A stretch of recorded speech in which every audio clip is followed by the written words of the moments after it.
we're going to be working on the ROKR swing ride. It's EA02.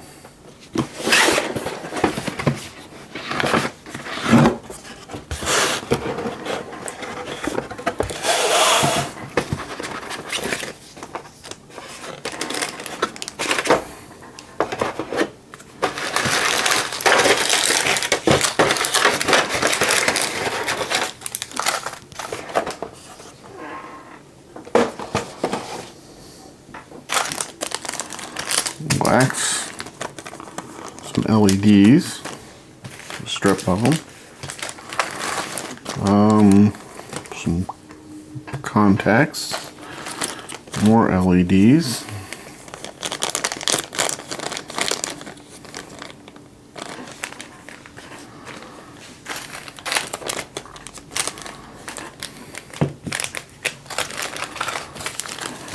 chunks of metal, some gears and looks like axles, screws, spacers, looks like a speaker, more screws, some nuts, a little motor, a file, an emery board, and this looks like a battery container with some sort of a controller, I assume, for the LEDs.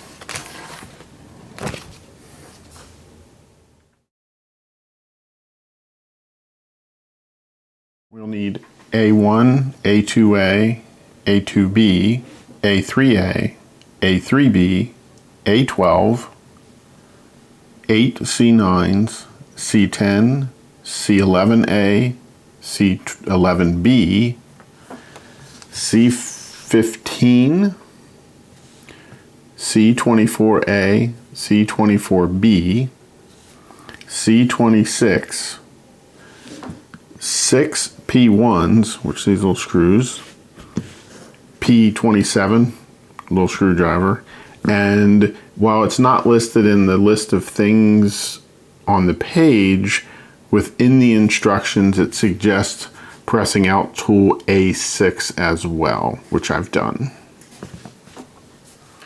The instructions also say to have 3 AAA batteries on hand, so that way we'll put those in when we get there.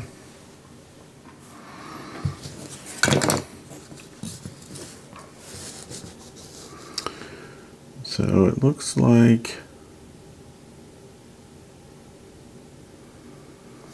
we're going to put down A2A here, like that. Then we're going to put down, I think we're going to put C24A down on top of that.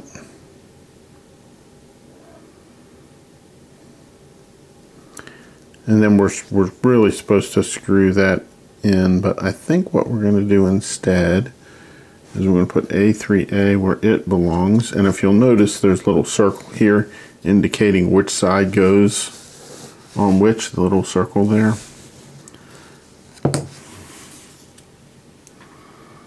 See the little circle on that piece and there?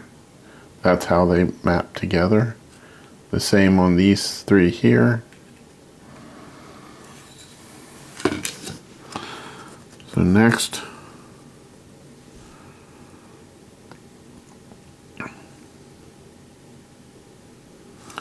now we're going to put what goes on top of there.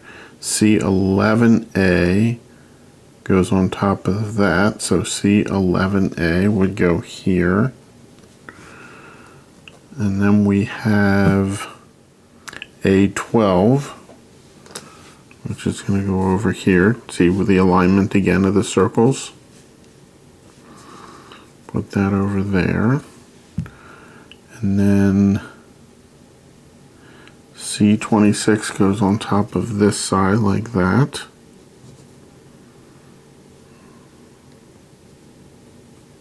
they're going to go together like that. Over here, we have A2. That's that side. So I think what we're going to do is we're going to get this side screwed down, and then we'll work on this other side. So we're going to set these off to the side like that, and we're going to start here, and there's an order in which these are supposed to be put down. So also from what I can see, it looks like the screws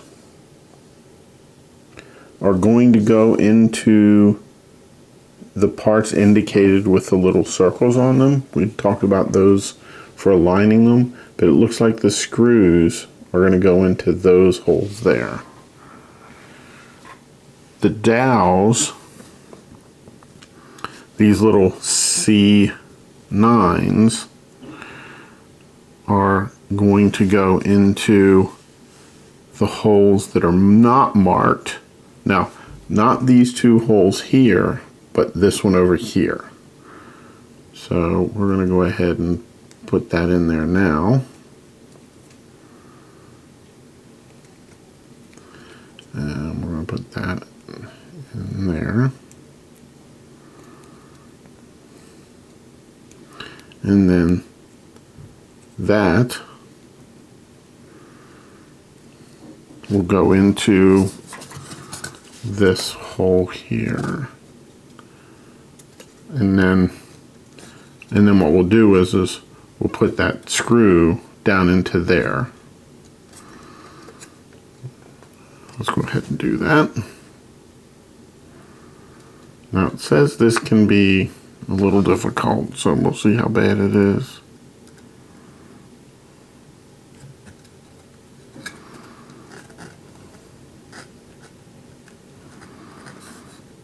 Get my finger out of the way.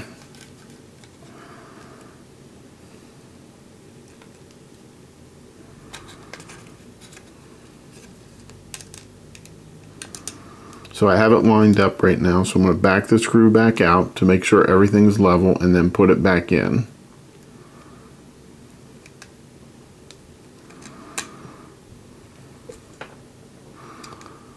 Okay, I don't have it centered. See how it's lifting away? That is not what we want.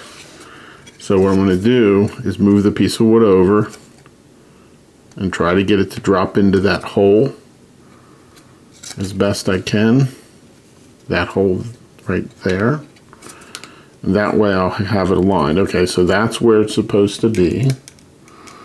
I'm going to back off the screw until it's flush again.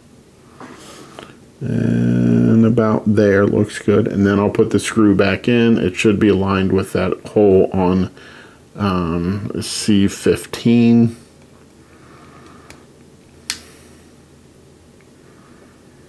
Okay, now if you can look, it is flush with the C15, and again I'm orienting this like it is in the instructions, where this is slightly to the lower right. So next we're going to put in the next two pieces, which are the A3A, which is this one, and the C11A, which is this one. So we're supposed to use these little dowels,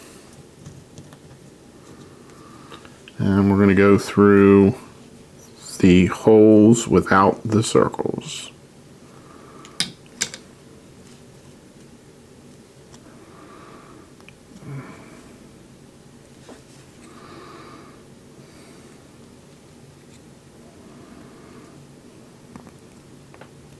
Okay, get that straightened up a little bit.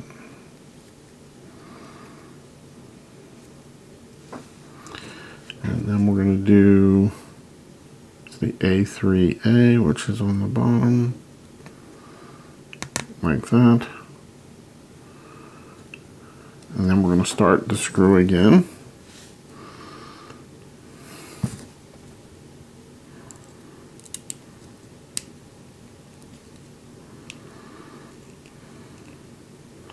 Okay, you can see we're just have the screw barely coming out the bottom there. Because now I'm going to press this in to that hole there. That's the little dowel, is what they call it.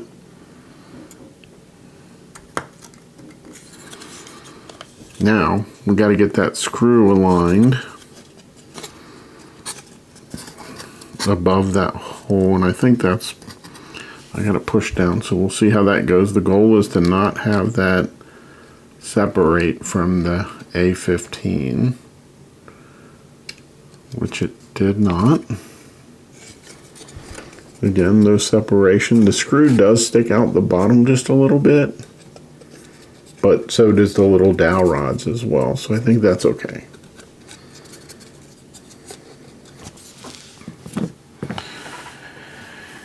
Now the next one uses two dowels. One here, and then one over here. This guy right here, and this one right over here.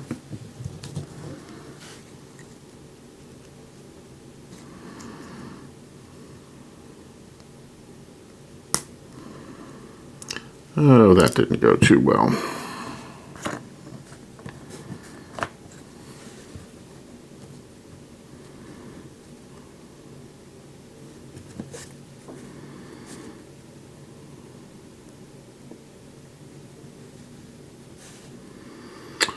Okay, it looks like we're going to be pausing a little bit so I can glue this together. I'll show you what we're going to do for that.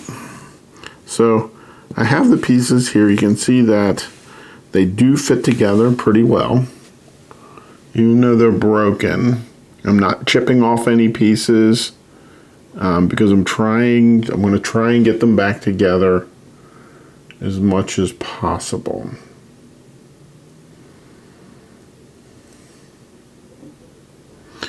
Okay, so this is how, okay, now I want this to be flat, so what we're going to do is take this little piece of wood here. This is just a piece of a 2x4. So this is the side here that broke. So I'm going to do is pull it back apart.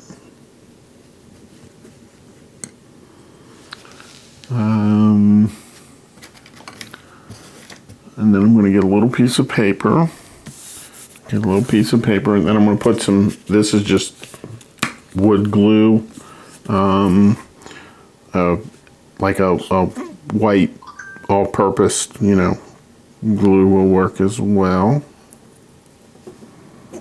And just get a little bit. Then we're going to take a toothpick, a little bit of glue on it,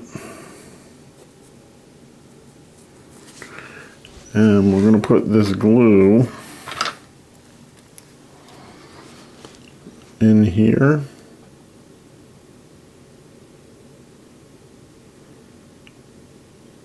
Right there. We're basically going to glue the surfaces that will attach together. I'm going to do the same thing to the other side.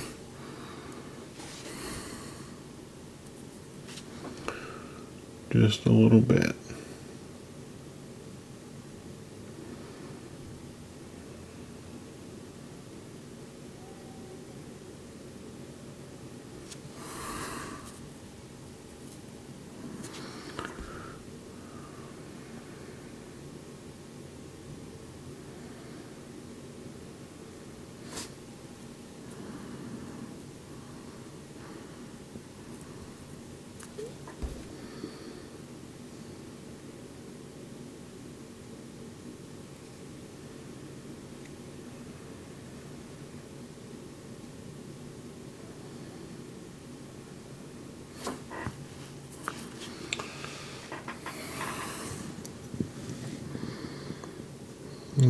put that together.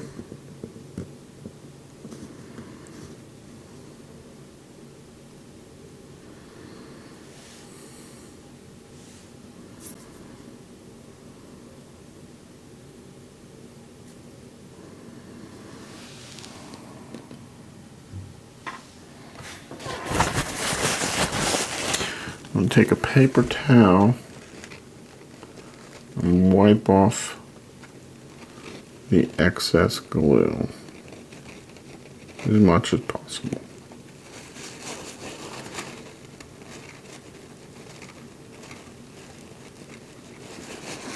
Now there's a little bit of glue on the inside that I want to get all out. Now for that I'll take another toothpick, or I could use the back side of the one with the glue on it. Just get in there and kind of, you can see the little bit of, I had it on that little bit of glue there that came out, because we still have to put that one little dowel rod through there.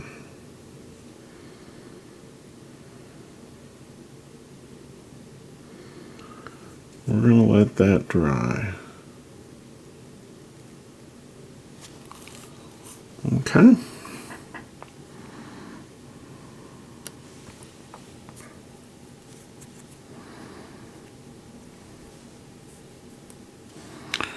We're going to set that aside for now. So I think what we'll do is we'll continue on the other side while this piece dries. So we're going to set that over there. Underneath of it was an A12. So that won't be going on right this minute. We'll do that in a little while. So now we're going to go to the other side where we need an A1, which is down here. And we need a C10, which is right here. Now again, we have to push these little dowel rods through. Be really careful, especially with the parts that came from the C panel. They seem to be a little bit thinner. So what I want to do is support this certainly better than I was. So it might help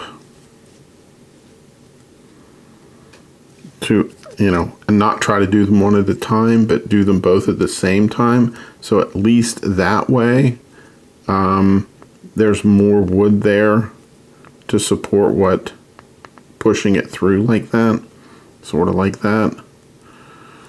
Because then you have twice the thickness, or, the A seems to be thicker than the C anyway. So this way you'll have that thicker piece supporting the thinner one. And then if you do have trouble getting them in, sometimes my fingers get sore, I'll get out my piece of wood, only because it's hard. My desk here is not. This is actually a large mouse pad that I work on, and I work on that because it's easy for me to clean between projects,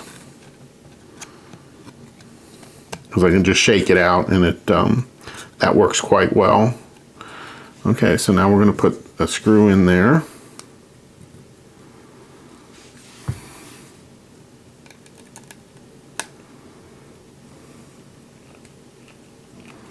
You don't have to tighten the screw real tight. I mean, you want it to be a little snug, otherwise it'll strip the wood, so you don't want to do that.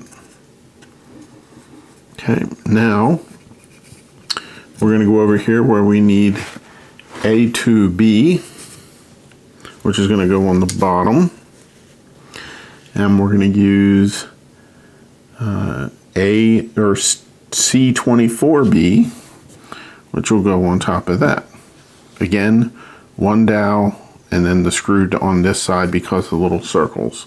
So again, I'm going to pair these up, which will give me I think a better chance of not having it break.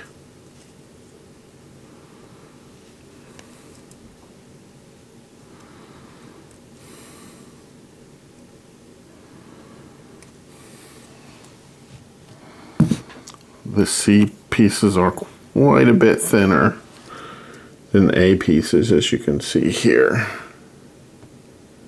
I don't know if you can see that very well, but they are quite a bit thinner. So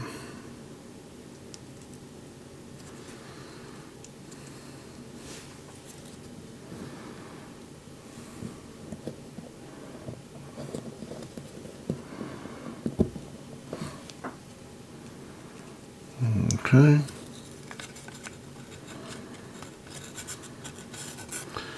And now we're going to do this same thing here that we were doing before. Get it started.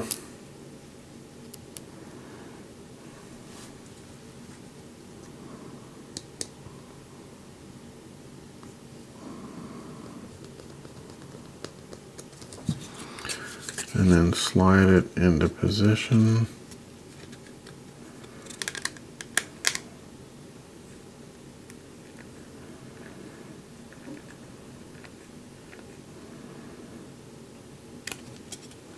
And again, it's flush.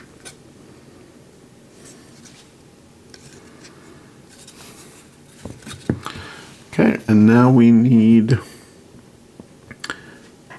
A3B. And we need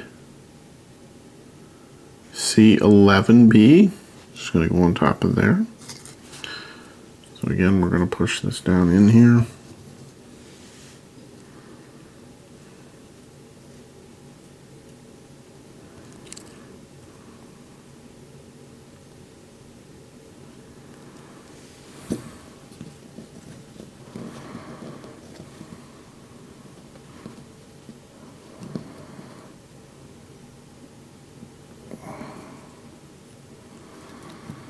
Okay, through just a smidge.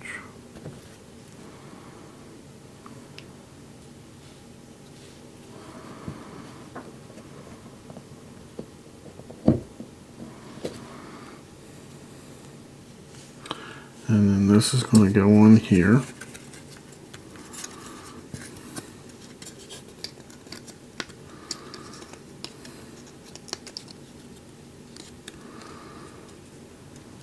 We'll put our screw in.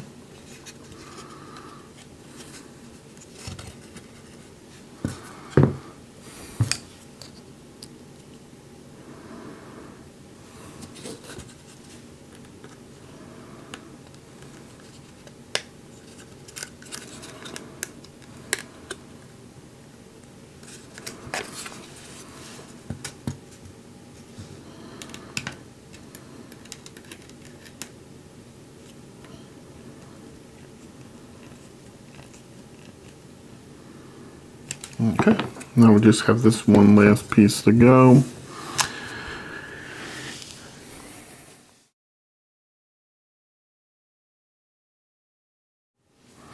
Okay, it's been a little bit of time now for these. So what we're going to do is attempt to put these together. The A12 is on the bottom. The C part's on the top.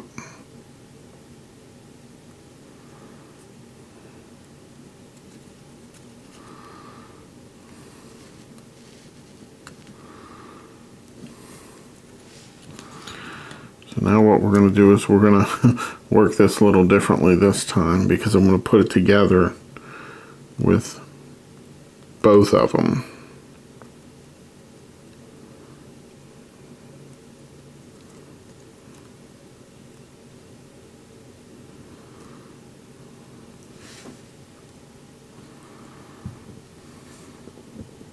Because the A will give the C part a bit of strength, as it turns out we needed.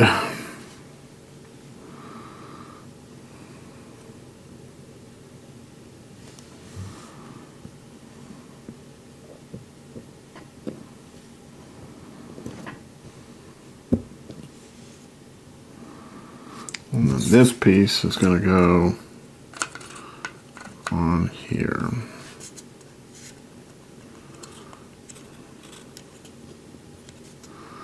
Those two should meet. And And then this side should meet as well. Now the directions certainly have this piece being put on earlier, but I had to wait for it to dry a little bit for the glue to set up just a little bit. So now we're going to put this screw in.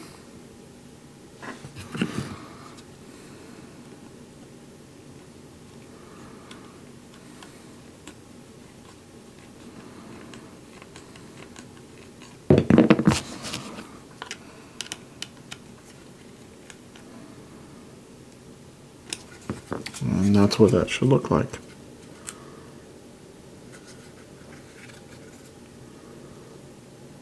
See the screws stick through just a little bit on the bottom. So does the little dowel rods.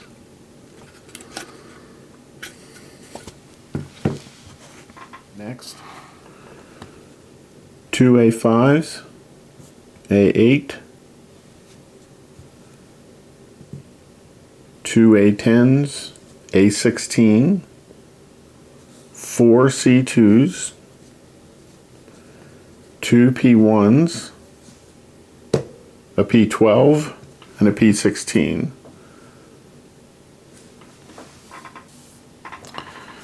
So we're going to put this in like this, upside down.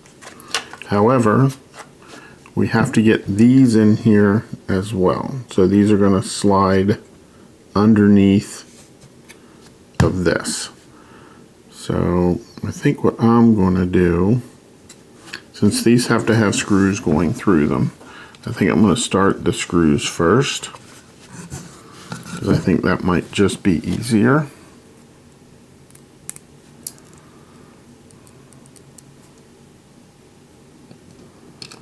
Okay, and then we're going to put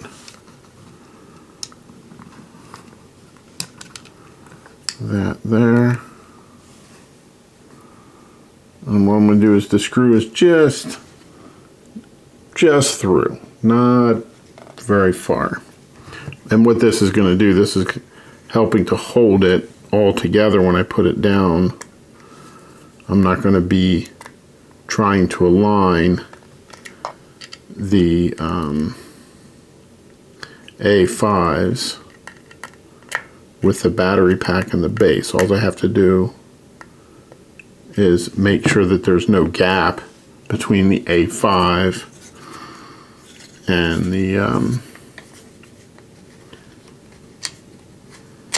the lower piece.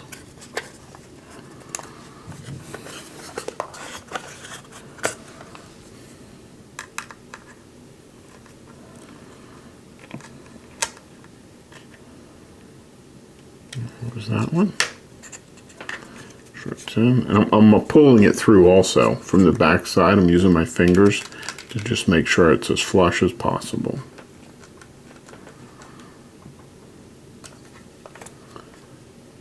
There we go. And now the C12s, or the C2s, need to go into these slots here,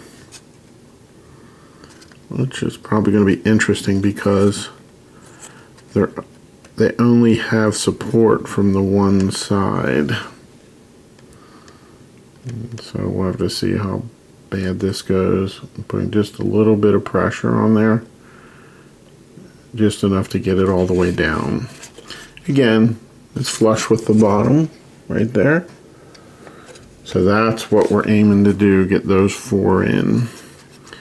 Be careful because the as we've seen, the C parts can break pretty easily, so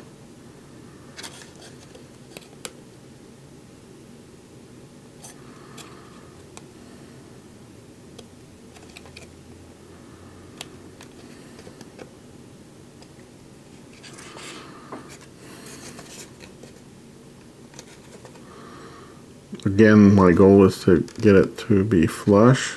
And you can see I'm not, oops, sorry. And as you can see, I'm not forcing them all that much. I'm just going slow with putting these particular ones in.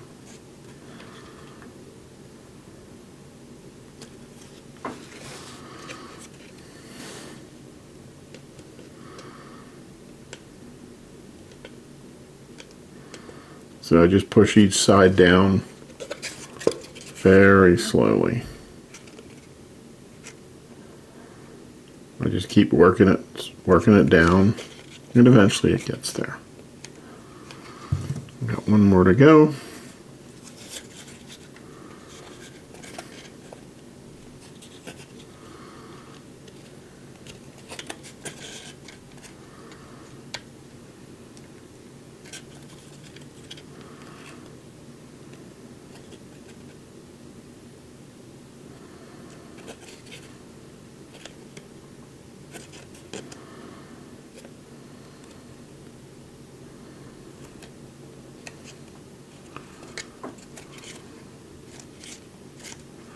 Okay, that looks pretty good.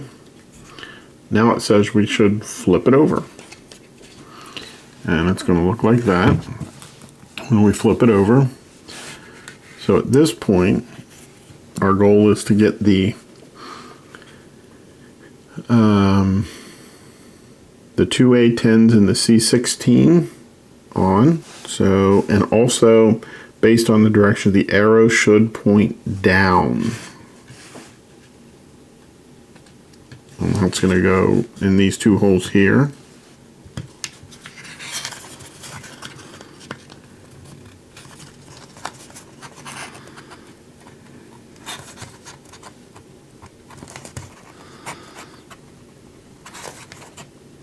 Okay, and then the A10s, we're going to make those arrows point down as well.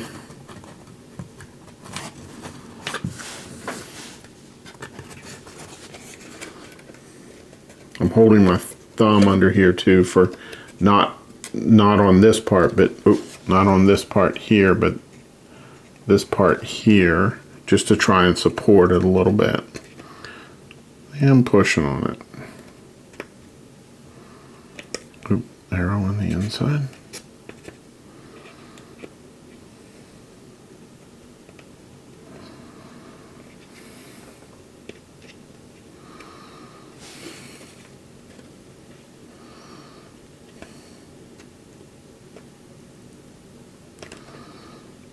Okay.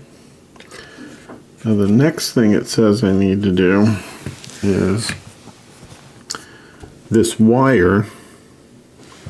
So this piece here is going to go into the A8. And it's going to go, you can see these little holes here. It's going to go in there. And it looks like there's these slits here. It's going to go into the outermost, it looks like.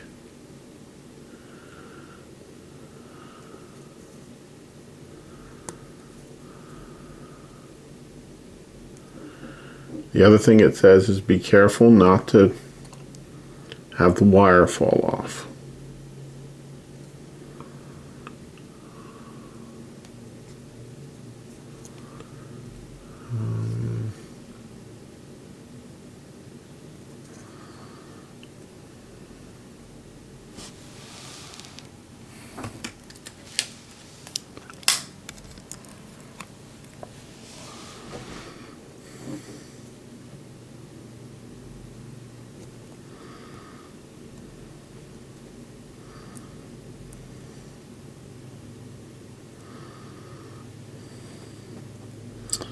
So that's what mine looks like.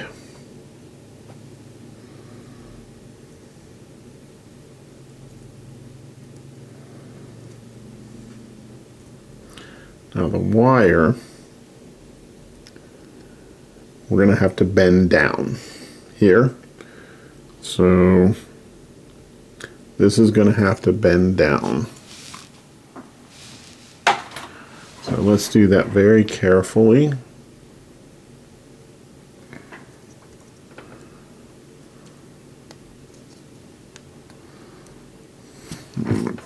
These are little tweezers that came with it. So I'm going to use that to bend it down. You got to be careful because you don't want that breaking off. So now this has to go on here, but according to the directions,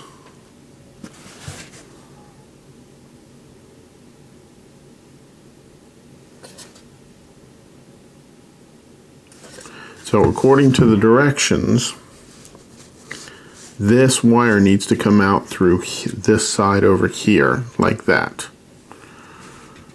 And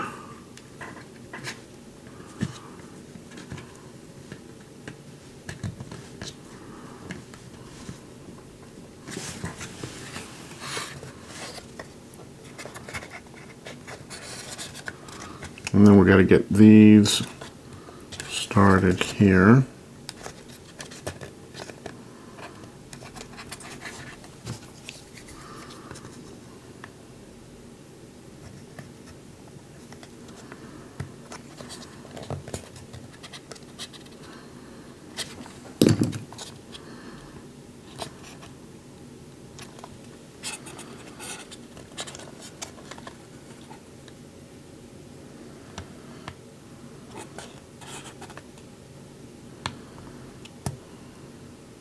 There's one side started.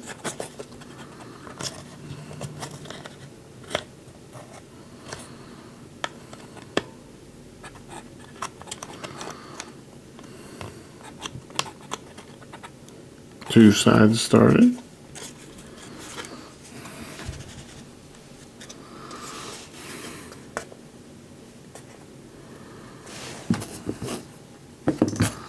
Looks like that needs to go out just a little bit. And there they're all started. So now we just push them all down. Now, I did notice while I was doing this, I did one thing wrong. And that is the battery compartment. If you look at the diagram, the connectors are supposed to be on this side, and I have them on the wrong side. So what I need to do is take this back out and flip it around. So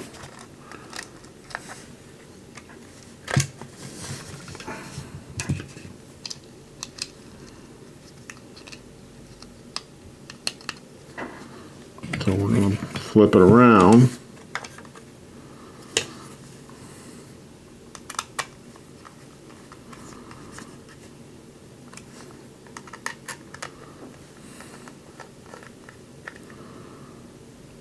There we go. Now that should fix that.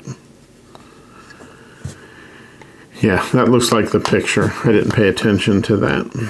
It does have an orientation. So now we have these connectors here, and according to the directions, this should go into position 1.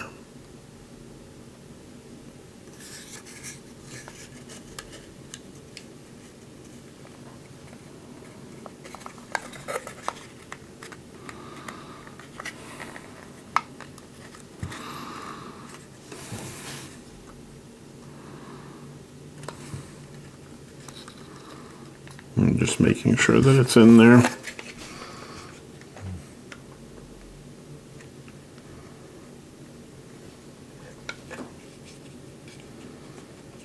Okay.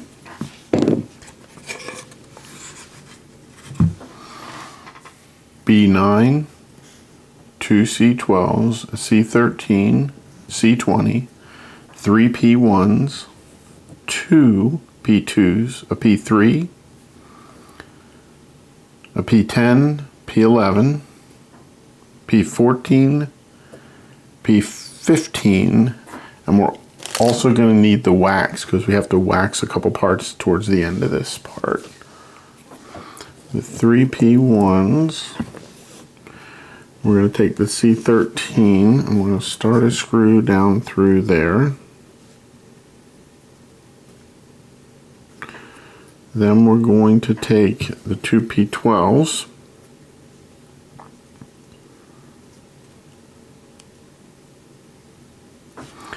and I'm going to start that screw through the P12, and then we're going to put the second P12 on there. We're going to start the screw down through there.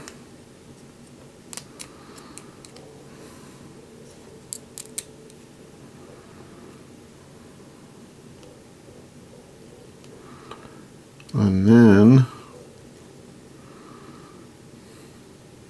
I think we'll do the same thing over here. We're just going to get these screws started until they're just barely coming out, popping out the end of the lower C12.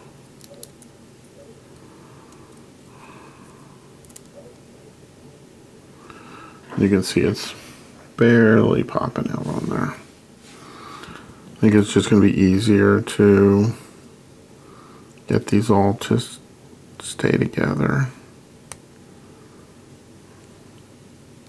Okay. Now, it says the speaker should be placed in there like this, like that,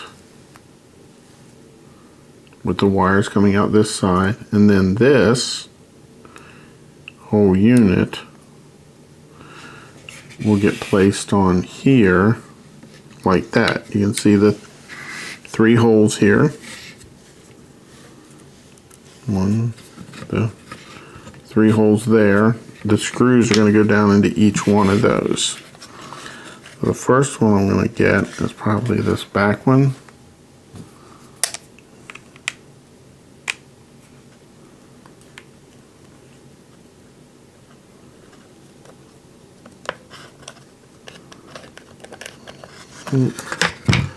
That did not go too well. So I think what we're going to do is get one of these started without that in there. See if we can't do that. Just get it started.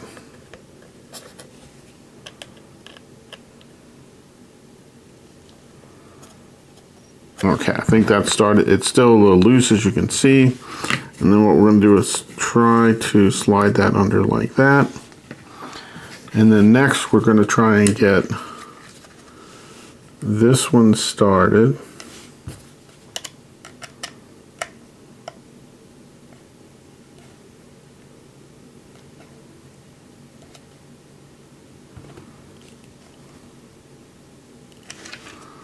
And there's a little screw. You can see that it's coming through. So now we're going to tighten this other one down.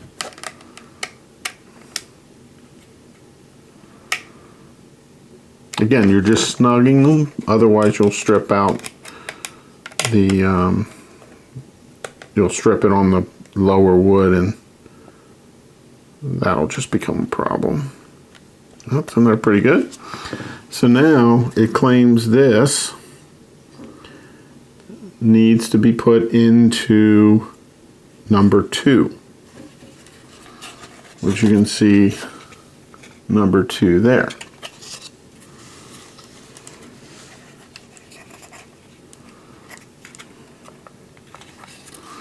You should be able to just push it in with your nail, which it's in all the way. I'm just going to make sure it's in with my tool here. Okay, I'll push that down like that. There we go. Next, we're going to be working with the motor. So the motor needs to be mounted to P20 and then B9. So the motor is positioned such the wire will come out towards me.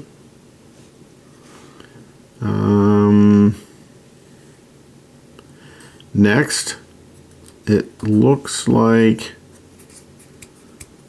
the screw, this one for the motor, is going to come up through this hole here, because you've got the little diamond here and the circle here, and according to the directions, that's where they should be. So this is going to go down here like this. So let's get that started, and you're going to use your 2 P2s for that. I believe they're the P2s. And what I'm going to do is get it through the wood just so it starts going through, because we still have to get B8, B9 on there yet. Okay, that's not. Now we're going to do the same thing to this other side, and then we're going to check and see how we're doing before we go any further.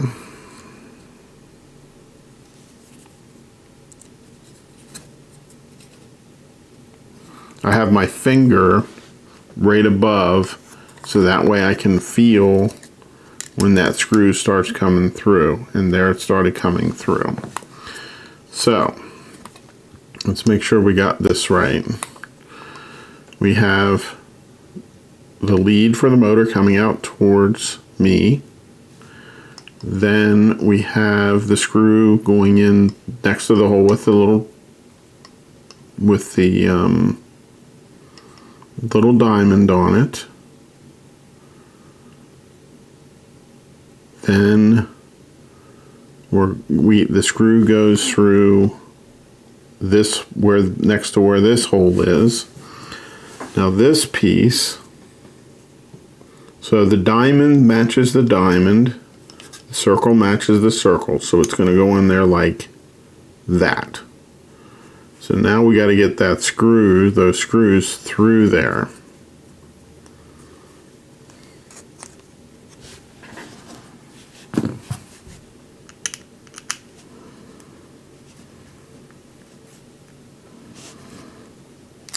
Okay, let's get the other side.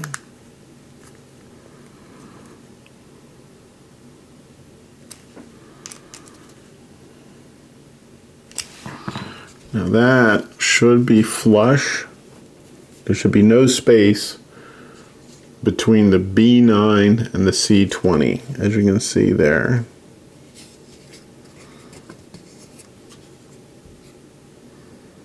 Okay, so now we're going to put on the P10 and the P11. However, it says these gears needs to be waxed.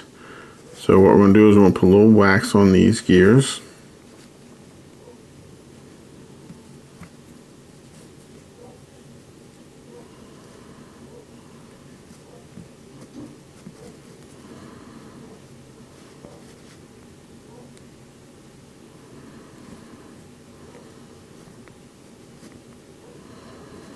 Okay, and it also says this surface should be waxed, and it looks like it's pretty much the whole surface. So that's what we're going to do.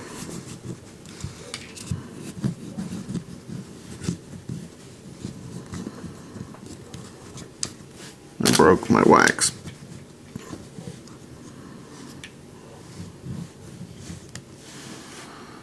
Okay, I can feel there's wax all over it. Okay. So this gear goes on first. You notice how it's oval? So we're going to put that on first. Now you'll notice there's a side that's kind of hollow and a side that is not. And according to this, the hollow side should go down.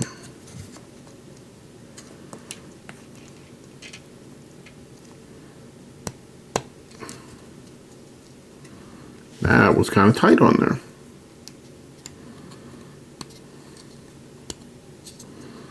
And then the next part that goes in is this little P3.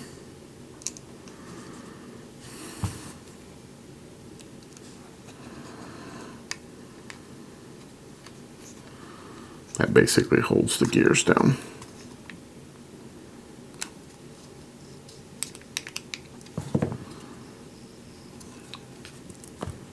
And that's that.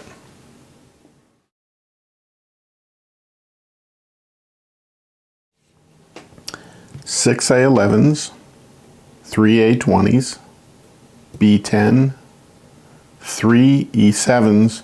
They're fairly thin, so be careful with those. 3 P7s, 6 P9s, and P17. And the A20s need to be waxed, so we're going to do that first.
Okay.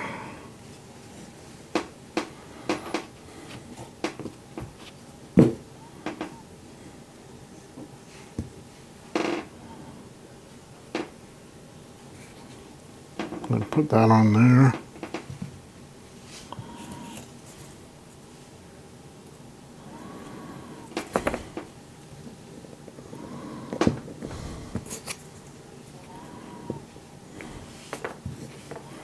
Essentially what I'm doing is just putting that on there. I put that in there like that and then just push it in just to get it started.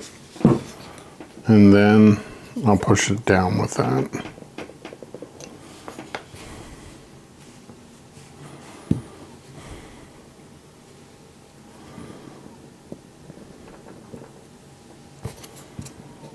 Okay, there's the start. Now I need the, what we're going to do is put this on there.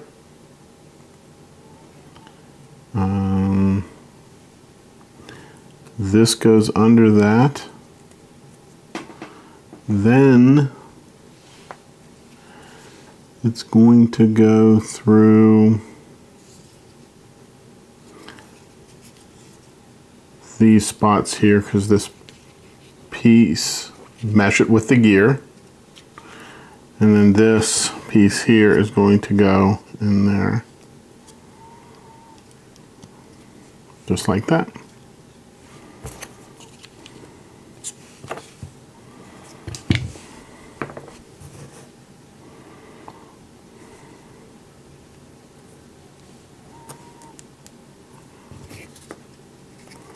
And we'll go through the hole with the divot on the bottom.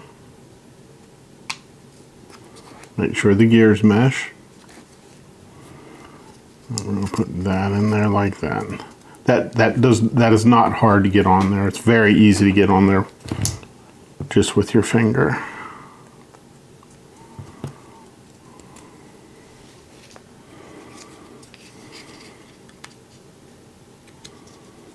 Again, the gears mesh.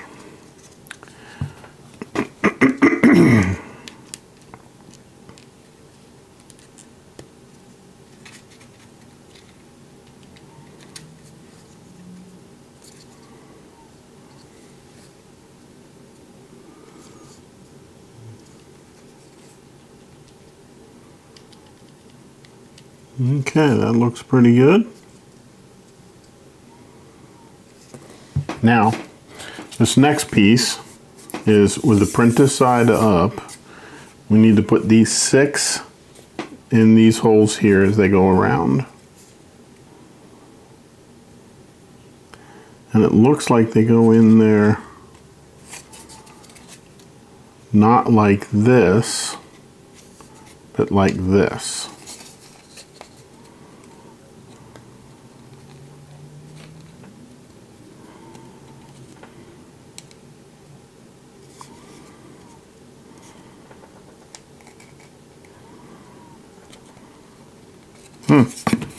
It's kind of hard to get in there.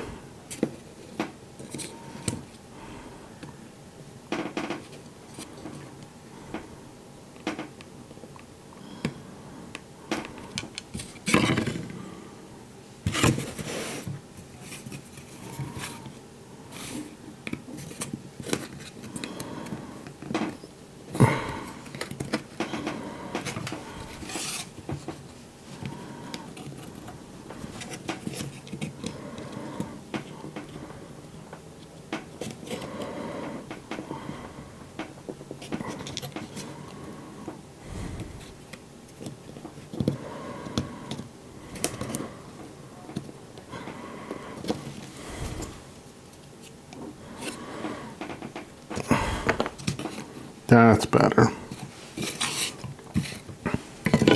So, it might be easier just to get it started so that it stands. And then come along with the tool. Now be careful you don't turn it to the side.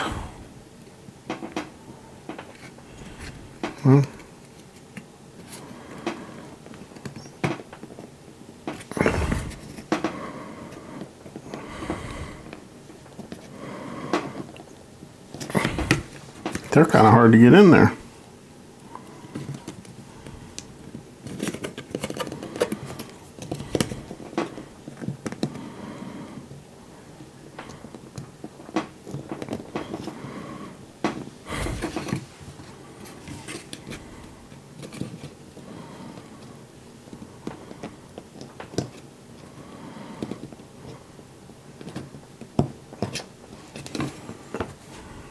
Now how I'm doing this is putting it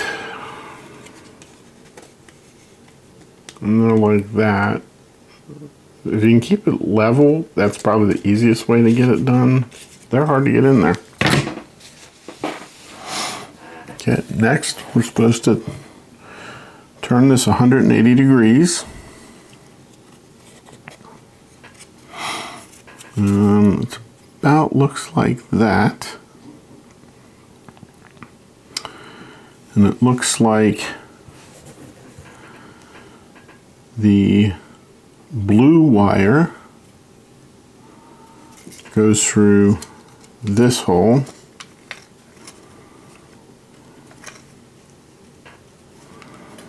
And the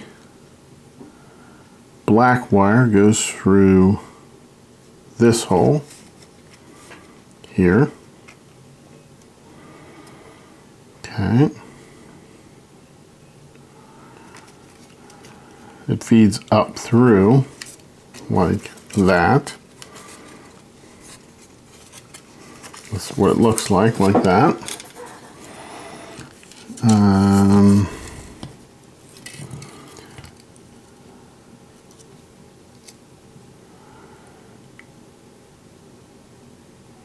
Now, the black wire feeds through the one with the triangle, which is here.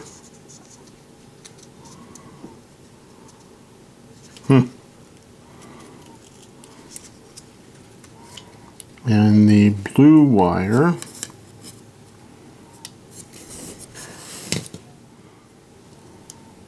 up through here, this one.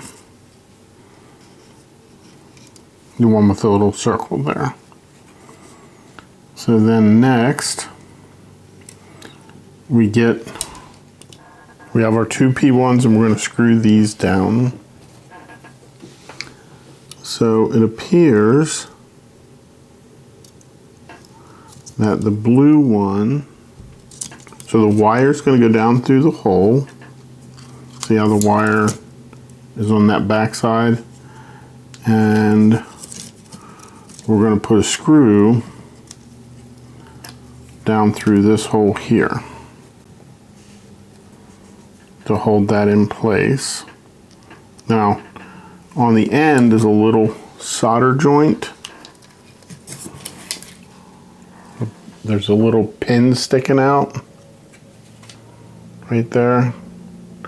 That's good. There's a hole here for that to go into right there, and we're going to put the screw in that hole.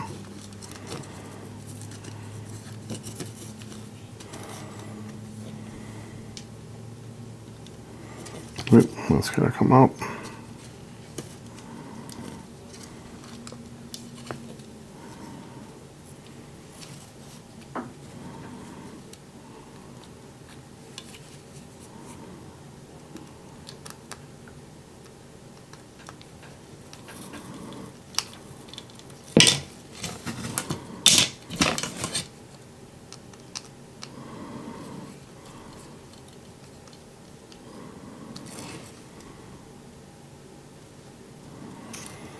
Well, they don't have to be overly tight because they're just holding that in position, because if you tighten it too tight, it might break that tiny little circuit board.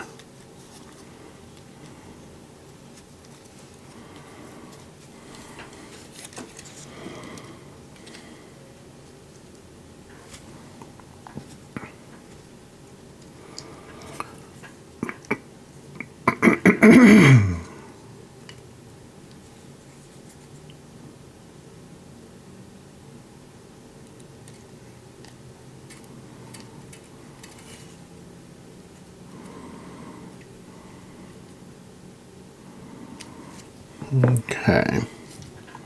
Next, we're supposed to make sure that the wires pass through these holes right here and here, and we basically want it to be straight down, and that's how this gets oriented on here. And then it should, you're just going to put it down on top of these pieces here and put it in place.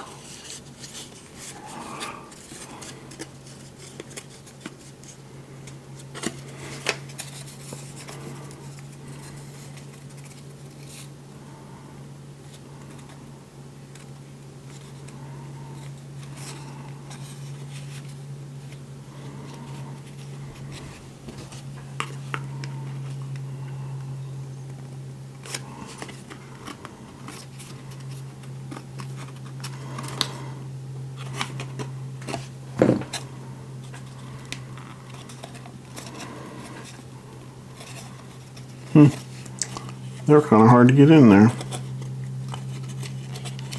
Let's start over here where we got a little better visibility.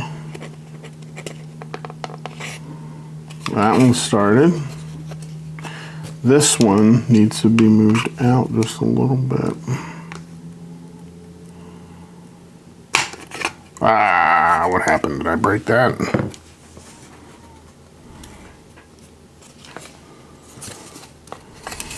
I did not. Put that back in there.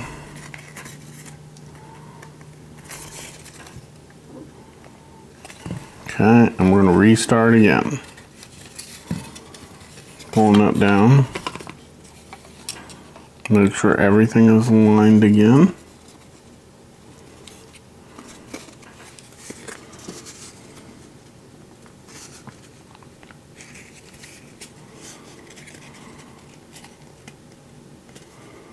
Got those two.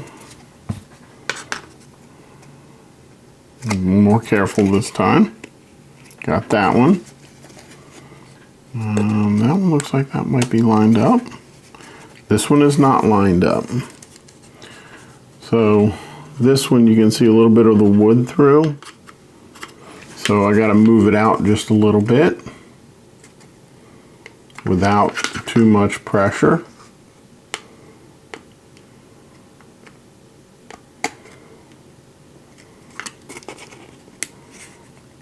I think I got it. That one looks pretty close. Nope, it's not.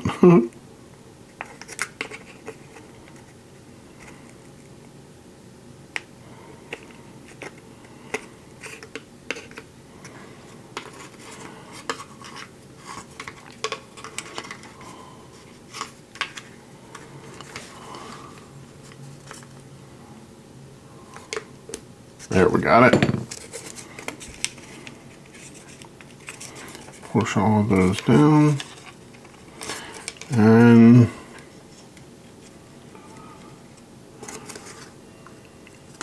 this was a mistake. So what we're going to do is we're going to pull that back off of there because that was supposed to go down through the bottom, that wire. This should have been down in here.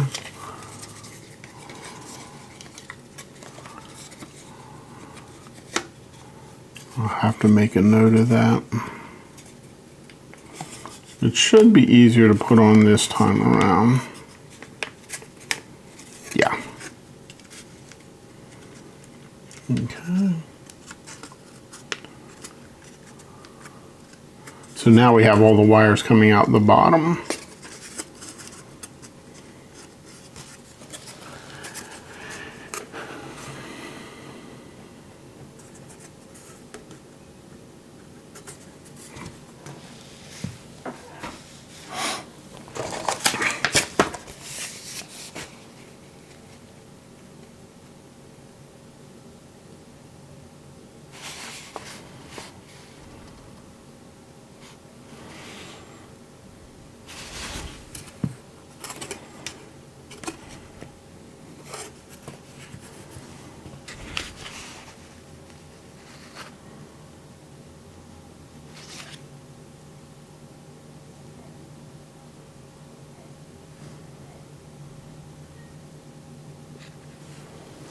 3 P4s.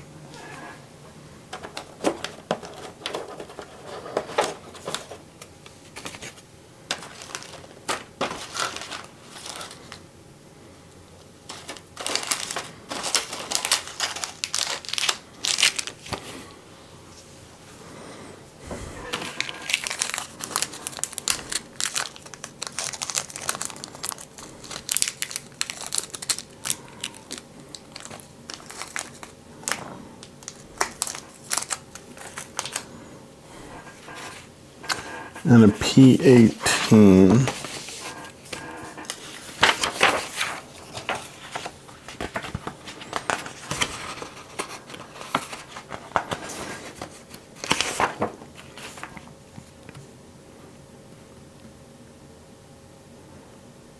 Intermittent light strip.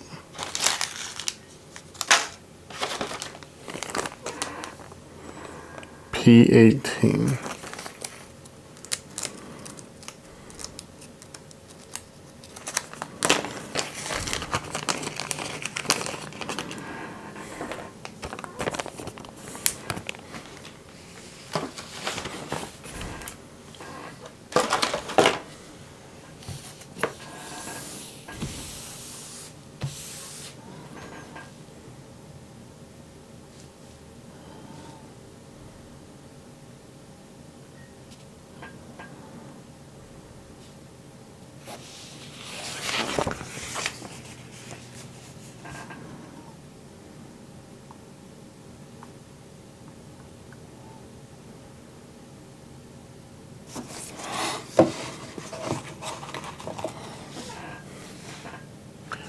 We need 3 P4s and the P18. So we're supposed to put these P4s through the bottom. It says do not over tighten them because it will warp the board. So we're just going to try and snug them.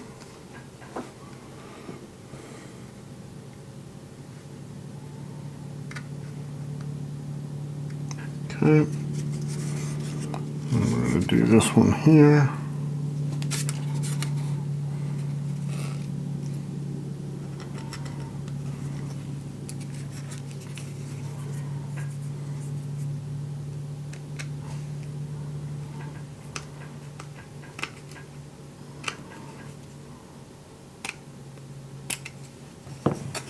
I'm not tightening these down very much at all.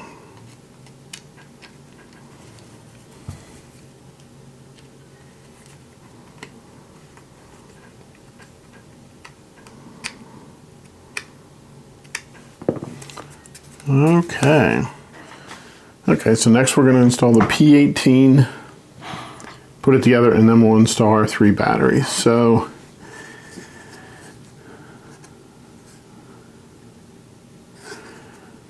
what we have is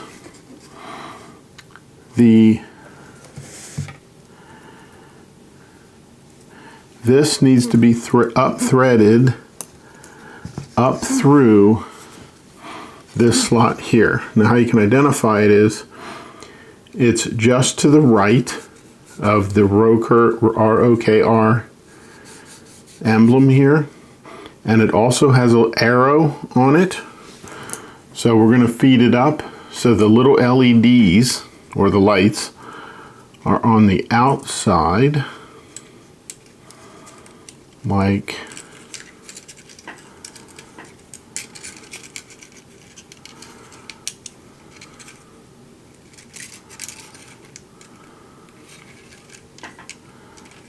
that.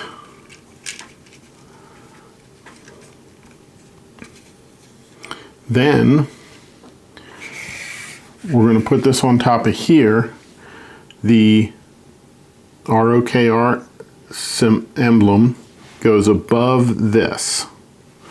So while we're here, we're also going to plug these in. So the motor, which is the one that has the red and black wires, go into port 4 on this little controller.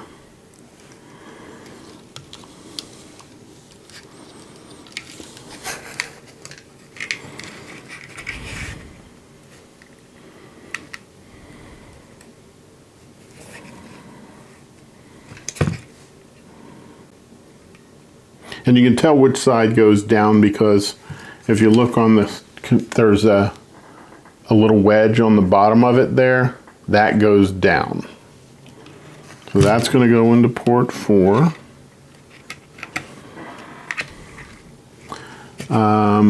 The blue and the black one will go into port 5.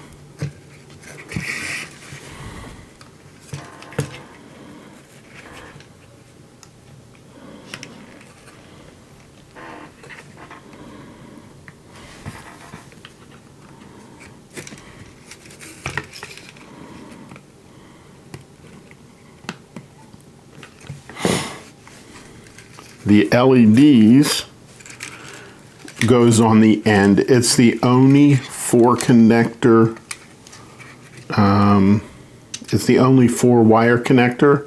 All the other ones are 2 wire connectors, but one has only 1 wire going to it, and that's port 1.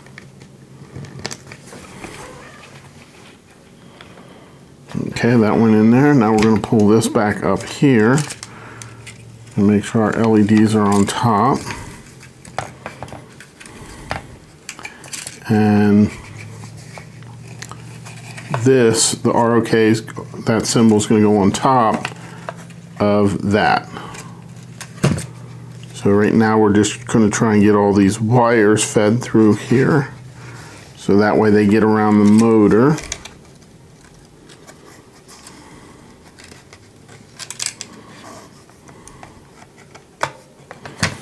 Okay, let's pull that back up through.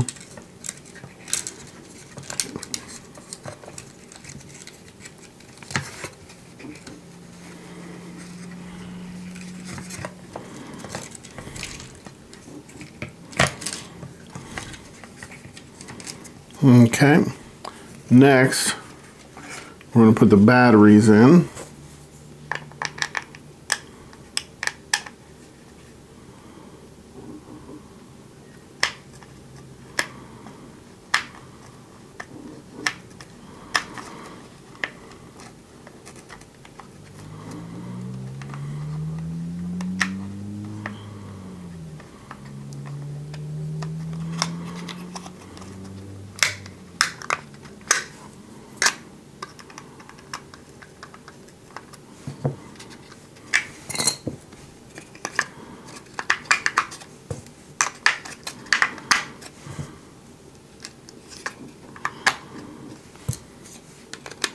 Get that back on, snap it in, screw back in. Okay, that's all kind of jammed in there, but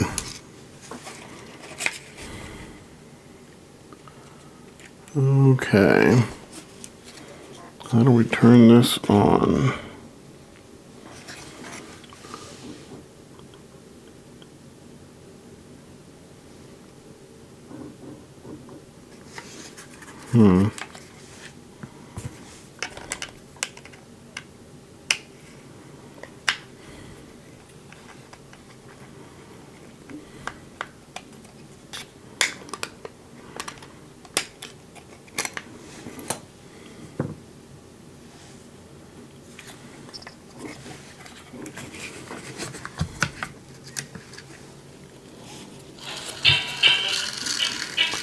So you'll have to push down on this in order to get it to start doing something.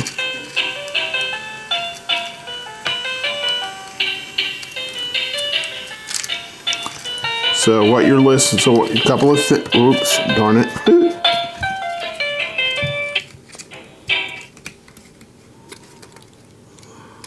Okay, get the battery out. Now we're going to turn it backwards because I bent that LED all up. So be careful of that.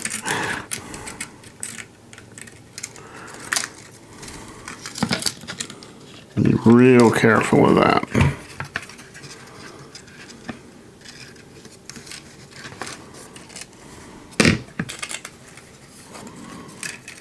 You don't want that to happen, so we're going to kind of hold this off to the side so that doesn't happen again.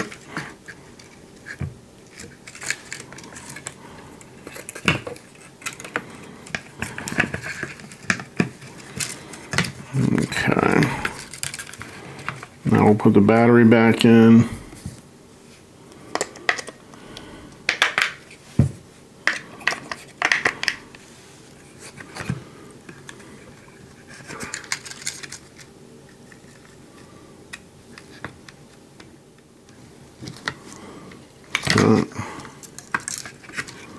So now we're going to hit this, hold that out of the way.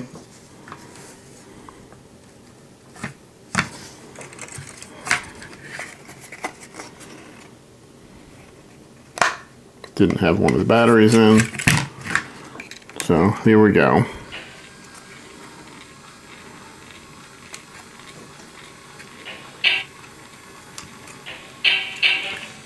So you should be able to hear sound.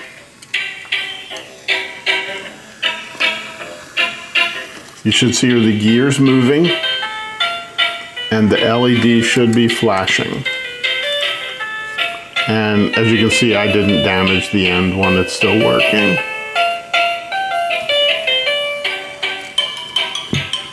Okay, now we're going to hit this switch again.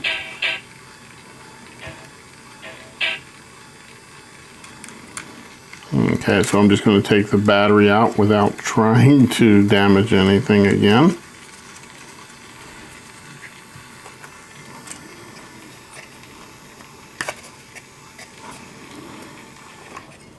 Okay, and then we're going to just set the batteries aside.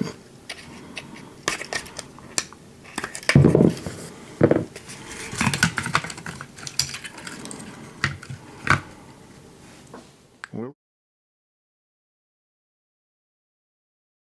need 6 B2s, 5 B3s, 1 B4, and 12 C1s.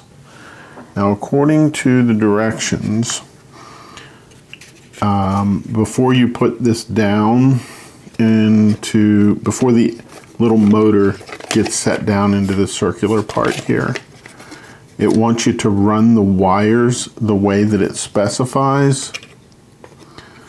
So we're going to do that. It says that these wires should come around the front and go over. These should basically wrap around the engine, or the little motor, not the engine. The speaker wire should be off to the left like that. This wire should wrap that way. Okay, so I think we're ready to put that down like that. Remember, the ROKR should be above that. Also, it says to make sure that all the little light beads are pulled out as much as possible. Now that step comes a little later, but it's not going to hurt to just pay attention to it now. So now what we need to do is, it says to start with B4.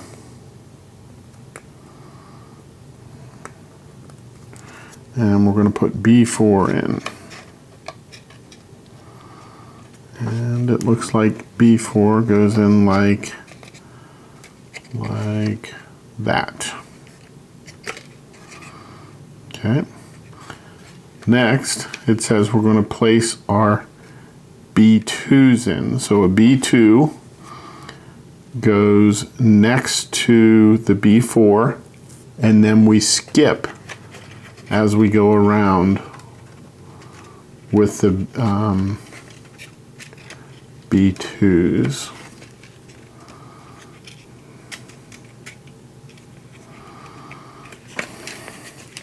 So there's a little nub here, right there, and we got to put that through this hole while putting this through here.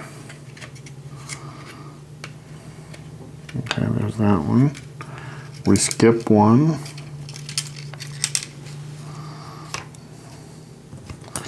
And then we do the next one.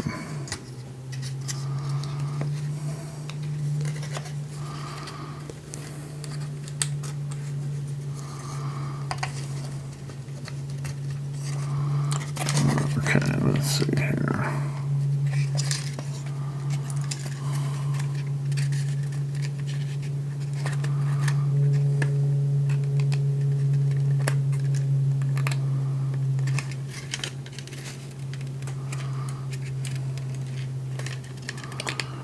Okay, there's that one. Skip another one. And we continue doing the B2s around like that.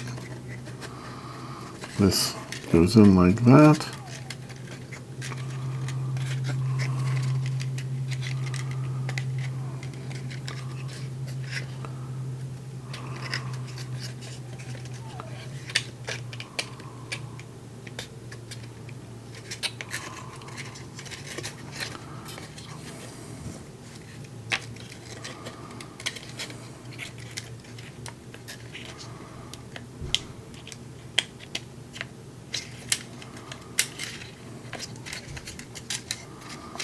These aren't too hard to put on. The biggest thing is to, I think, put these top through first. Slide the top on and then align that lower part, and then everything just kind of slides together. And then all the way around to here. And also make sure you have the text or the, you know, what's printed on these pieces facing out. Okay, next we go around and we put on the B3s. These might be a little easier to put on because the spacing should be pretty much what it should be. So they should be a little easier to put on.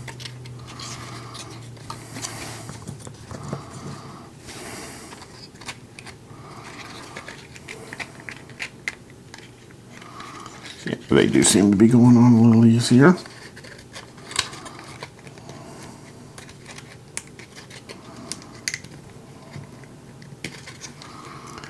Okay, what's going on with this one?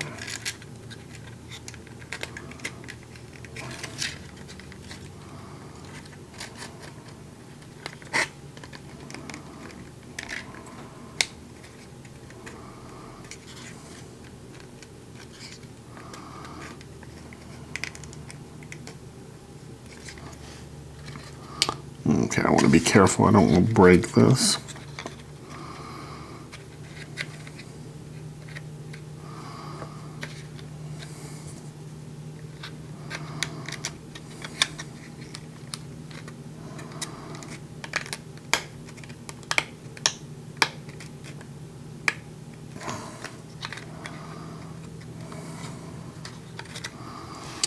Okay, I think what I'm going to do is take a little emery board and bevel it a little bit to help make it go in a little easier. Now I'm only beveling the very corners just to help it slide in a little bit.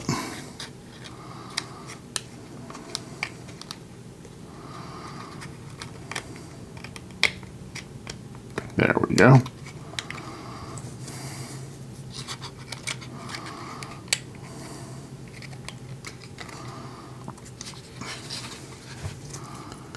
Now the next thing we're going to want to do is go around and just make sure they're all tight.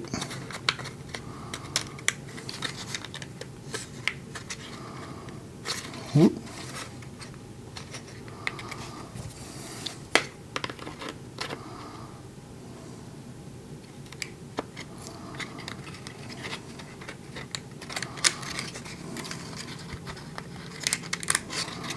There we go. The top here wasn't fitting very well, so that's why I popped that bottom back out just to reseat everything. All these are tight and forward because the next thing we got to do is the C1s have to go in these little holes here. So we want to make sure we have access to those holes. Like there, we don't. I'm going to move that one just a little bit.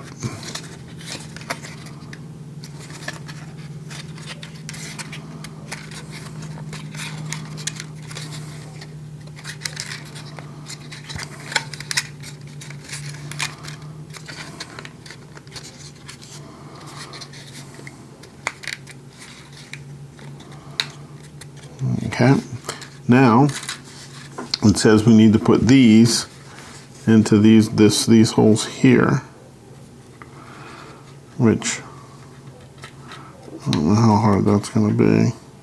That one's easy, but here we don't have as much room, so you gotta kind of do it with your finger. That's not too bad. But I'm using my fingernail basically to push them down.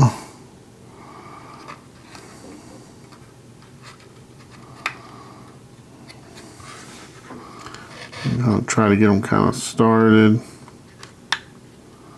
and then push them, or you could, I guess you could even use this to push them down. That would probably be better. Yeah, it absolutely is better. But you still got to get it started, or at least close to started, before you grab that piece.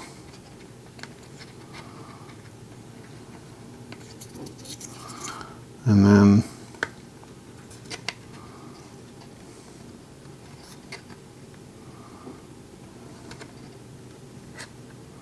just like that.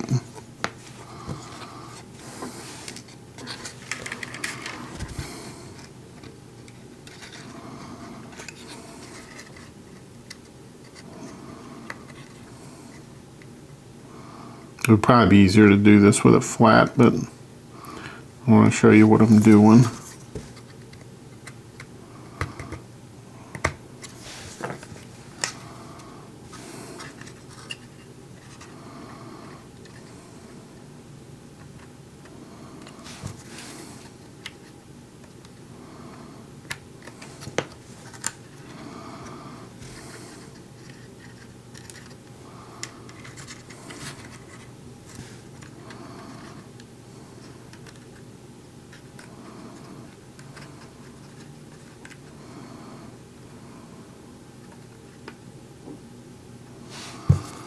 And then what this does is it ties those pieces in,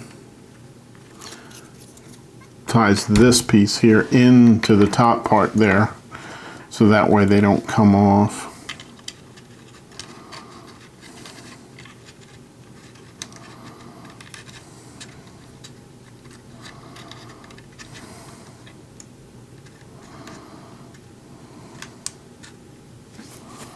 They sent tweezers. Let's see if we can get these to help us.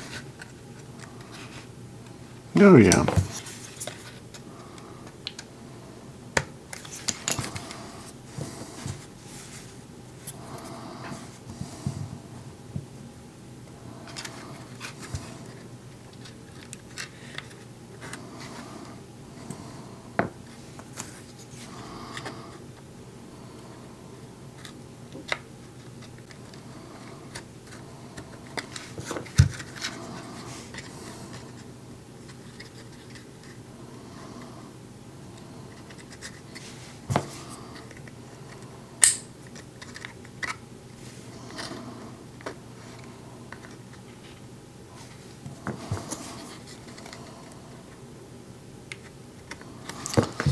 Okay, last one.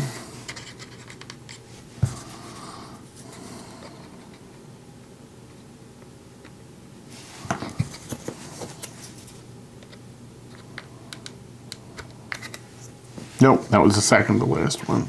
This is really the last one. Standing up on its side and I couldn't see it.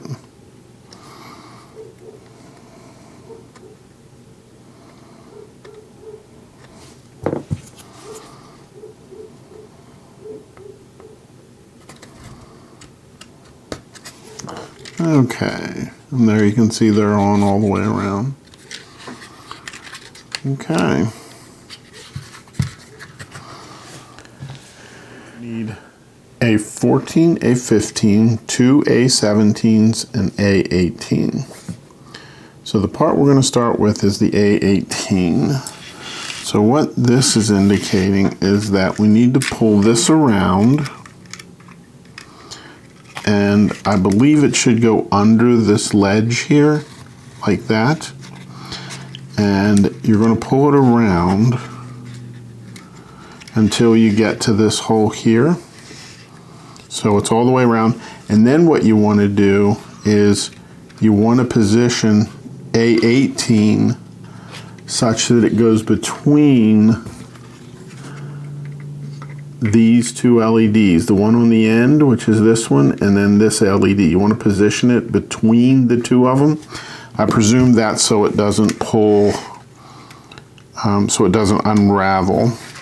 So there's a slit there in 18, and the LED strip is going to fit up in there. And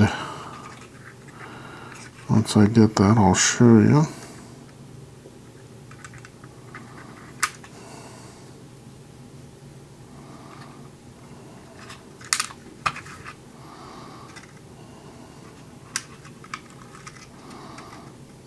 Okay, so it'll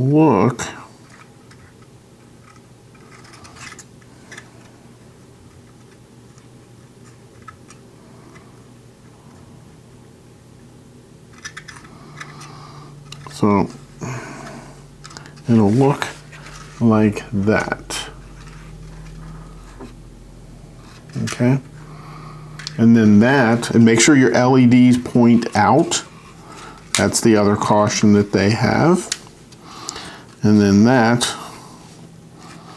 should go down into that hole there, like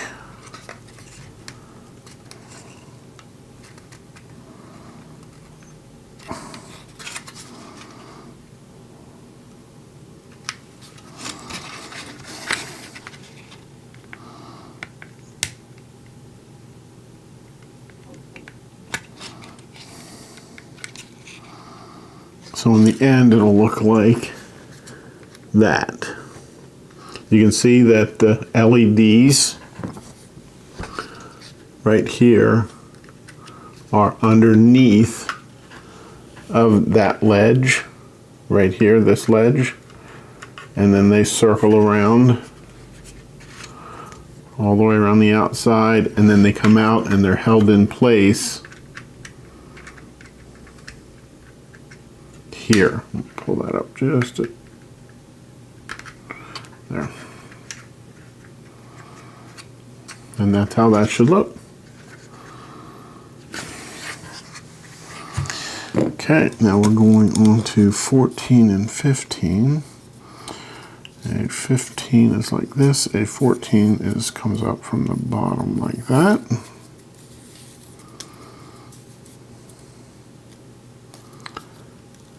And then the A17s come in from the side like that. And the other A17 comes in from the other side. Now there's one side, you can see that one side sticks out a little bit further than the other. So they're offset. One is on one side, the other is on the other. So that way it all fits together, which is what I'm trying to do here.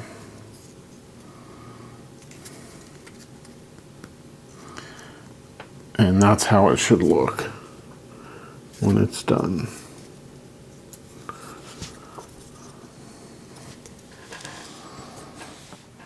So we need E4, 4 P4s, P13, which is this part here with the metal on the side. That's actually what runs on these spring pins here. And that's what transfers the power up to the upper part.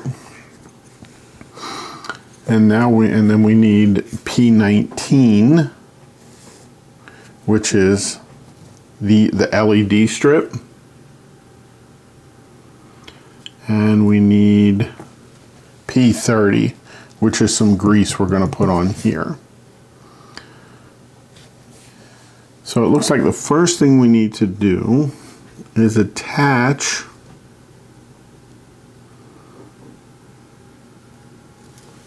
the light, the LEDs, into here. Now, usually what I'll do is I'll take a look, and in this one, the holes are on one end. They're more towards one end, and I look, and I'll know that that side goes up, but you'll also see on the sides are these little slides right here.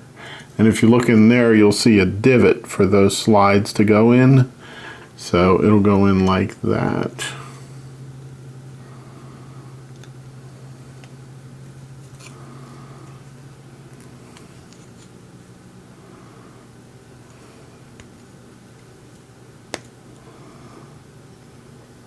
Like that there.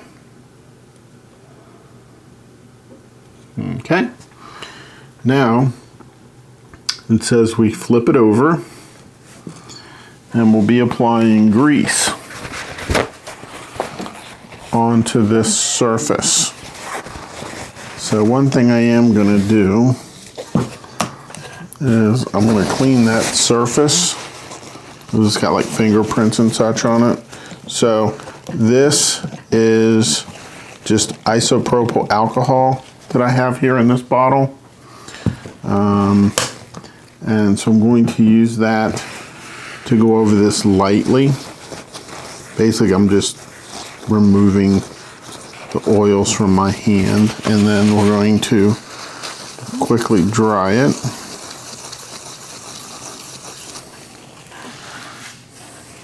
That made it a lot cleaner. So then we're going to take this grease, and I'm going to put a little bit on here, because it said we should grease the two metal parts. So put a little there.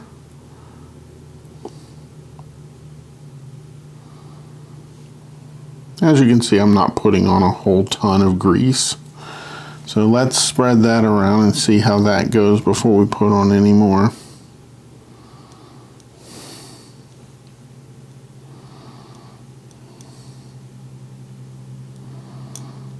Probably got a little too much on there, but that's okay.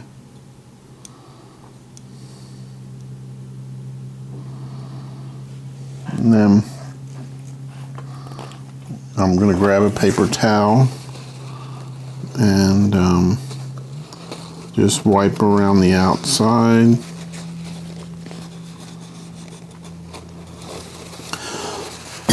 Also going to put this piece on. So this fits on this side.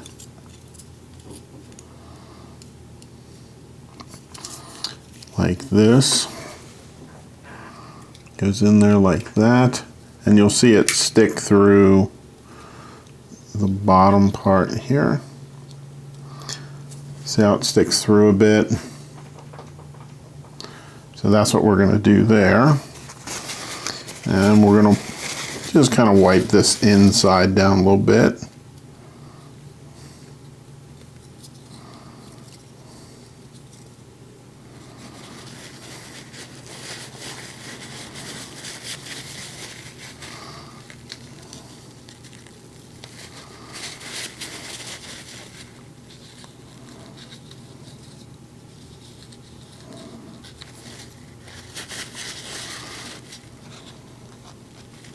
Says you were supposed to apply the grease to the metal parts. So what I'll do is I will do a quick wipe of the area between the two metal parts.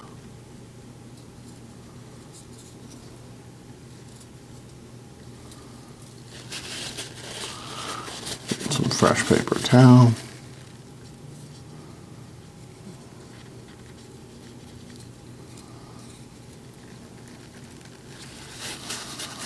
Okay, we'll do that one more time and then that'll be it.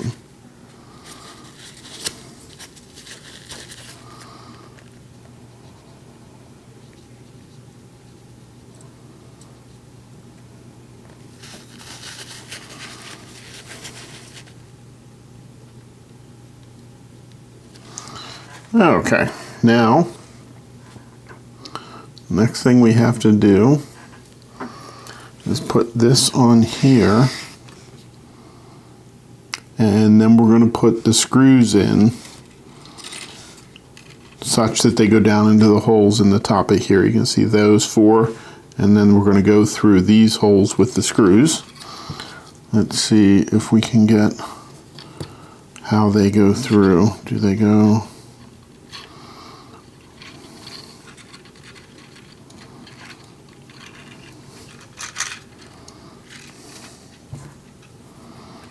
Okay. So we're going to set this up. I'll try to keep my hands out of the way so you can see what I'm doing. So I know I have a hole right there. So what I'm going to do,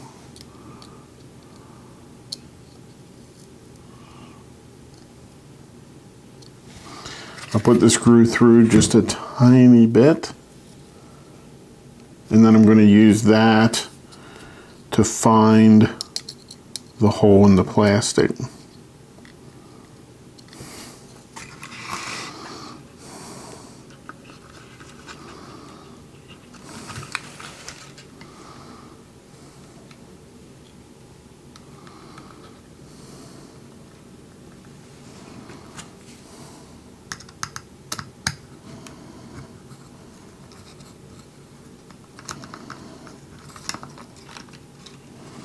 Okay, that didn't work out too well, so we'll try again.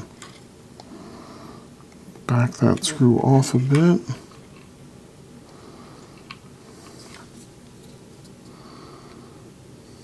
Oh, I forgot to put this piece on.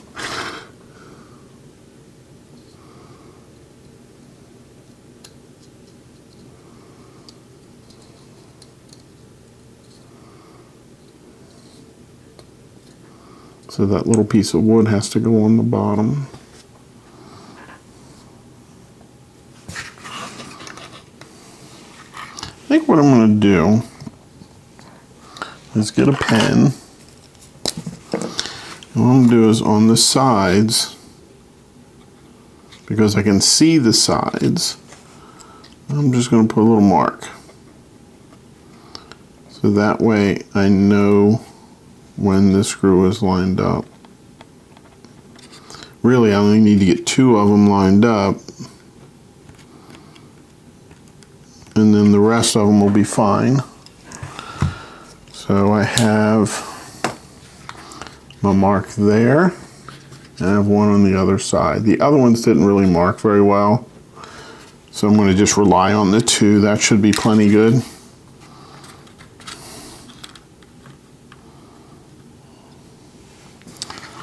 Okay.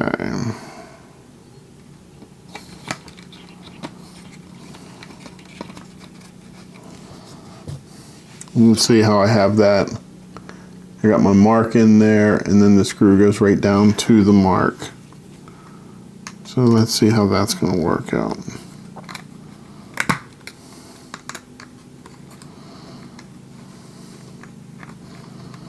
Yeah, that seems to be working out well. Okay, now I have not set that screw all the way down. It still has another turn, or half a turn or so to go, because I don't want to tighten it down fully until I get at least a couple of them in. And I don't want to over tighten them either, because it could cause this spire to not run quite vertical. Okay, that's down. Let's get this one down. And what I'm doing is I'm just getting the screw tight enough so that the bottom surface of this piece is flush with the orange piece, I guess is that color. That's all the tighter I'm making it.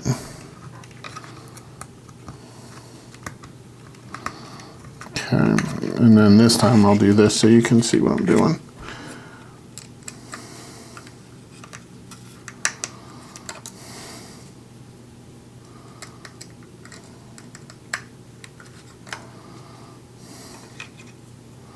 Having that grease on my hand, everything is slippery.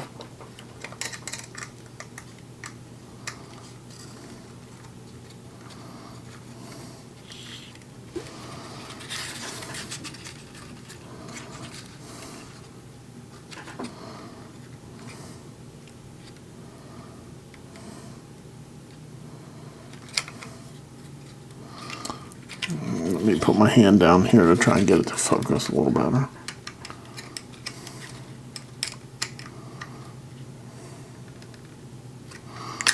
Okay. And now we got one more to go.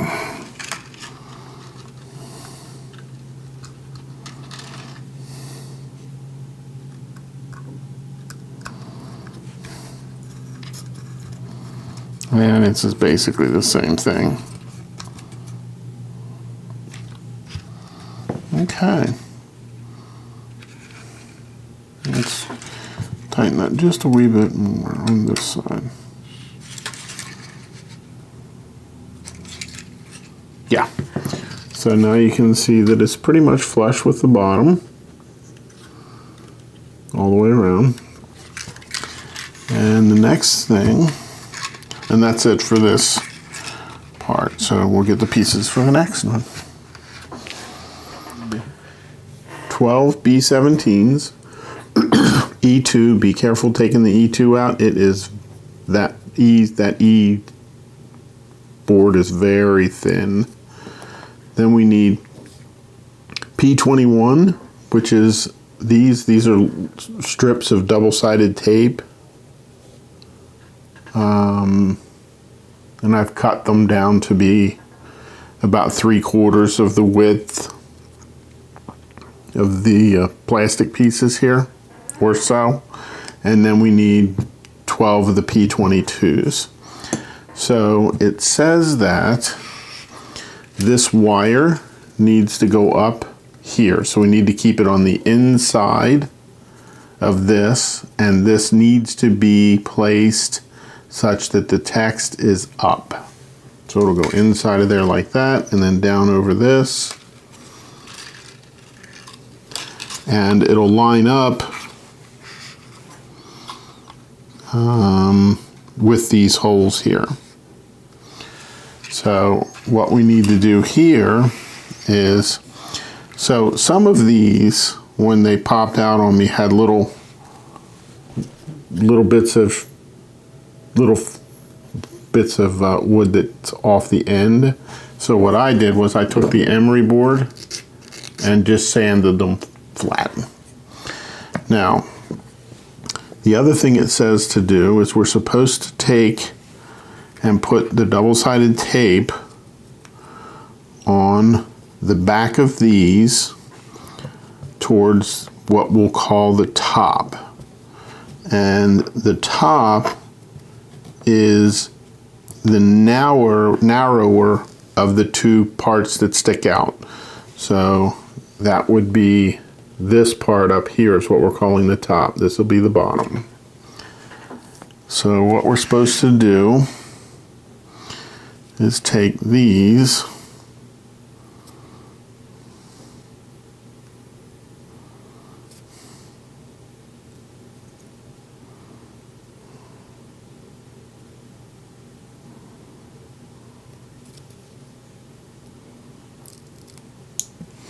and stick them on like that.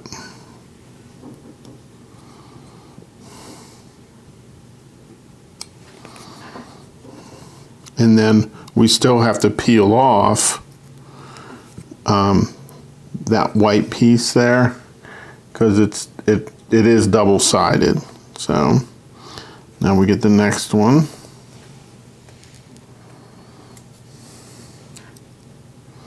And these are the tweezers that were supplied with the kit. Usually I try to use as much of the tools that came with the kit as possible. Sometimes I do have other tools that I use, but for example that's very good for prying.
switch over to this one now because it's a little wider.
Okay, that's it for the double-sided tape.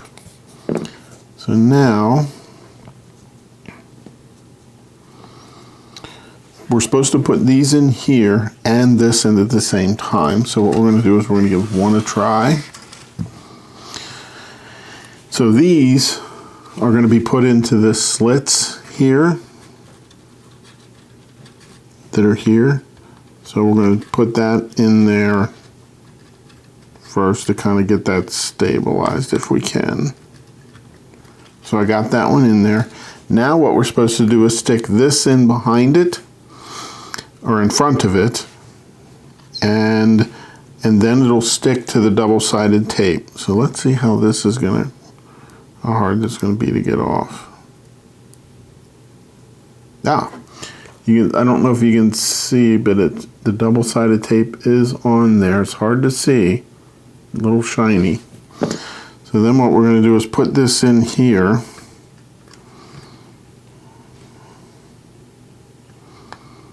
Try to keep them separated a little bit.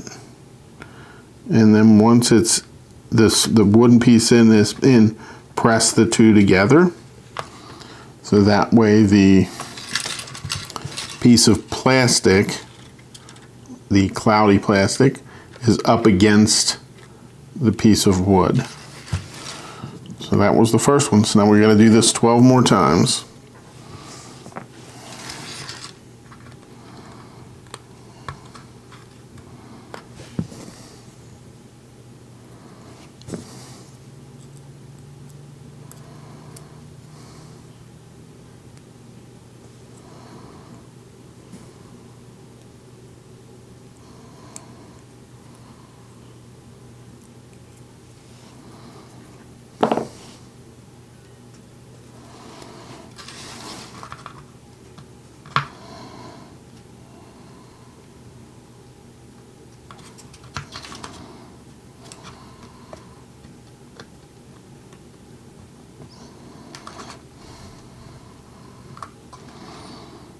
And I'm not pushing the plastic on until that piece is flush with the bottom.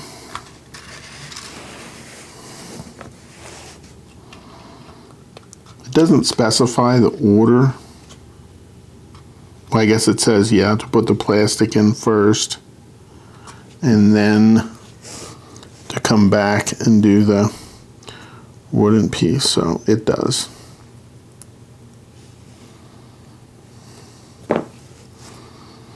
If you tilt it in the light just a little bit, you'll be able to see the double-sided tape on there to know that it's how it's supposed to be.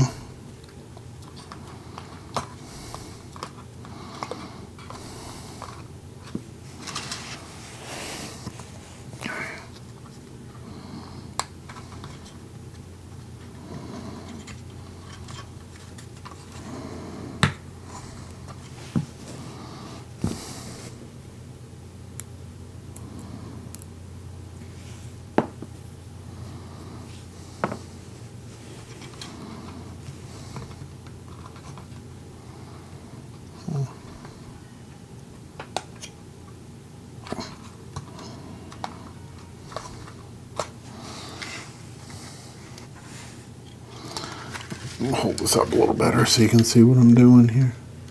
That side goes in over there, and then you can see the little slit there. It goes in there, and that goes down pretty easy. And then we grab one of these.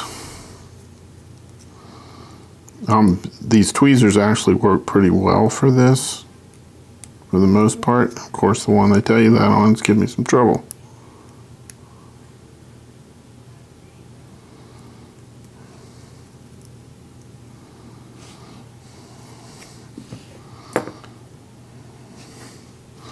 And then this goes into that little hole there.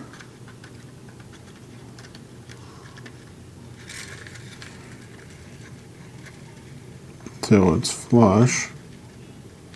Then I pinch them together to get the double-sided tape to stick to the frosted piece.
That one didn't want to go in.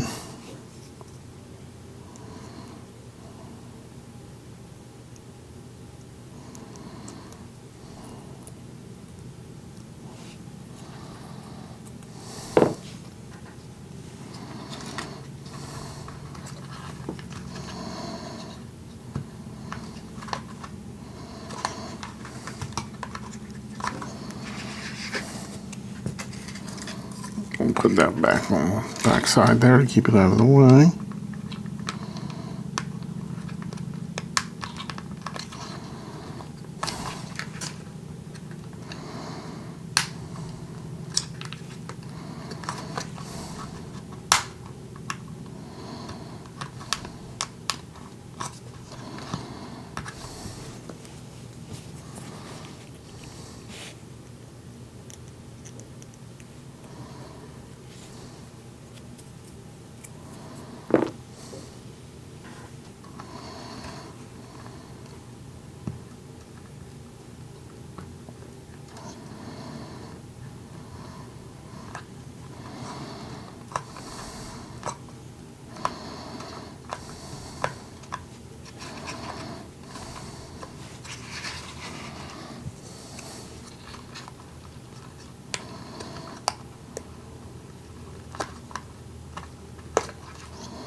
Seems like one side goes in a little harder than the other. So if I usually, looks like I'll try to get the harder side in first. That might work better.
And there, it's all done.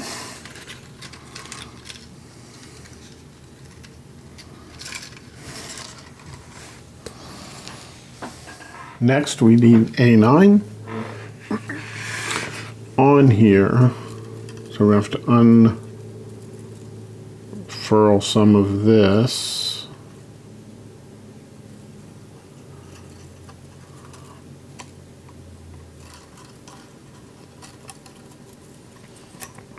Because A9 is going to have to fit down over top of all of this.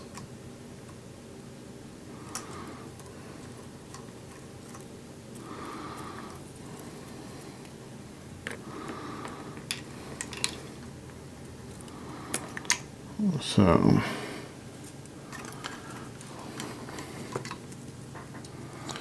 now A9 has to go on in a particular orientation. So as we get down to the top here, we'll concern ourselves with that. Okay, now A9 has this small divot right here. That needs to go towards this part, this connection point, and that will allow the wire to pass through there without damaging the wire, is why that is. That's why it's there.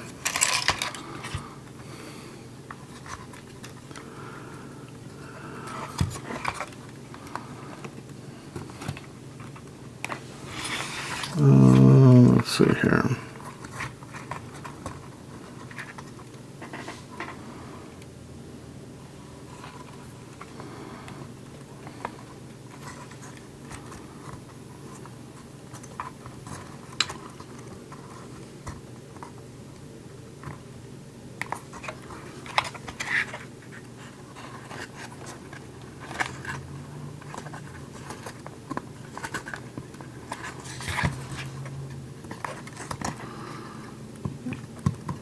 Looks like it goes down on there, but just a bit.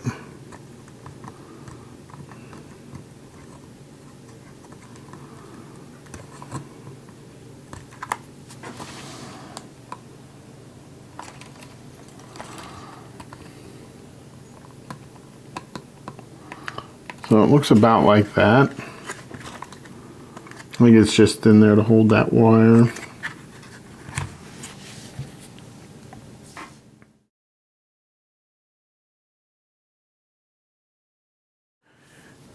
We need B8, 6 D2s, and a D6.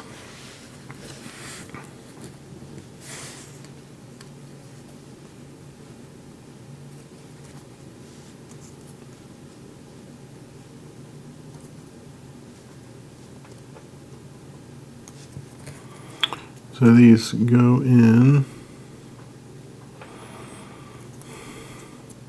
These get pushed all the way in, I guess, until this edge is flush.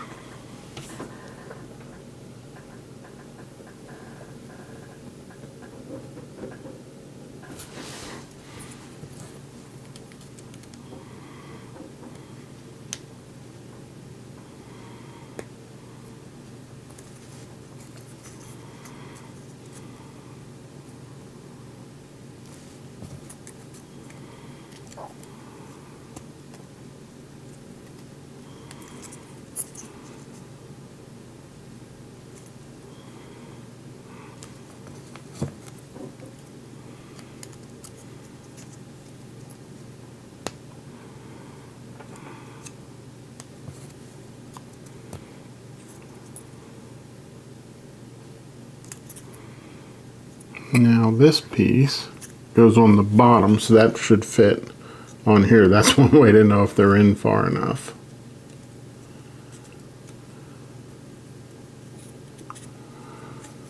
Let's see here.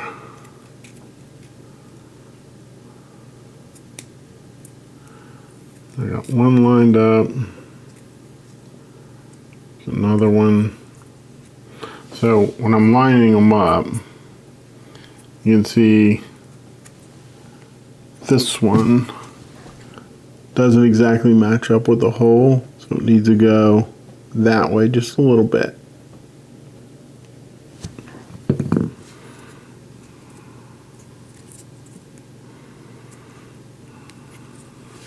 And then this one is way out. This one here.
Okay, they all did line up.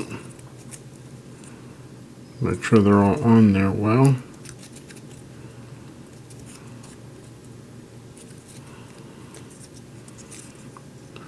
So it should look like that.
We need 6 B1s, C21, 6 D11s,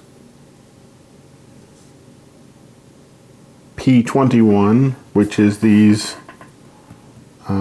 double-sided pieces of tape, and we need 6 P23s, which are these guys. They are, you know, they're the silvery looking pieces, and they have plastic on each side. It doesn't say whether it needs to be peeled off of both sides, but I'm going to peel it off of both sides.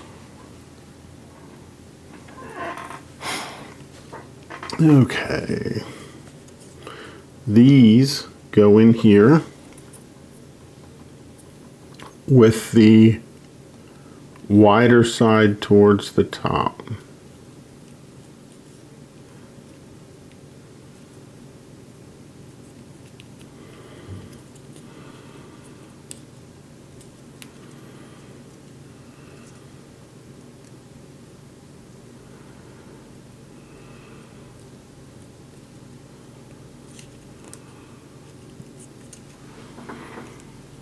So that seemed to be a little easier going into the top first.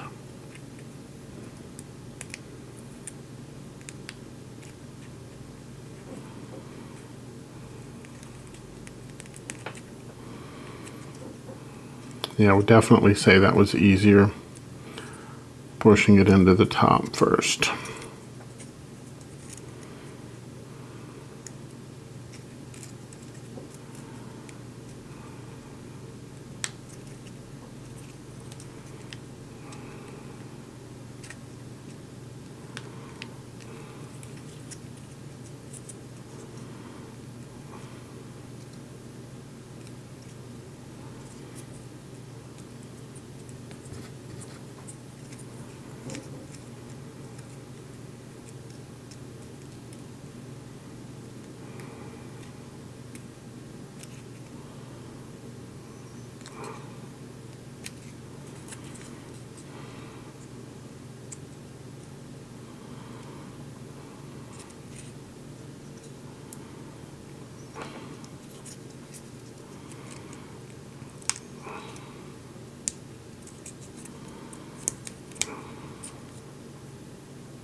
Just wasn't quite fitting in there. That's better now.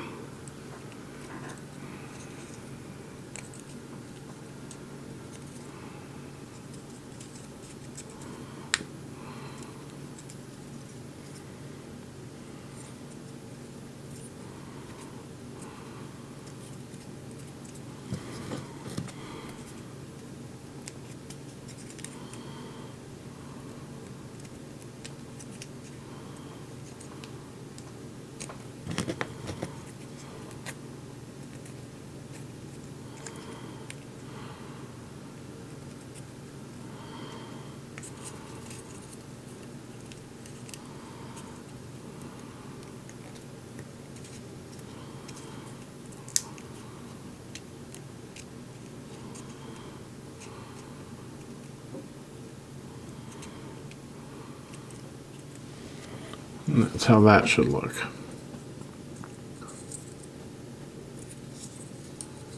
Make sure you get the printing on the outside as well. Next, C21 goes on top of this.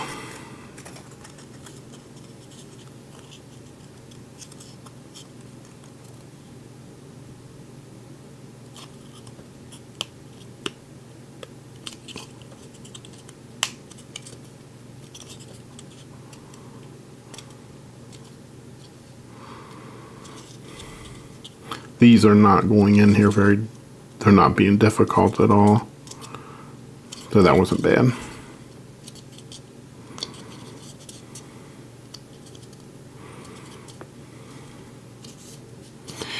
Okay, next thing, we're supposed to double-sided tape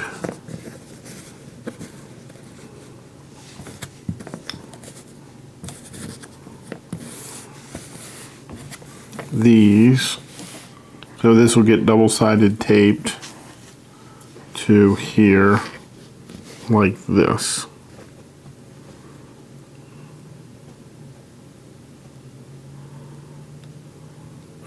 And you want to make sure you stay on the outside of that hole there.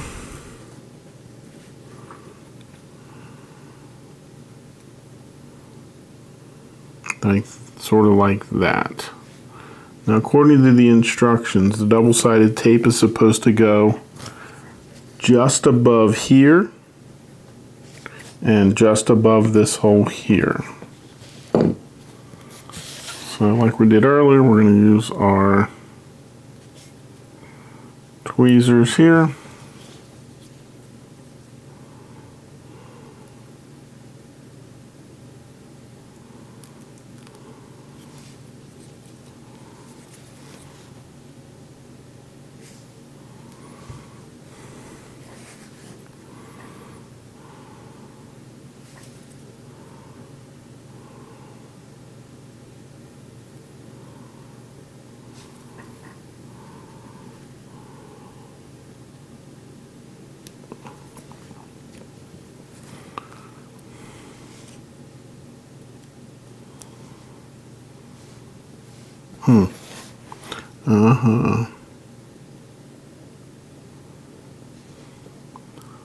The double-sided tape was left on there.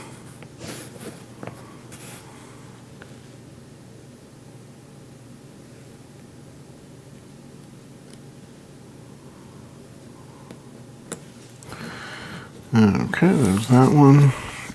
And then we'll put that one up there.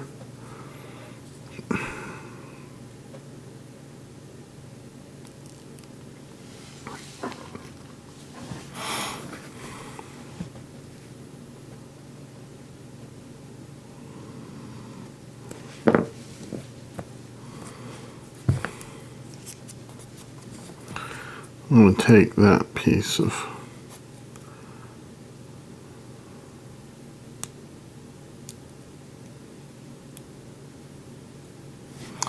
okay, then we're supposed to take the plastic off this side. I'm guessing off the other side as well.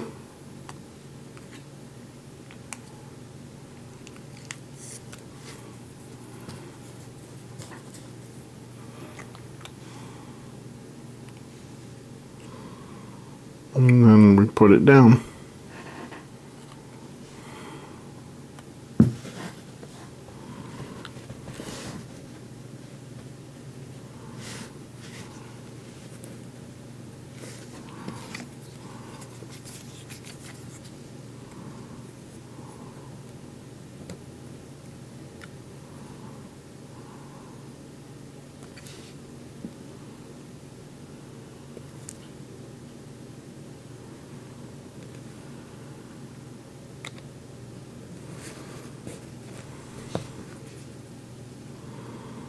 And we'll squeeze it at the top and the bottom. Should come out looking like that.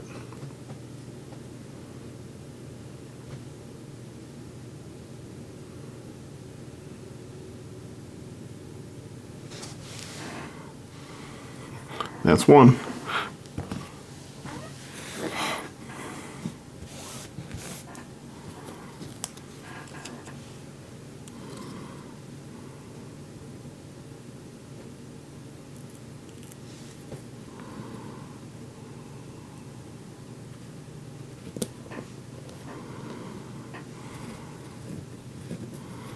I might just go ahead and tape all of these up.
Okay.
On these, I would start from the corner because it's hidden behind a little piece of wood. So I've chosen to start down here at this bottom corner.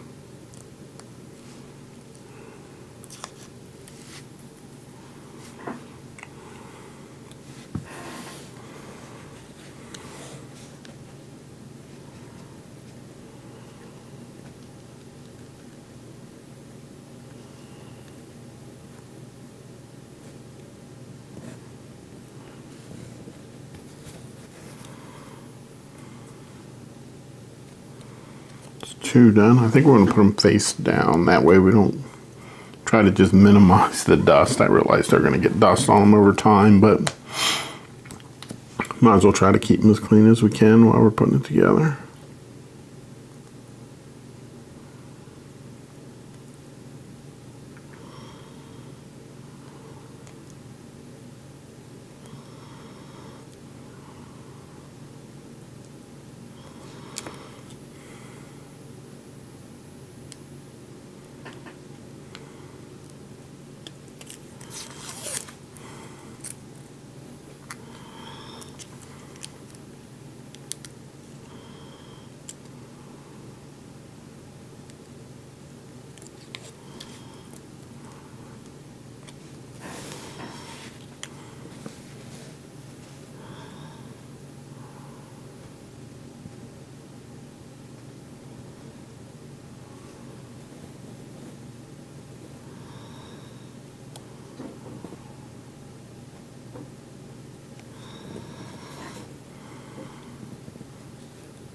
Oh, yeah.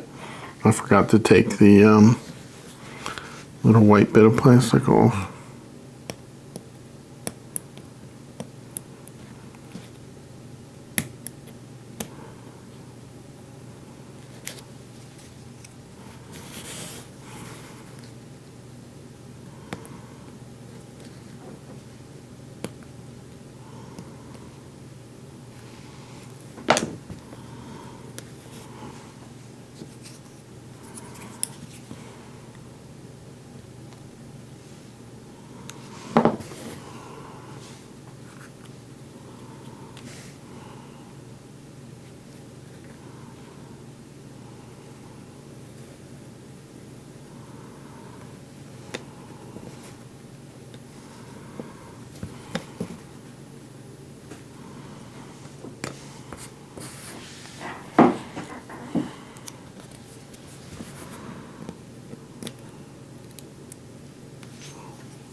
The last one will probably be the hardest one to do.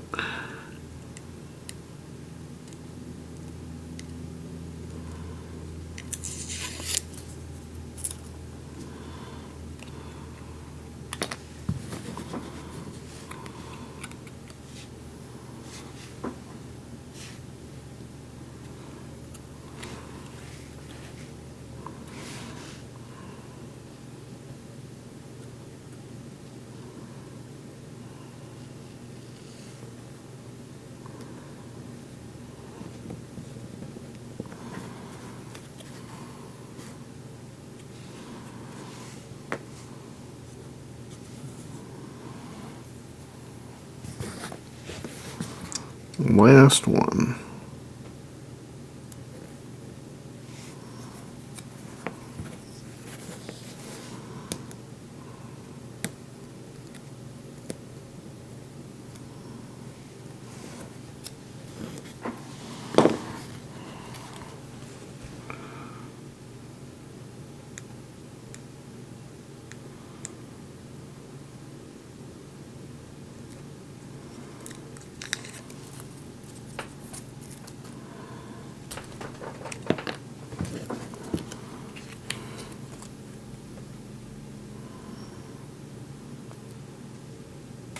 Yeah, the last one wasn't too bad.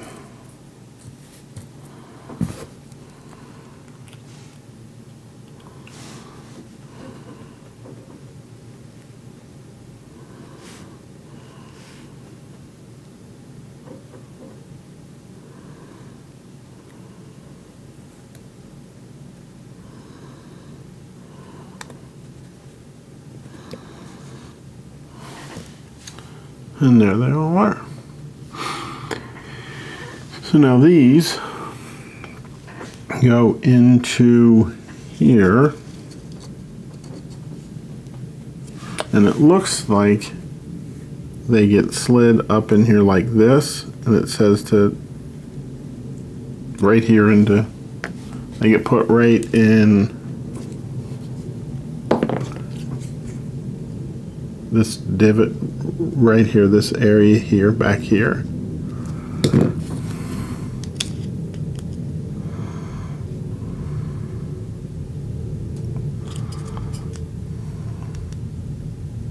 It says to sway it right to left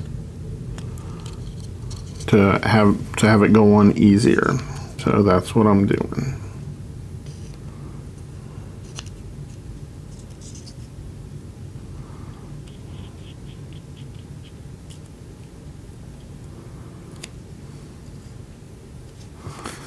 So be careful with these, because it seems like they would probably break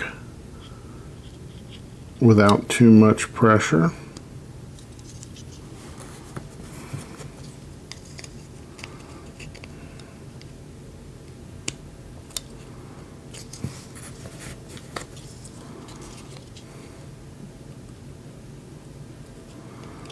I'm trying not to get my the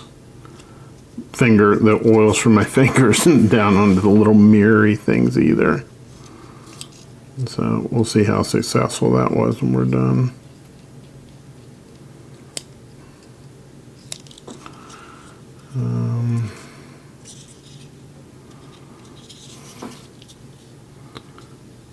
Yeah, not too bad.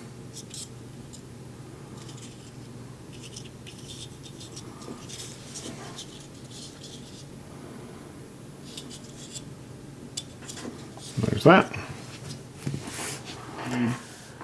6 B13s. We need 12 C6s, 1 C23, 6 E1s, and 6 E3s. And they're going to go in here. So the first piece that we need to put in is the C23, which is going to set inside of here. So we're going to get that started.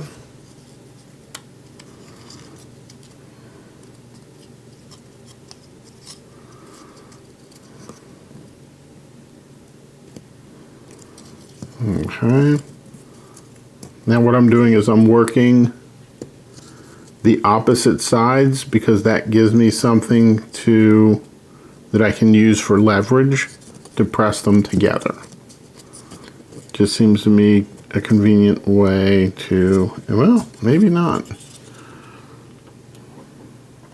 Okay, there we go, that one and that one. So then I can push these guys together like that.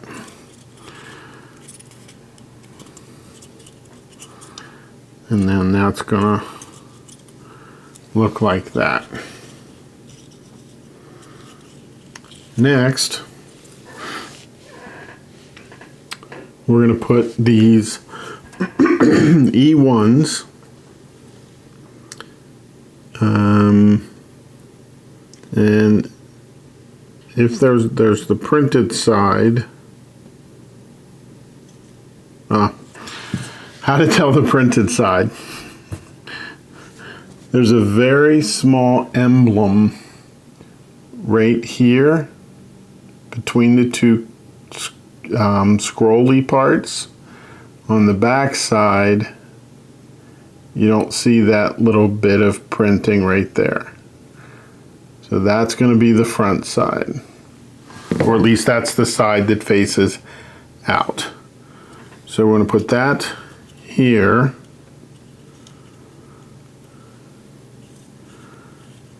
Upside down, or like where this cutout part here, this part here is going to go up towards the top like that. And then we're going to take one of these C6s and presumably put it in there. It looks like they show the orientation that it's up and down. So we'll go ahead and get that started in there.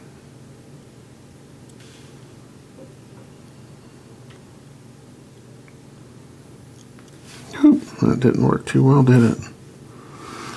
Okay, let's just try it with my fingers.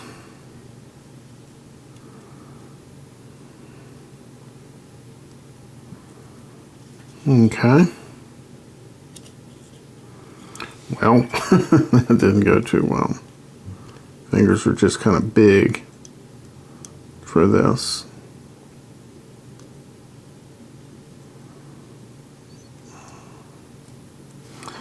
Let's try this little guy, see if it's going to help us out.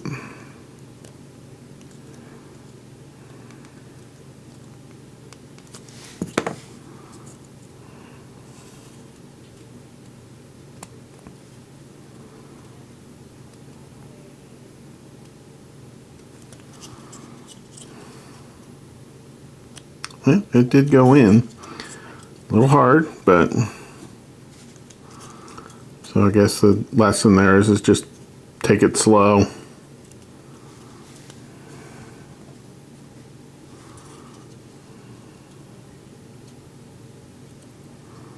Sorry you can't see. Let me see if I can get a little better angle at this.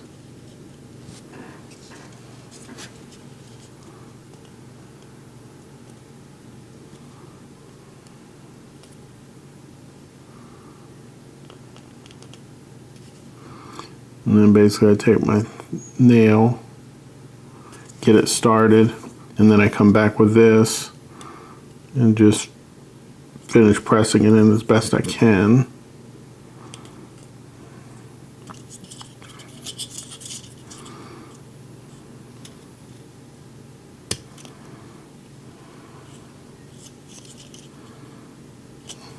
Yeah, it looks like that's in there.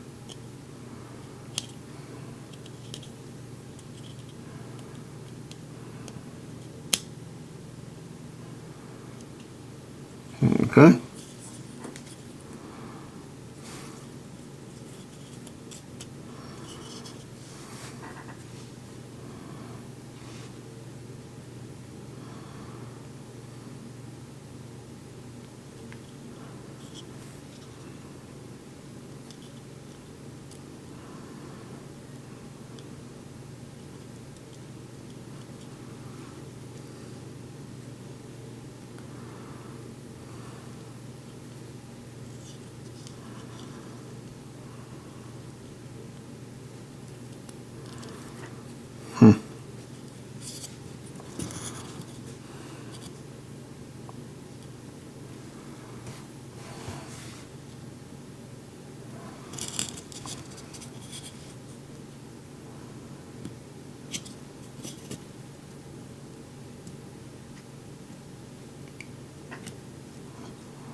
That was a little better.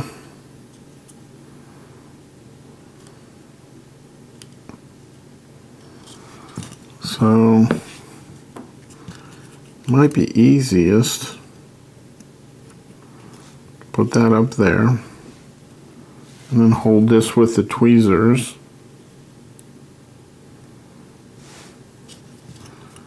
To get it at least started.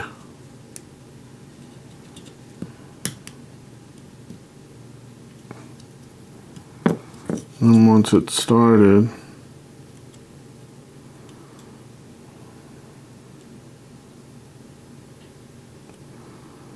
come back and push it in.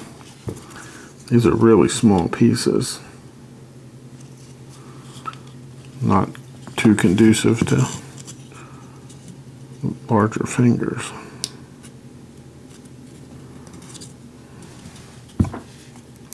Let's try this just to line up the holes. See if that helps any.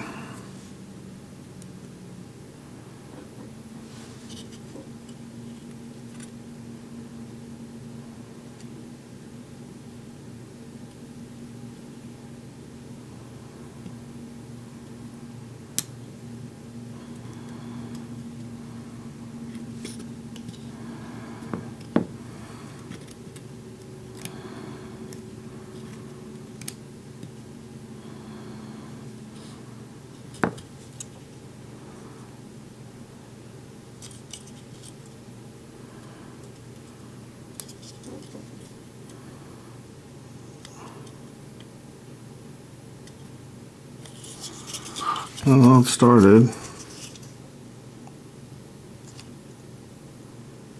Okay, one more to go.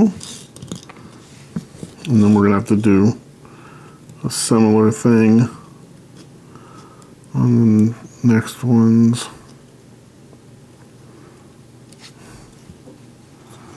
This is in a kind of a harder spot, so hopefully the next ones will be a little easier.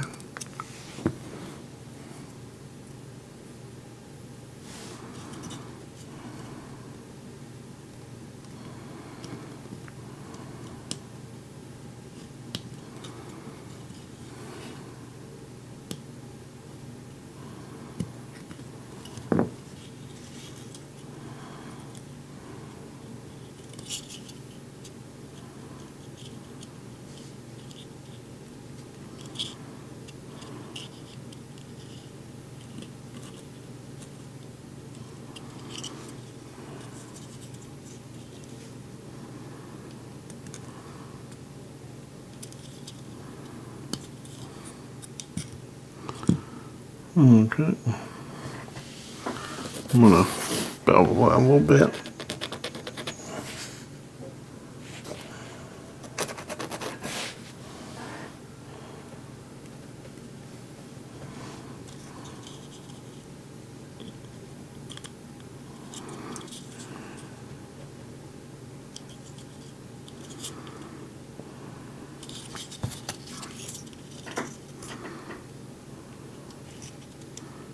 Be careful how hard you push, because it feels like that these parts may actually break quite easily. So there's that piece. Now we're going to attach these onto here. Make sure the printed side goes out.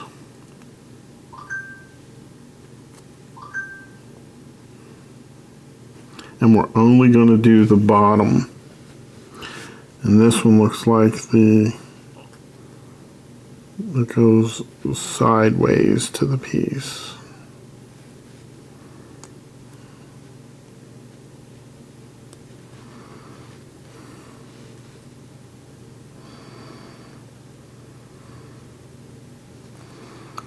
Like that.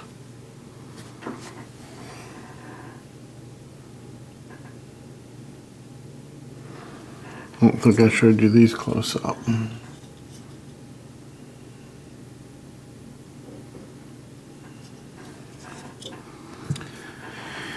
Okay, on to the next.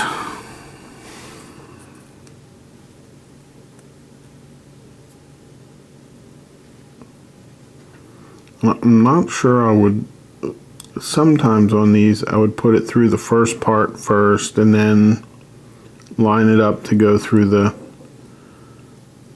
the second hole, but the problem with these are the E3s are just, all the E parts are very thin.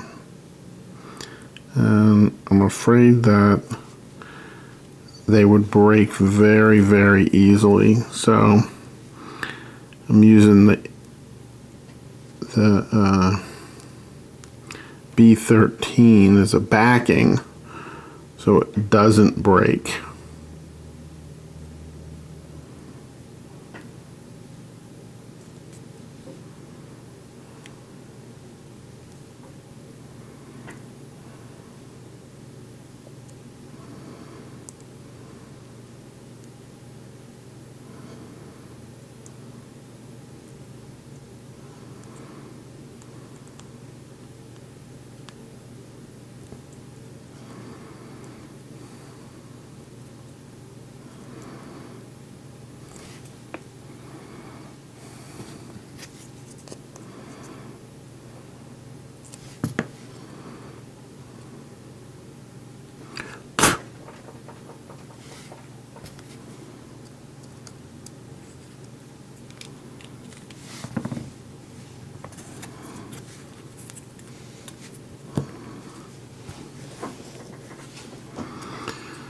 Okay.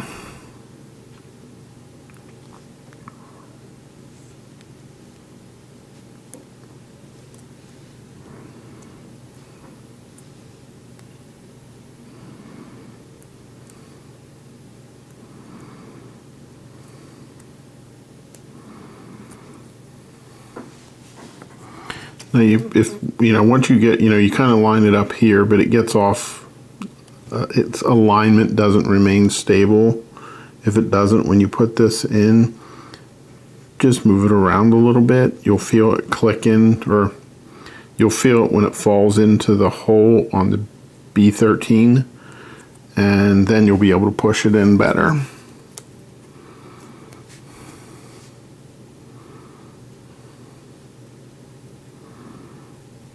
So like now that I have it started, I'll push it in a little bit. I know it's off, but I will move it over to where you feel it fall into that little hole in the B13.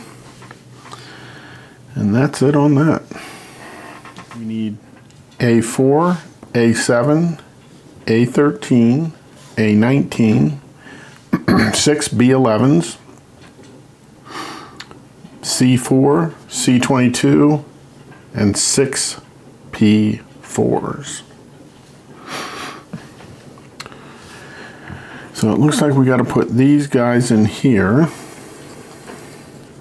in these holes like this.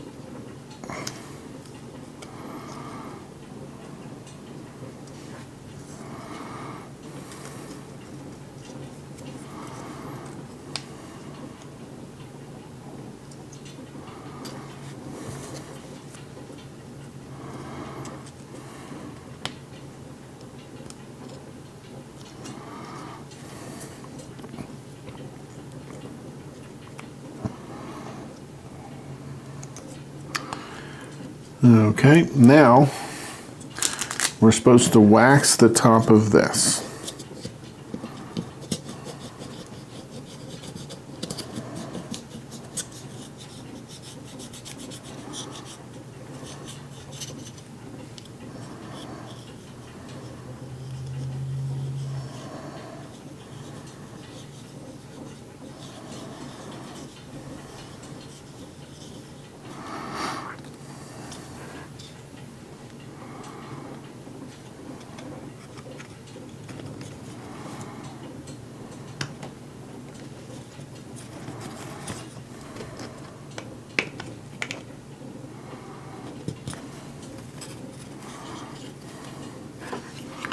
So we got to get these down in here.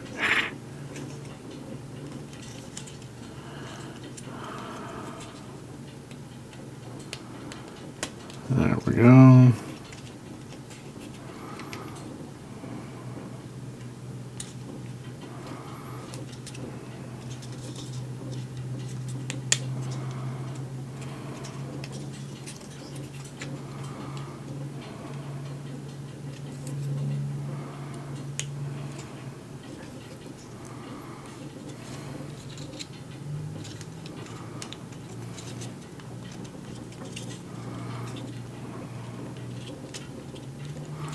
Yeah, okay, now they're all down inside, and we have to push these little nubs through these holes.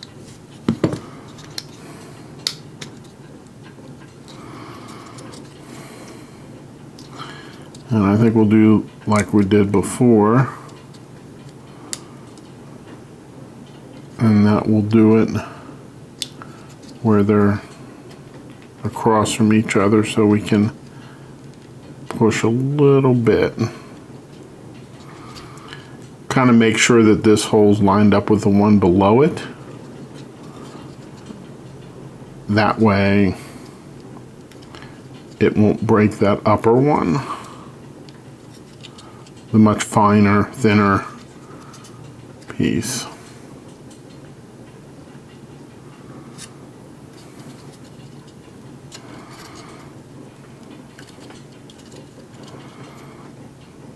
Okay, I think that's got that.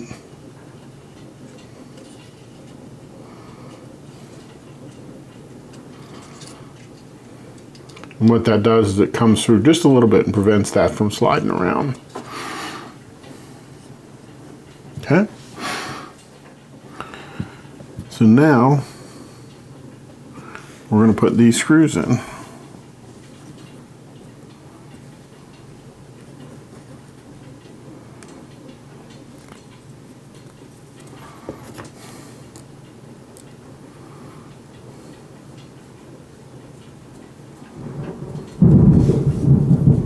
I don't know if you can hear it, but we have a thunderstorm outside right now.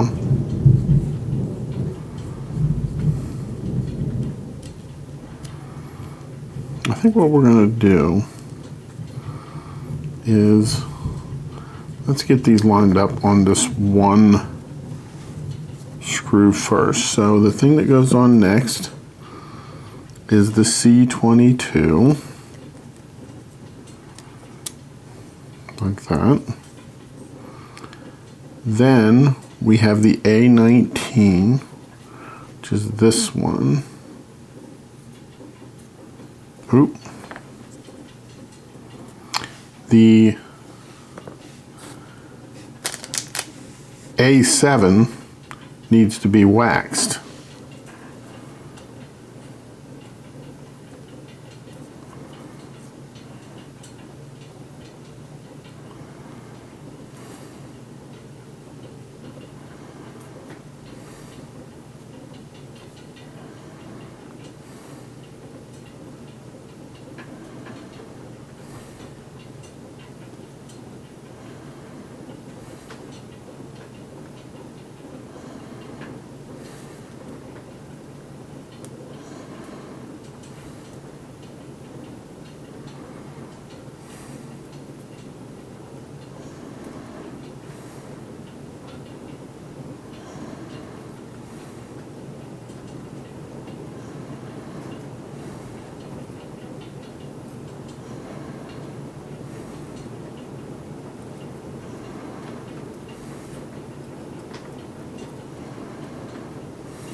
Well, you can see I left that one screw in there. That's kind of, so I know where I started the waxing.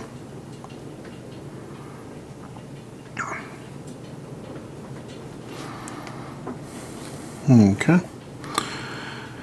Now we can put on the C22.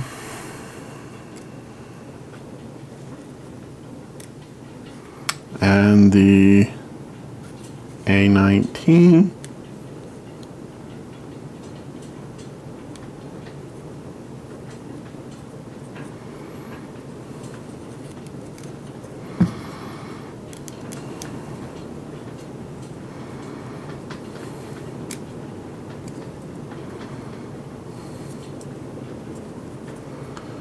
And then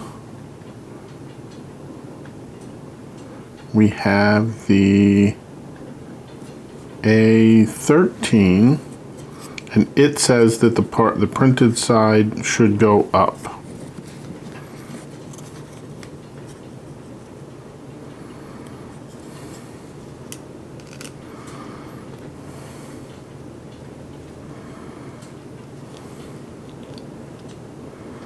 That will loose, and what we're going to do is we'll put a screw in the opposite side just to hold it all together.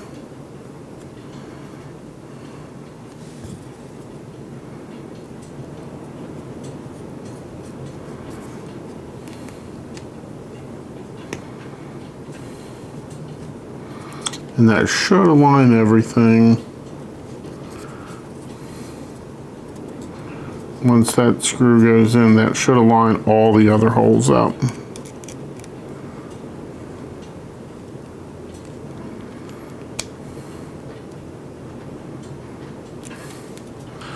And then we're going to put this one in, tighten this one up.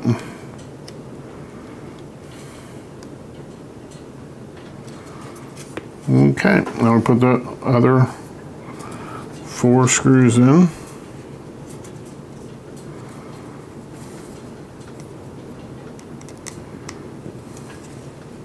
And I'm holding these together just so nothing spreads apart on me. I'm sure these will need to be flush. And then I'm not going around, I'm kind of going in a diagonal pattern. So I'm putting them in across from each other. I'm not sure that needs to be done, but it's not going to hurt.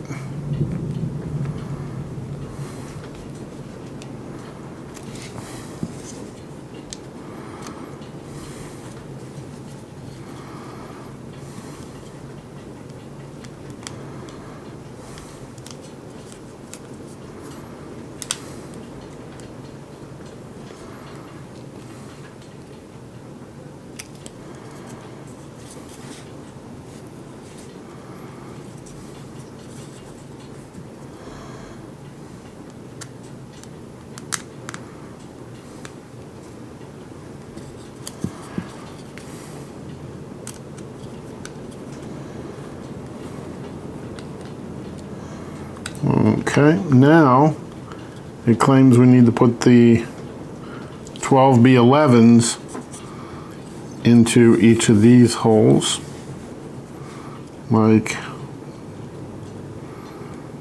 this. And it looks like the B11s might be pretty easy to break, so kind of be cautious with them.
Okay, now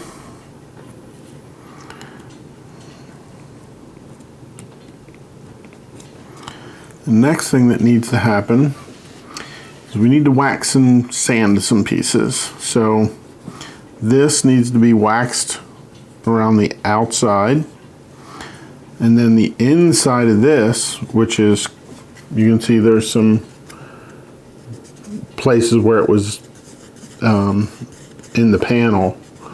So what we'll do is we'll take the sandpaper that came with it, and we're going to sand those smooth.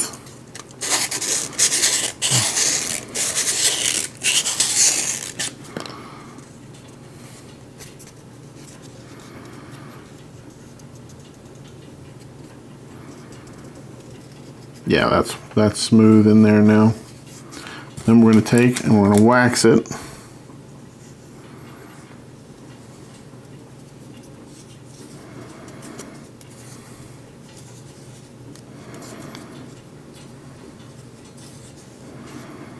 Okay, and then we also need to wax around the outside here.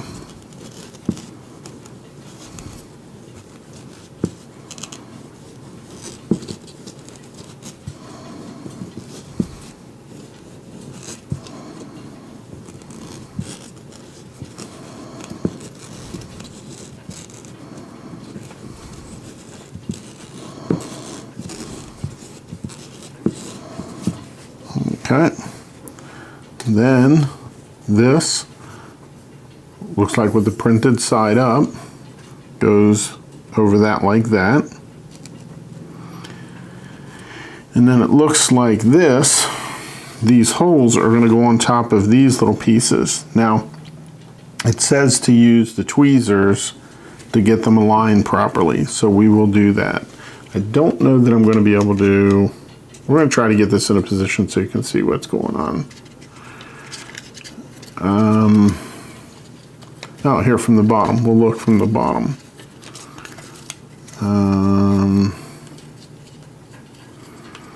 So we're going to align the pieces like that. And some of them are going to have to be moved a little bit. But we got to find a starting place. So we're going to call this over here. That's the first one we're going to try to get in, and then we're going to move these just a little bit.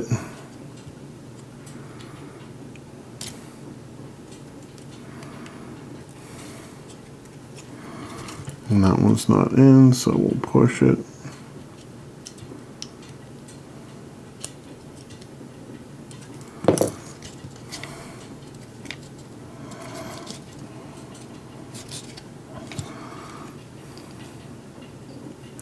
Okay, there we got that started. The first one is now started.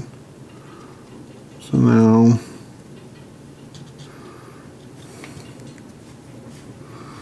I'm going to try and get this next one started.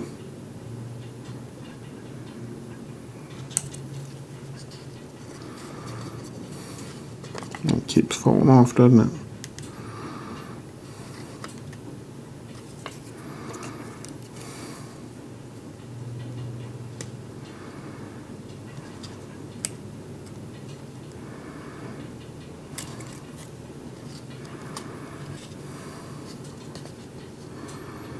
Okay, that one is started. Oop, those two are started.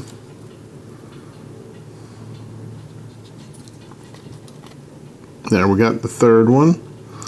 So what we're going to do is just keep marching around.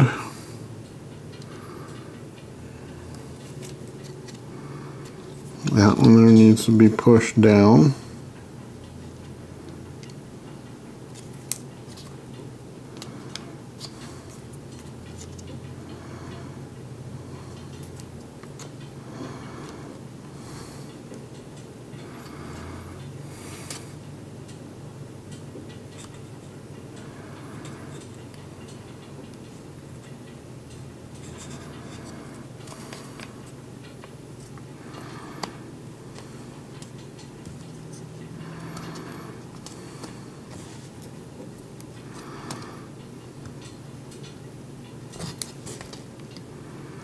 Another one.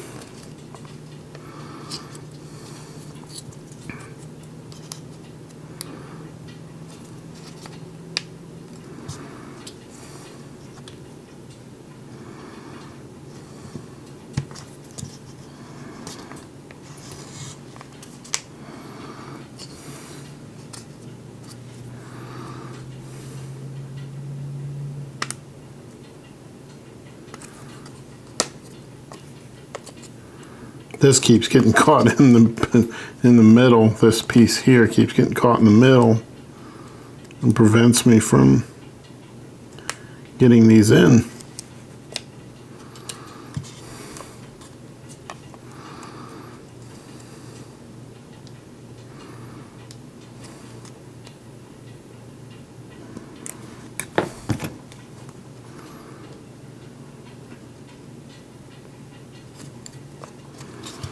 Let's go over this side.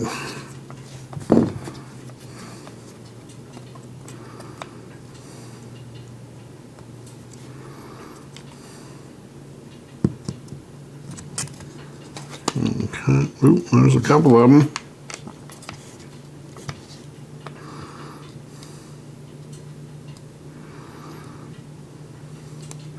Now I'm not putting too much pressure. You can see my thumb is not putting in too much pressure on it, otherwise they just won't move.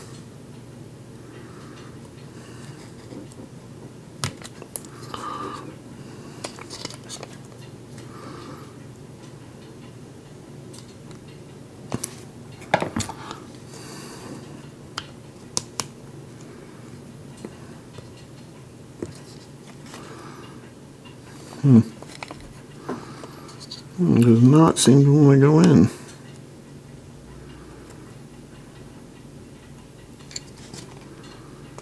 Ah, it's in there now.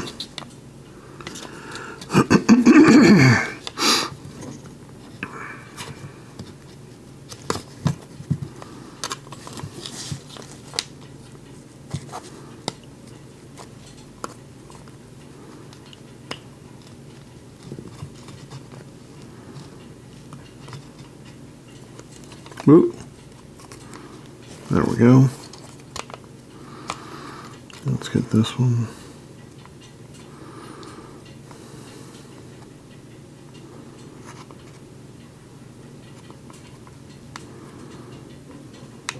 Okay. I think we got them all. Now that's going to take a little bit of time to get those all in there properly.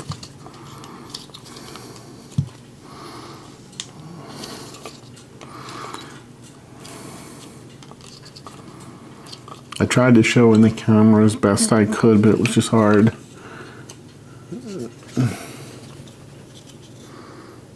That's how they look.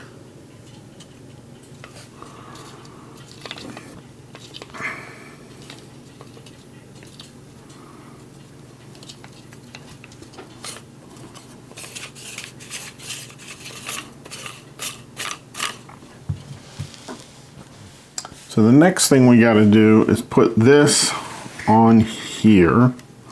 We have to make sure that the wire runs up along here and doesn't get kinked in here or compressed in any way. So I guess what we're going to have to do is feed this up through there as best we can.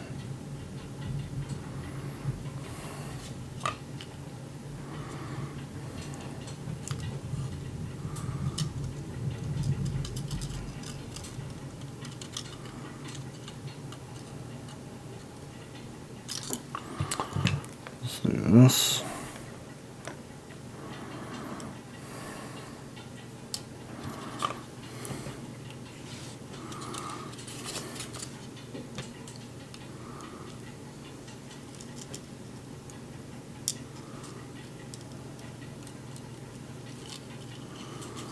And that's how that goes up through there. And then as you're putting this down, we also have to mesh this gear, these cogs, into these cogs. So we might have to finesse that a little bit.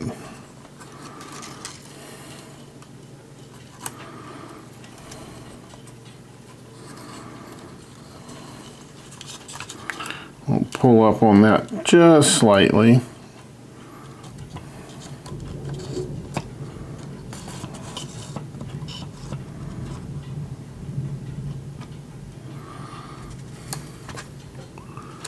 So then these the top of these here need to go into these holes here. And we need to make sure that we are in the gears properly too.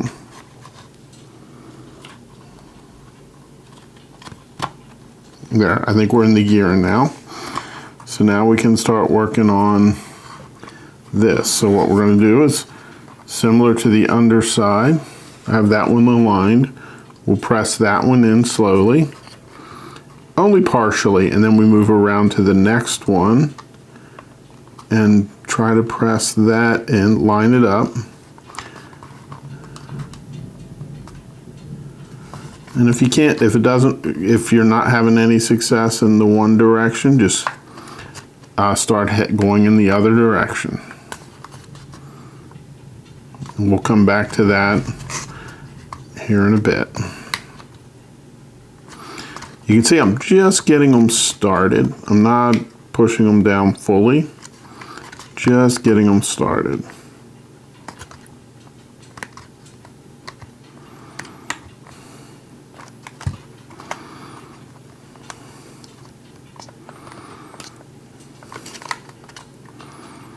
Okay, now let's go back over here. I'm going to try coming in the other direction now. That's the one we couldn't get before, but now we can.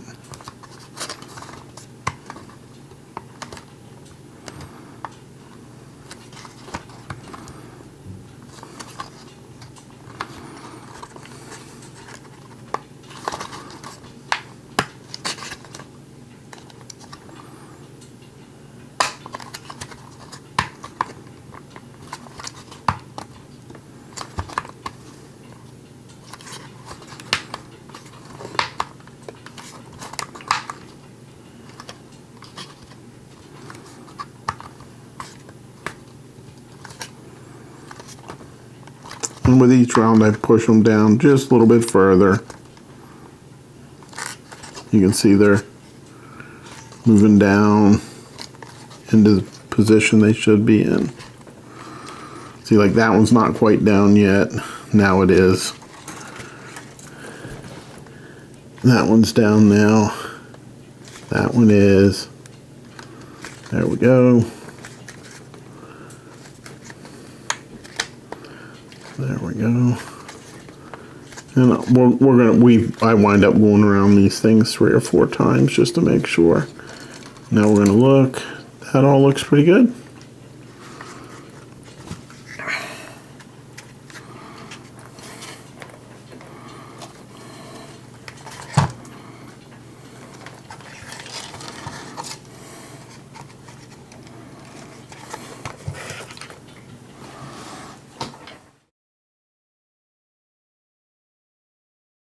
We need C14. You'll notice C14 has kind of an odd shape in the center.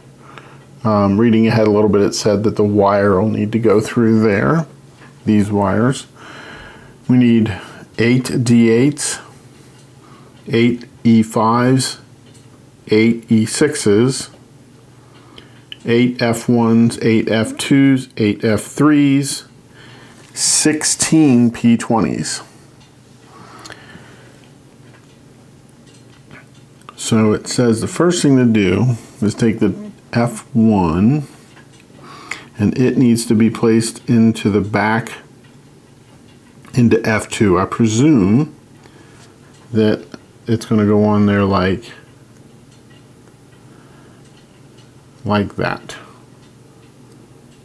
So,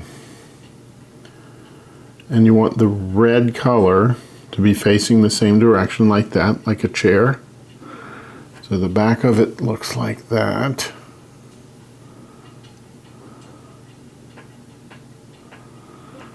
Like that. And next, we're going to get E6. And the color goes towards the outside. And the E6 is going to go into this slot here. and down into this hole here. So I think what we would do is put it in here first. So on the base, we'll put it into that hole first. And it really goes in very easy. And then we'll push that side into where it needs to go. Like that. And then we grab an E5 and do the same thing to the other side.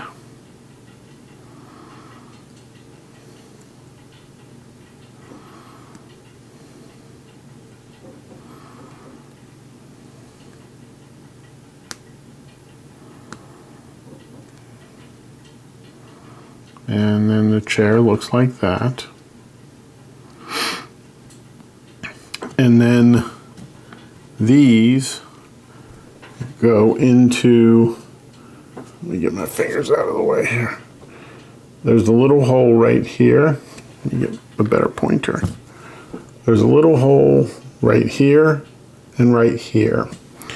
So what you want to do is you want this part to be facing forward. So you're going to put it in there and have it face forward like that. And you're going to do that for each side.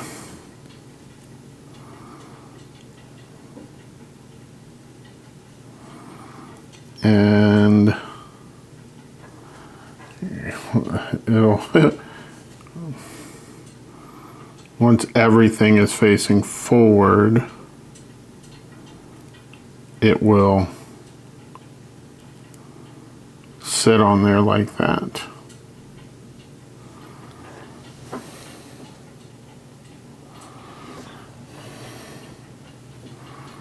And now we got to do that a few more times. Oop. And then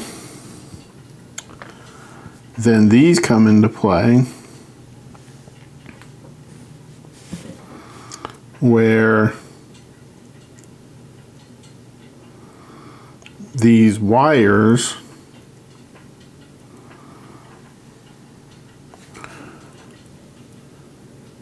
will fit into the holes on the ends here, right there, and then this will get pushed up under the seat, up into these two holes. So let's do that now. We're gonna, and as we go through, see, I put it through that wire, and then this wire is next, like that. Then, now that they're through the wires, we can put this into those two holes. Now, I would really push this carefully and slowly.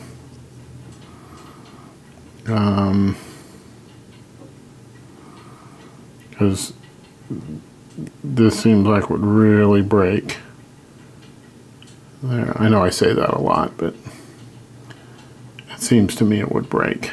So, and the wires are pointing forward at the top relative to the seat, and they don't spin now because they're locked in with that. And that's the bottom of the seat, that's the front. Here's the side view.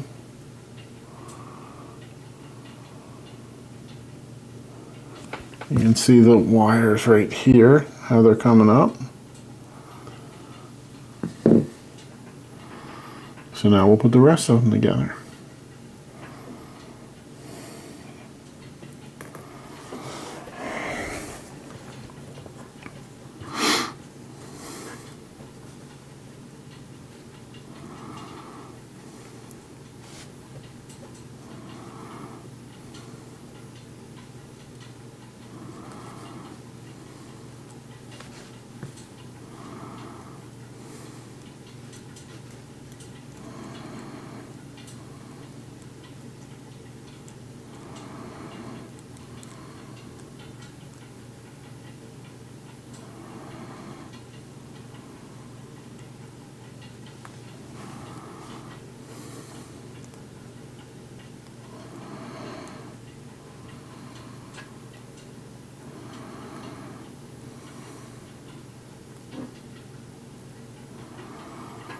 Well, that doesn't want to go in there very well, so we'll just keep working at it.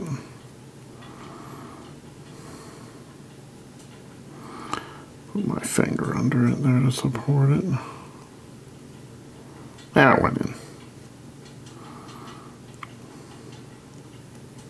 It was easier when I put my finger under it, I guess, to press against it. Let's see how this side goes now. Yeah, that was fine.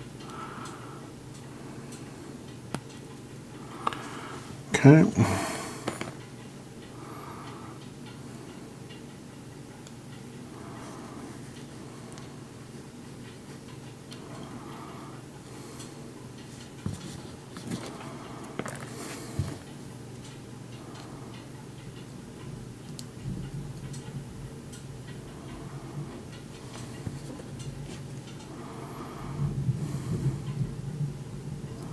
And I'm putting the color part of this out towards the front of the seat.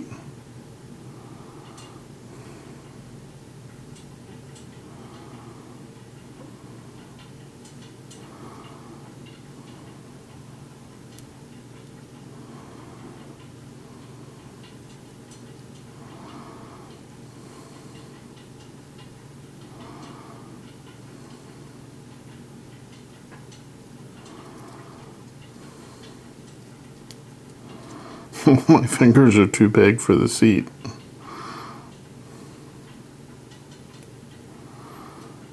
Towards the front. And you can see there's what I mean. The red color of that was towards the front. The back is the brown with like that.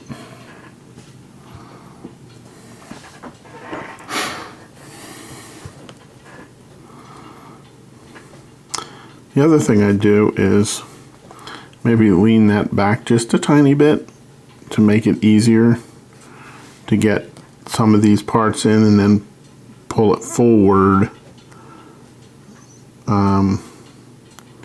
when I need to make these fit in there.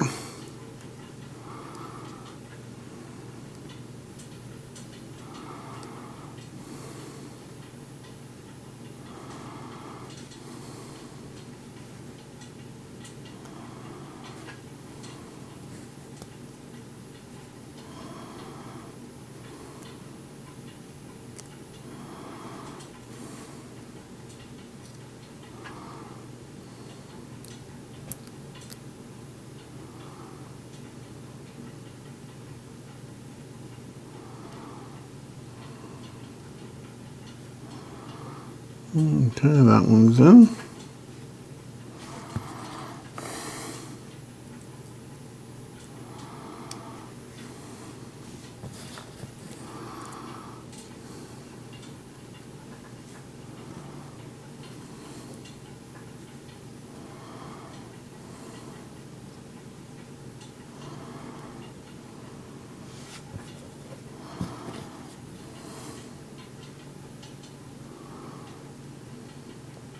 Put that backwards.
these pieces do fit together fairly easily. So if you're having trouble getting them together, they may not be aligned quite right.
Getting our way through here.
And last one.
Now we're going to put these D8s on these, and we're going to use this narrower part of that. Apparently that will lock the wire in, it looks like.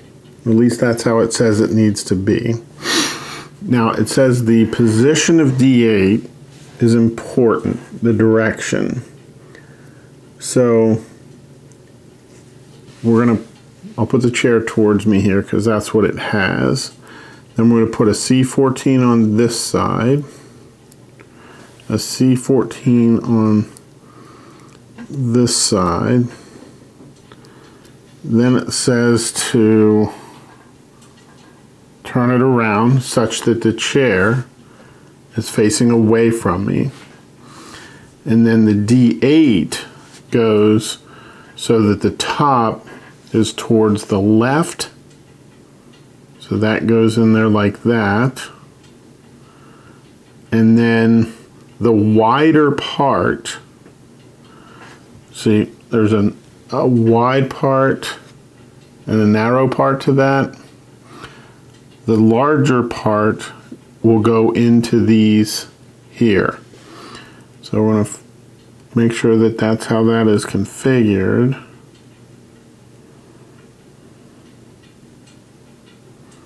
And then it goes on there, and I guess that holds the wires in place. So it'll look like that. Hand out of the way. So you can see the front of the chair facing the camera, and this will go off to the left.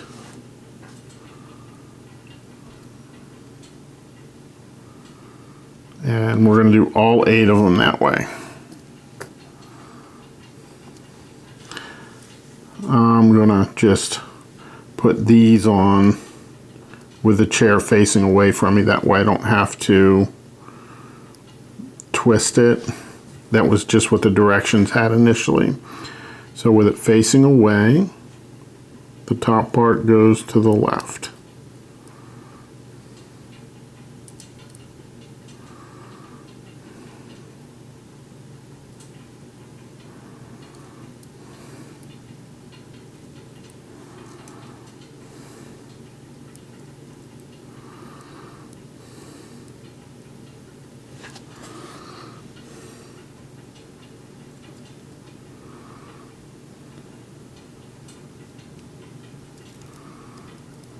Like I said, all that does is keeps the wire from coming out and holds it in place. And the chair still has a little bit of freedom of movement.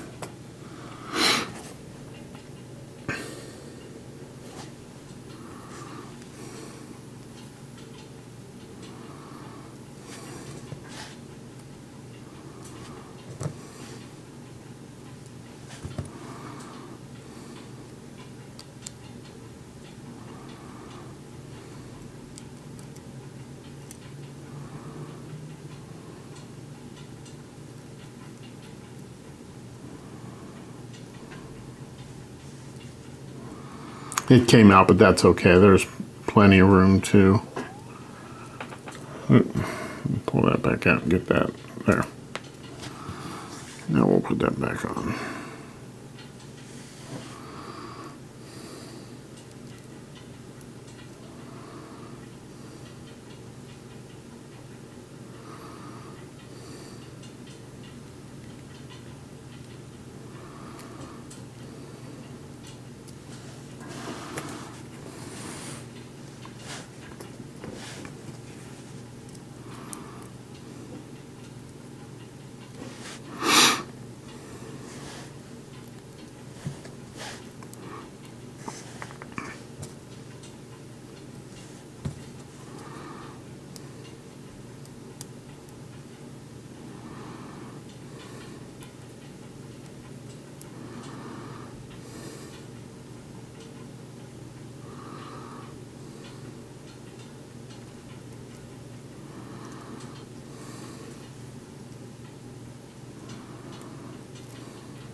As it turns out, these really aren't that difficult. They're just tedious.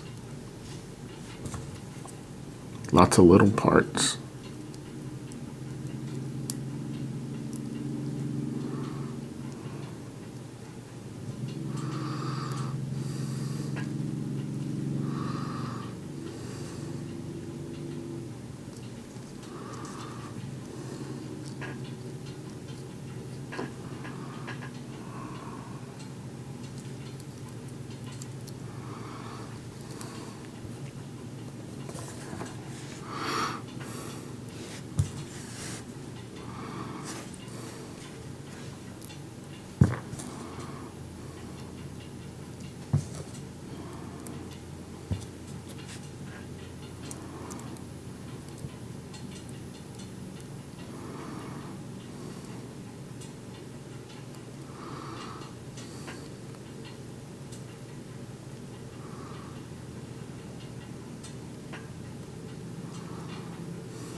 16 C3s, 8 P8s, and 16 P9s. So the first thing we got to do is get the P8s onto one end of the P9s.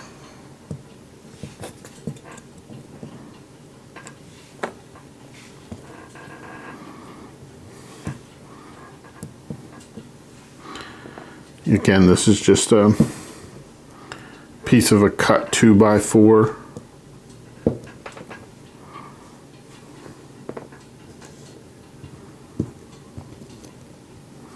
It just gives me some stability because this is just a big mouse pad under here.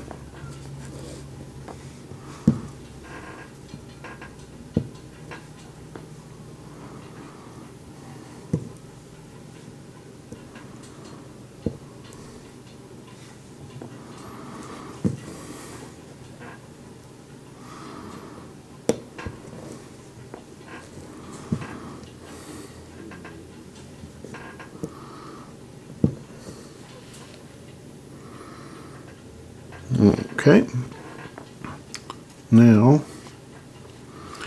we have to put a C3 through one side, and that's going to go through this center hole here. Then we're going to put a C3 on the other side,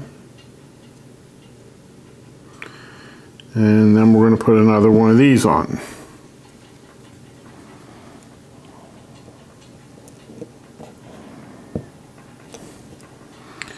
And in the end, it'll look like that. So this is from the back, which is the image they show in the manual.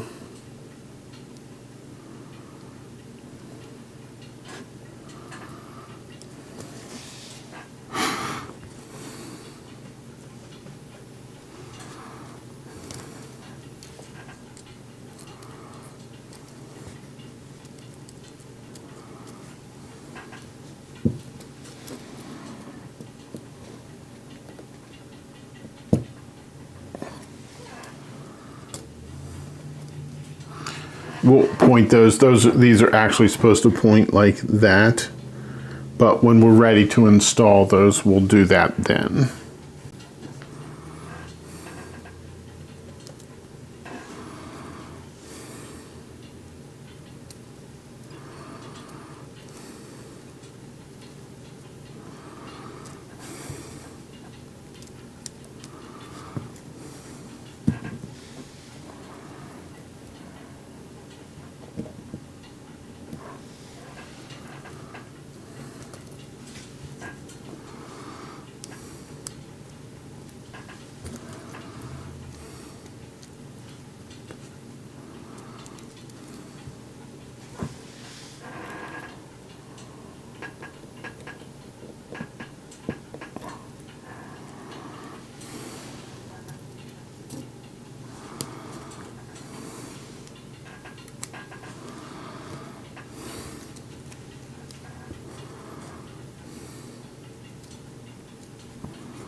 7 B12s, a C5, and a D7. Now the D7 has a triangle printed on one side. We want to put our parts in the other side. We want we want our parts to go into the blank side. So what we are looking for is B5 goes into a slightly different, B5 goes into a different spot. So along the perimeter is where the B12s are going to go, except there's one spot where the D5 needs to go. And based on looking here, I think the D5 or the C5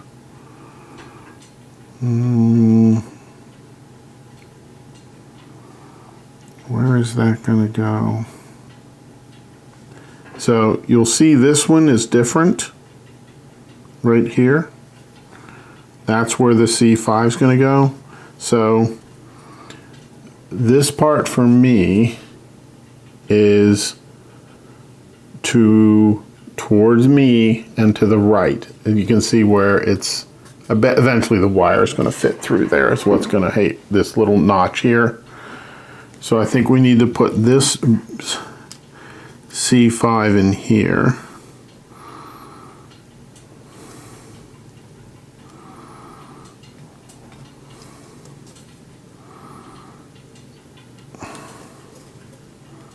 And it says to rock it a little bit to get it in there.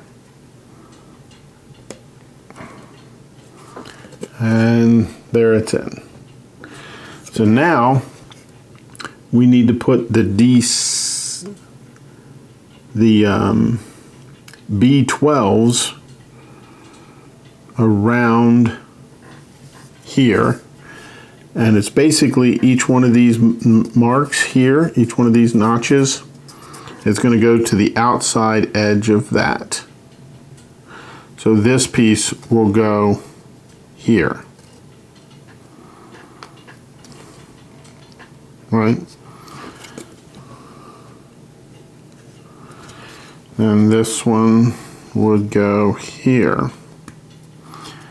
And I'm using these larger notches here as a guide.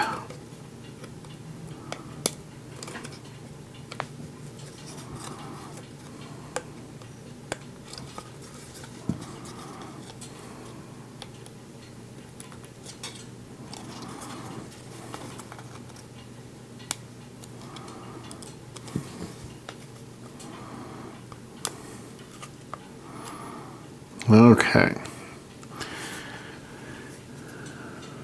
Now the next thing we've got to do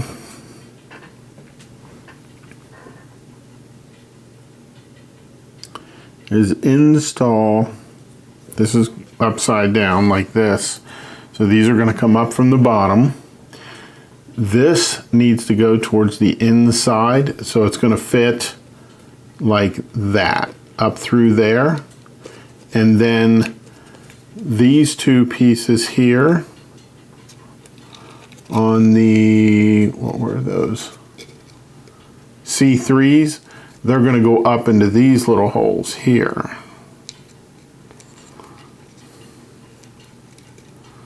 So we'll get that one started like that. And then, but we don't put it in much or you won't be able to get that spun around there. And then that goes up there. And this one needs to go in. And then see how that's towards the inside? That's how they're all going to be. It's towards the inside like that. And basically there's going to be two rows, or they're going to be offset just a little bit from each other. So we'll do the next one here. And again, towards the center.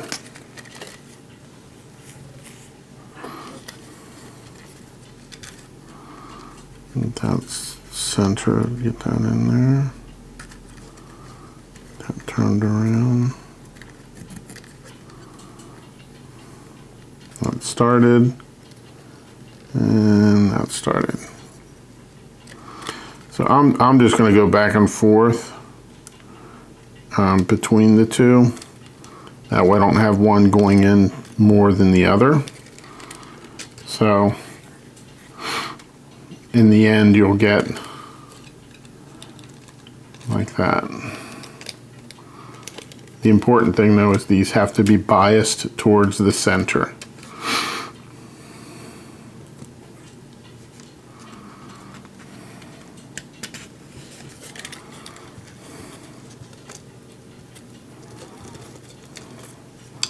One, two, three, four, 5, 6. 1, 2, 3. 1, 2, 3, 4, 5. That is 8, and that's how many we have. So yep, so we're going on right.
And then every time I put them down to make sure that the wires don't get all knotted up on me.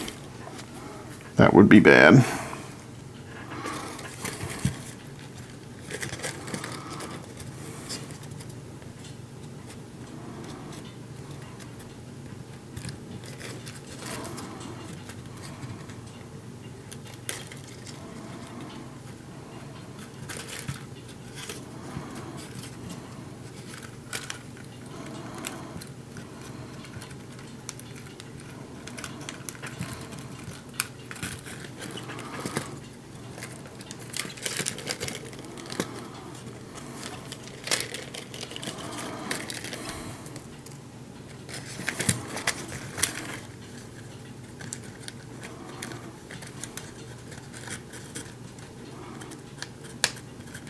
And as you can see, I'm rocking them just like the instructions said.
Okay, and that's it.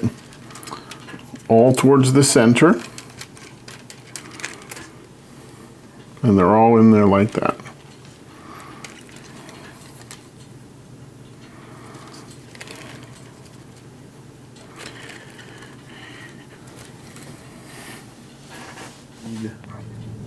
A6, 3 B14s, 6 C16s, 8 P5s, 8 P4s, and P27.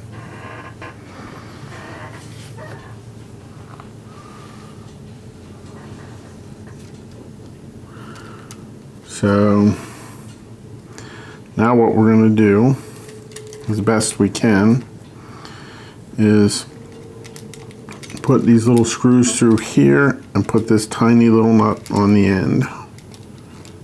So what I'm going to do is try to get the nut started on it, and then I'll grab the A6 when I'm ready to tighten it. So now what you can do is turn the screw backwards until you'll either hear it or feel it click, and that way you won't cross thread it. And then we use this to get it tight.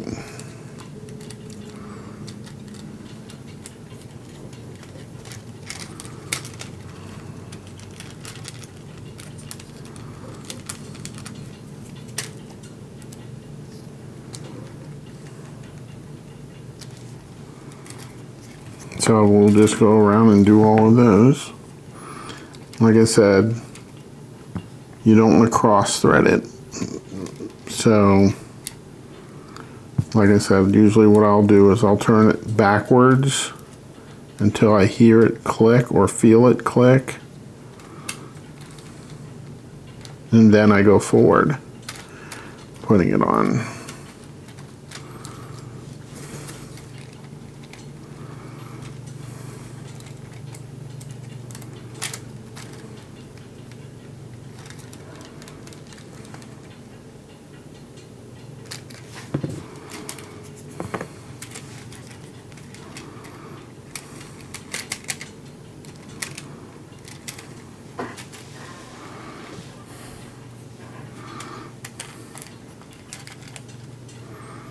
For this, it would be nice if there was a little stand or something.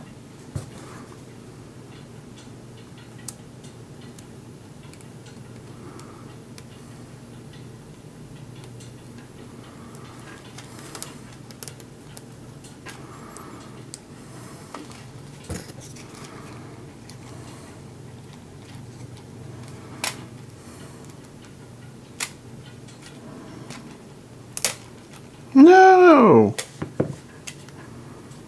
Okay, well, we're going to repair that.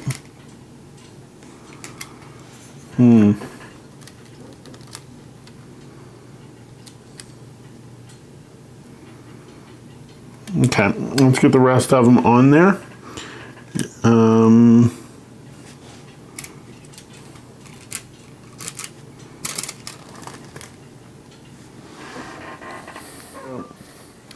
In the end, it doesn't look like I'm going to have to repair that because D8 does have a spare. So we will set that aside for now. And we will replace that here in just a minute. I want to get the rest of these on there. So there's a lesson there. Be real careful. Learn from my mistake.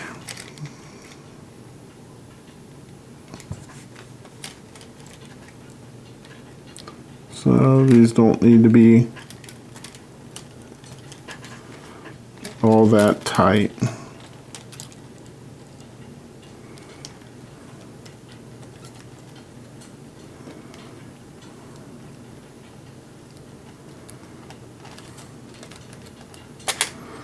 So we're gonna not push so hard on that guy.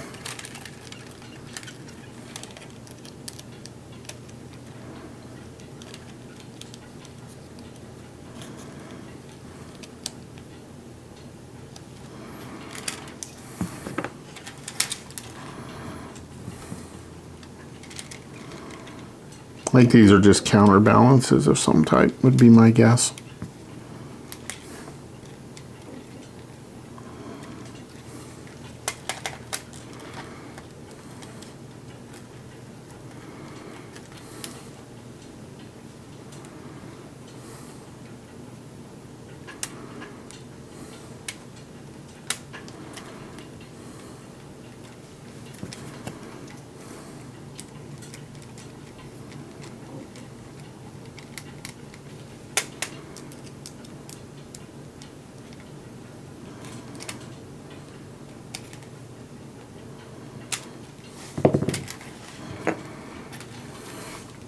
Three to go.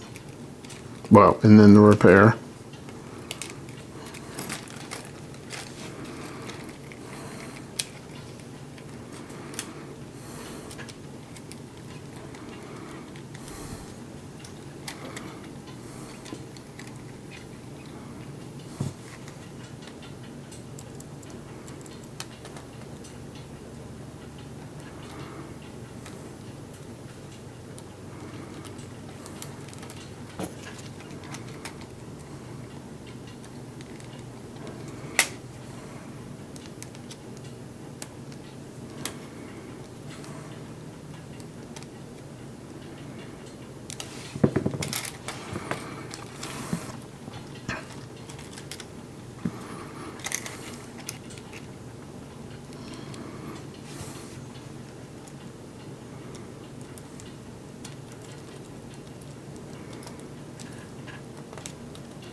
Okay, now let's get that one that broke fixed.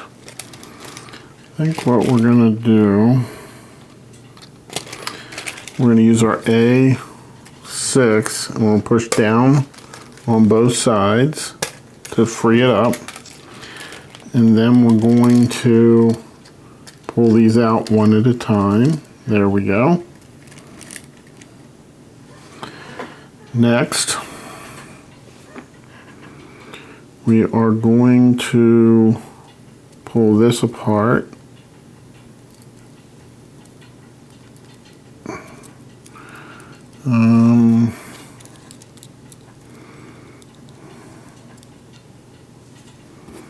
Let's see here, I'm going to get this in here.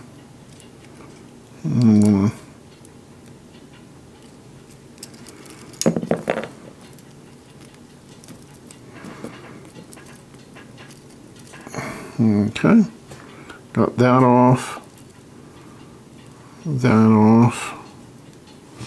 those two there. I need to slide that down, slide that down,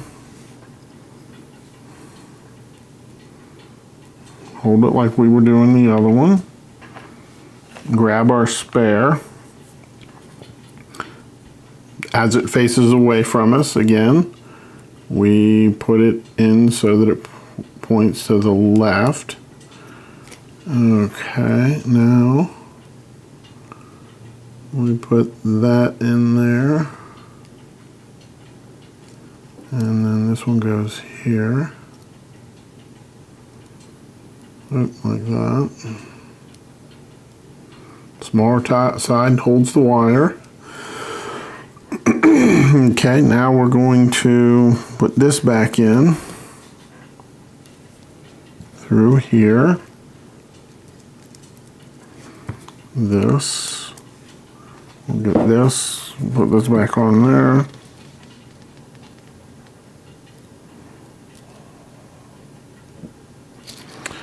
Okay, then we're going to put this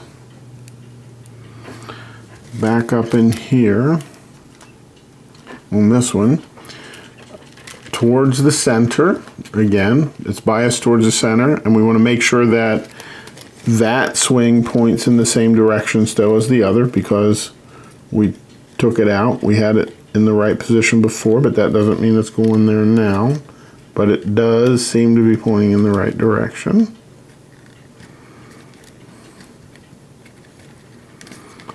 Okay.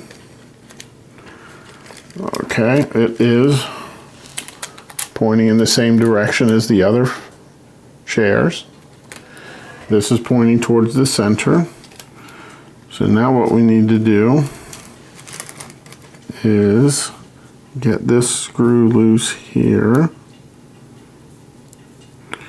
We're going to put that through there.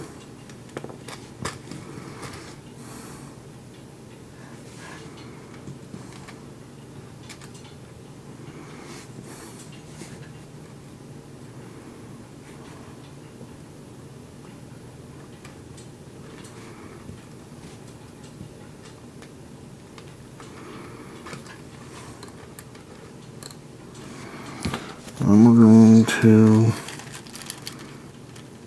put this on here and then tighten it up a little bit.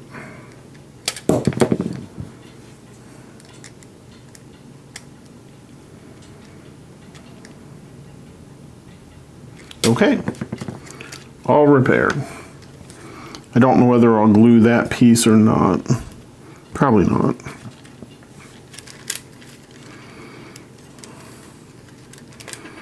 Okay, now the next thing we got is these C16s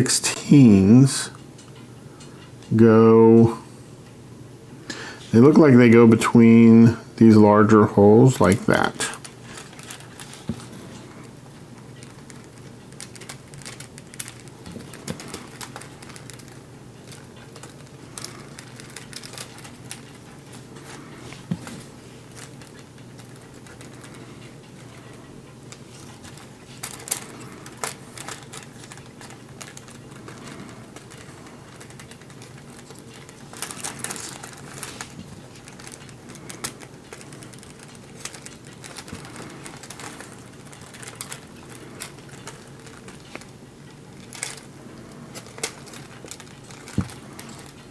Okay, and then that's how that looks. Oop, we got a couple of our chairs stuck together. There we go. Now they're not. Now everything's moving kind of free. Okay, so now we've got these B14s. I'm going to do that just to hold it up a little bit. Now the B14s,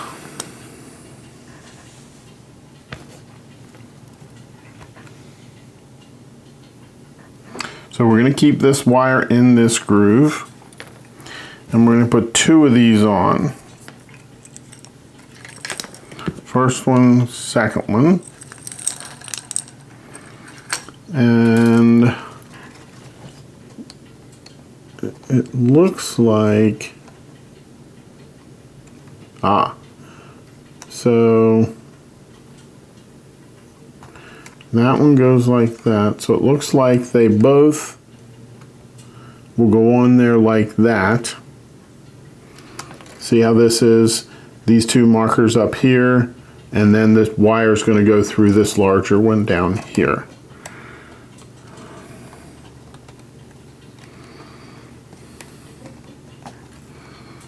Might be best just to do one at a time for now.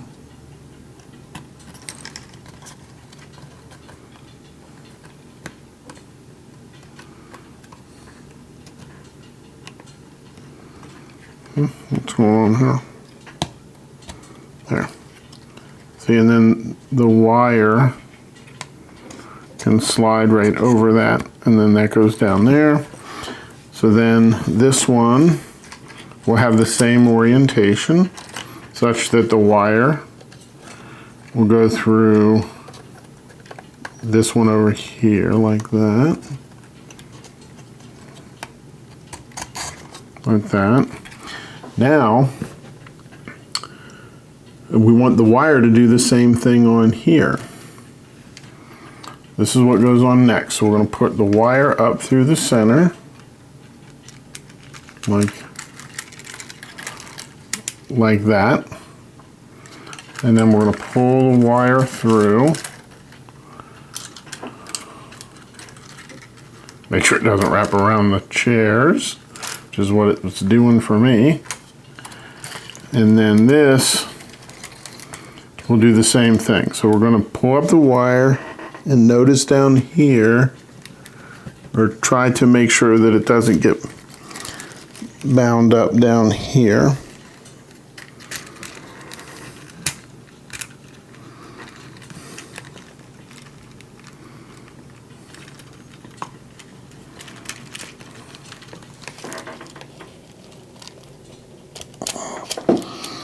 And when it's right, it just kind of goes on, as you've seen. It just went right down. Okay. Now the next thing is we'd put the next B14 on the top. And again, the wires are going to go through that.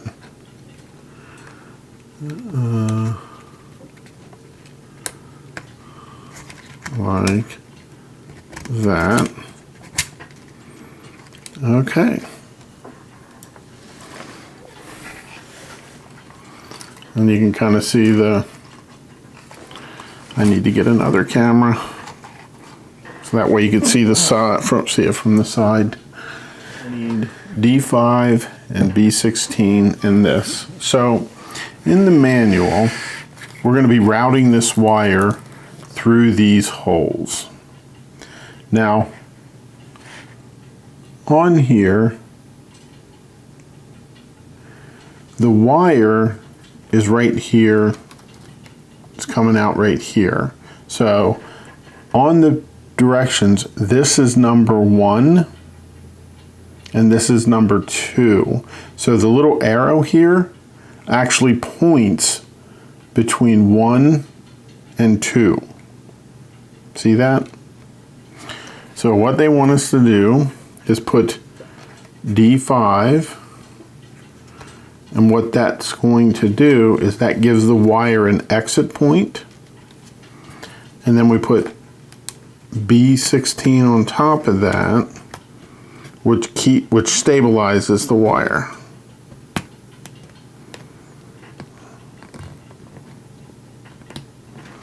Yeah, that's a tight fit.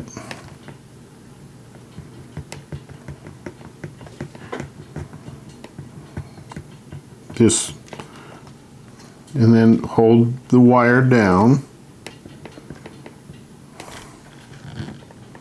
Okay, and then we want to feed all of this wire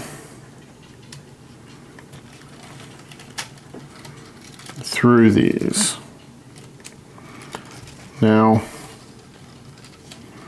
I'm not sure what the best way to do this is, to try and feed it through all of them. So we're going to try that.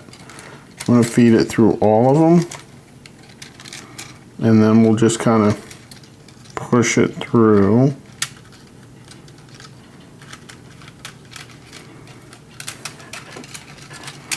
So the LEDs on the white part, it doesn't matter whether they're in or out at this point.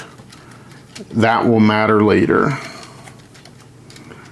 because these LEDs aren't going to be in here. It's the ones that are embedded in the silver wire that are going to matter.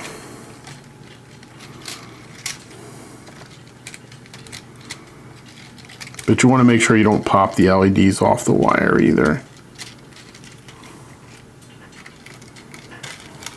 Probably would have been better had I had them on the outside, I think. So yeah, I would definitely recommend that. Strive to get those on the outside. And what we're going to do is, I'm not going to try.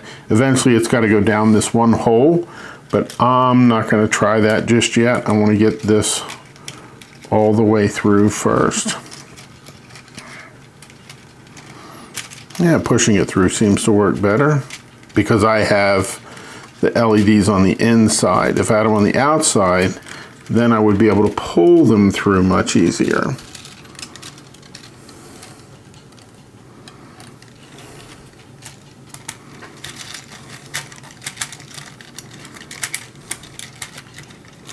As this gets closer, I don't want the wire to bind. So what I'll do is I'll start being a little more slow and cautious with pushing it through, because I don't want the wire to crimp there.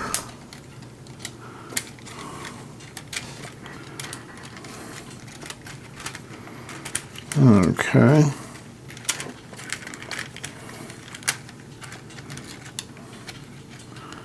Very good. That looks pretty good. Now, this needs to go through here and down the hole immediately on the other side, like that. Then I'm going to grab that underneath and pull those through. This time I was a little smarter about the LED placement, so that way it just slides better.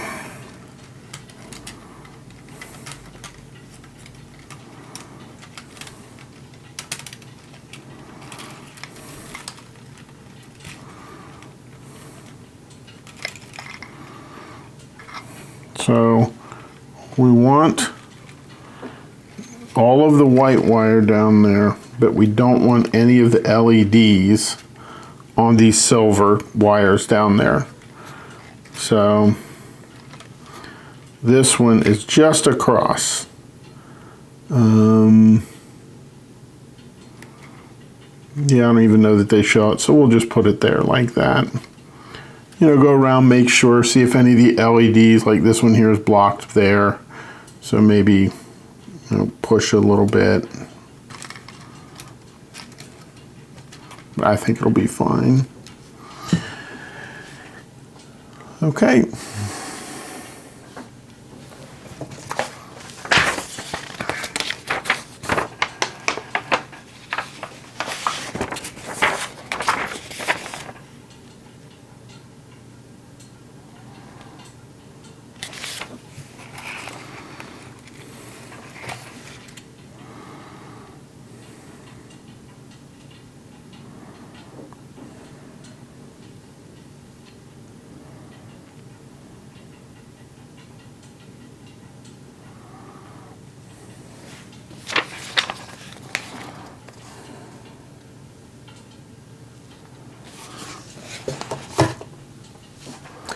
Okay, we're not done with the wire yet. So now what we're going to do is we're going to thread the wire through the C5. We're going to go through the left-hand side of the wire. So what you're going to want to do is make sure the LED is on the right-hand side of the wire as you push it through. Because it's going to go to the right. So we're going to put this in there so that it goes up through like this, because it'll need to bend to the right just a bit. Or, I'm sorry, it's going to go to the left.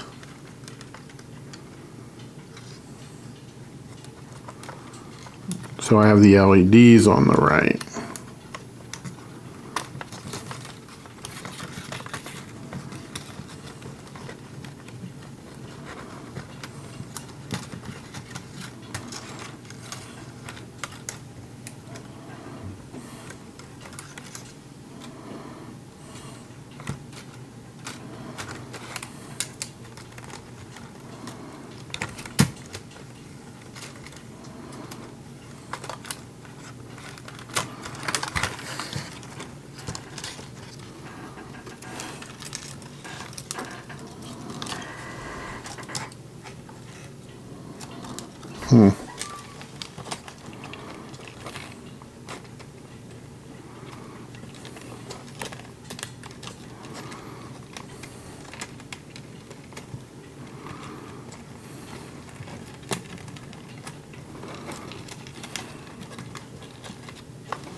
Pull that back up through there just a bit.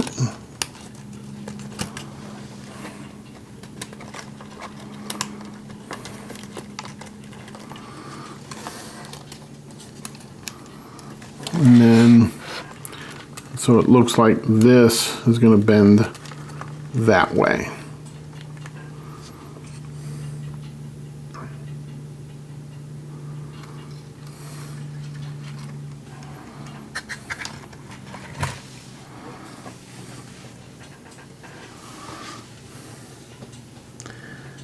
Eight D4s.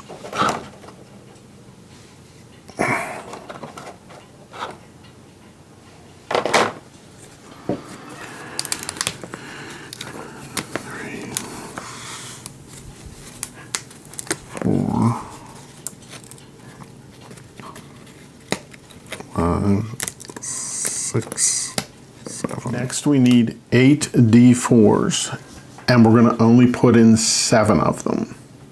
The one that we're going to leave out is the one that is to the right of the C5.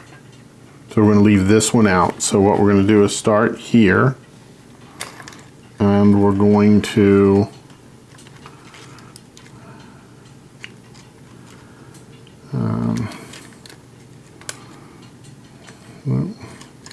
put these up in here.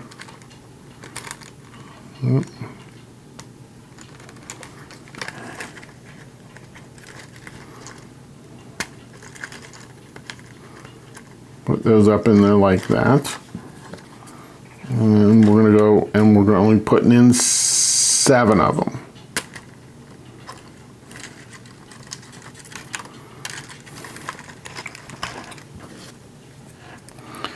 The last one will go in after we finish running the wire for the LEDs.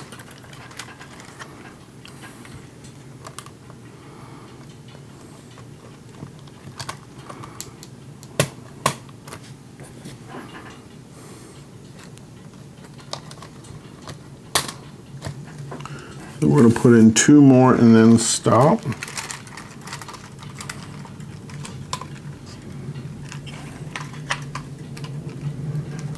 Nope. Our wire's getting in the way there of our, so we're going to move that over there. Okay, so we'll just have to pay attention to that.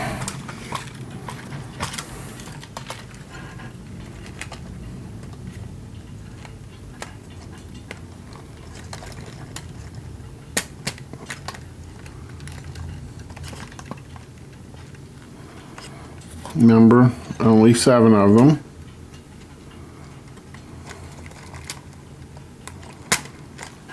Last one gets left out. Now, what we got to do is route this, and it looks like we have to put it through there's a little hole here. So what we're going to do is take it and slide it through there like that.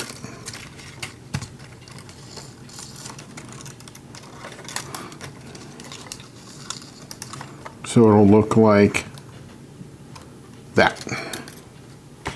And we have to do that all the way around. Make sure that this is flat.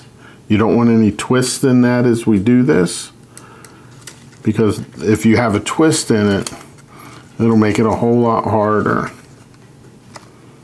And we'll start that next one too.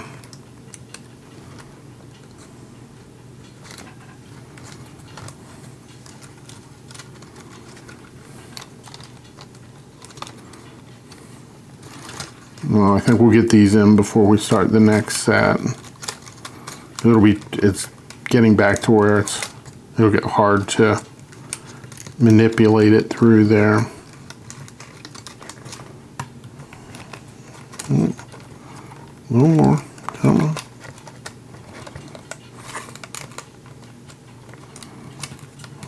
There we go.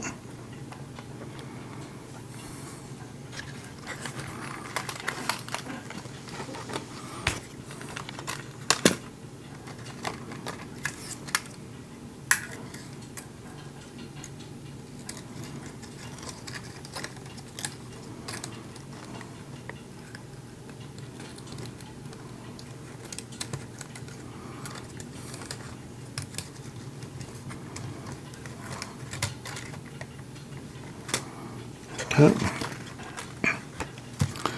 Now what we're going to do is this needs to go through here, then this needs to be fed back down through here like that, and then it should go back up through this hole right here. So I'll go up through, well, eventually I'll get it up there. There. I'll go up through that hole. Now it's time to put this final one in. This is the last D4, so we'll go ahead and put that in. We want to make sure that we wanted to get it around and up back that hole, because it would have been really hard to do behind this D4. So then we're going to do that, and we'll pull it up. Now the directions say, I think they suggest maybe cutting the excess off up here, but I'm not going to. I'm just going to run it there. And I may put a piece of tape on that to hold it down. But we'll see. I may even tape that wire down. Maybe not.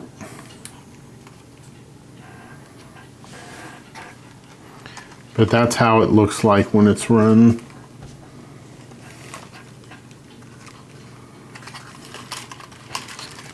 See it. There we go. With the LEDs on there.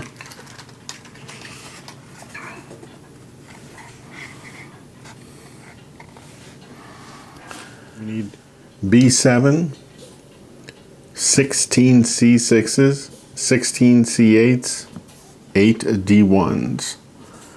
So the C6s are going to go into the holes here, right there, to prevent these pieces here from falling out.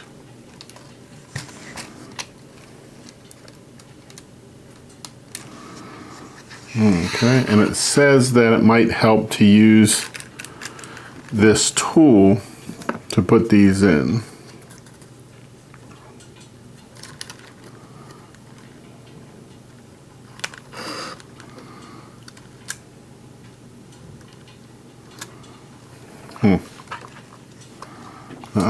Well, I think what we're going to try to do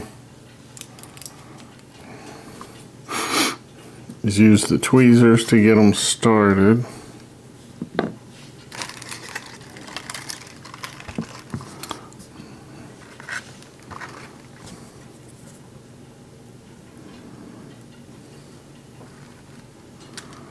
That way you'll be able to see it.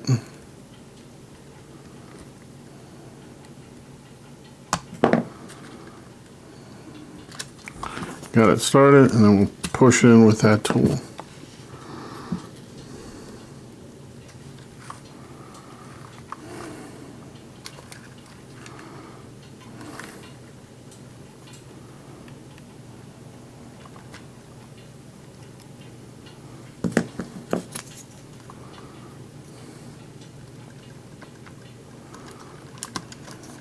They're not that hard to go in, really.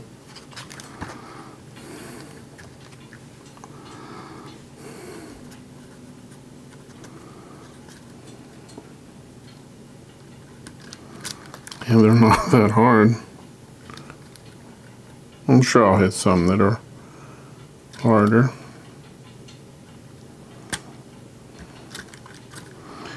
I find it's just almost easy. Oh, that one's not in. See, that one there isn't in all the way, so I will need to use this.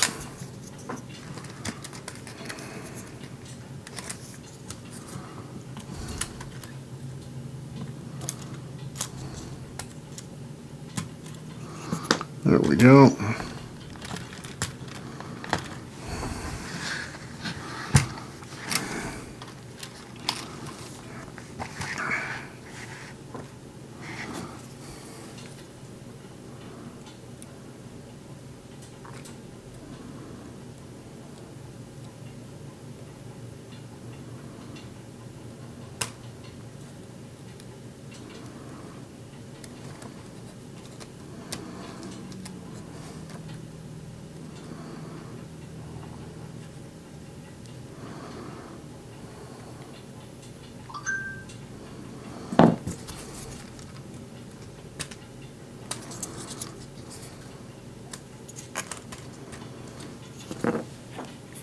Sometimes they have to push in on this part right here just a little bit to bring the back up, because it tilts it and it brings the back up so that the piece goes in a lot easier.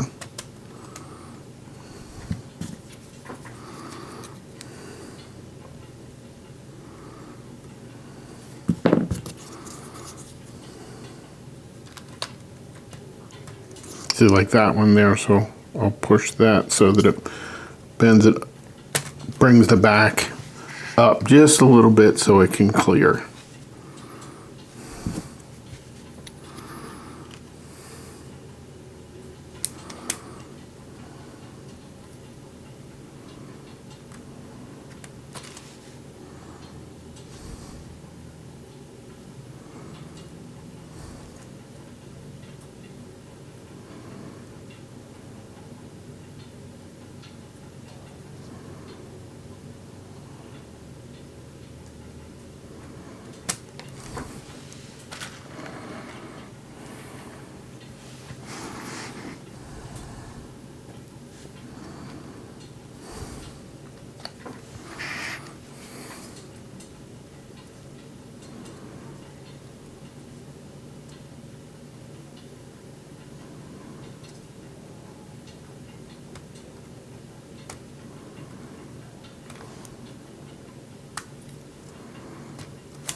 I can see that one was just down a little too far.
Well,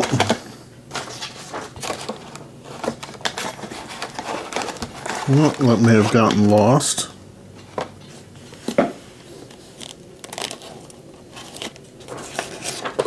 It's okay, there's more.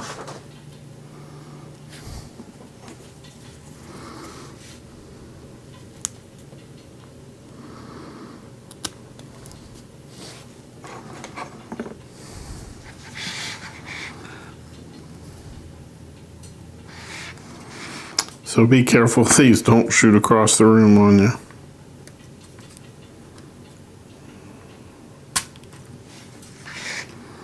There are some spares, so that's good. And it says don't confuse the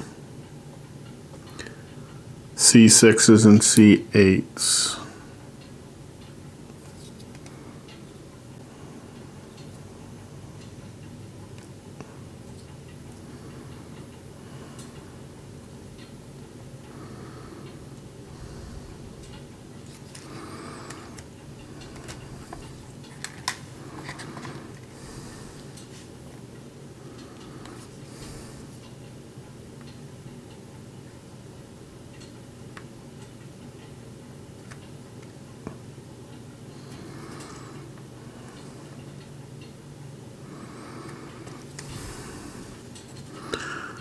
I think this is the last one.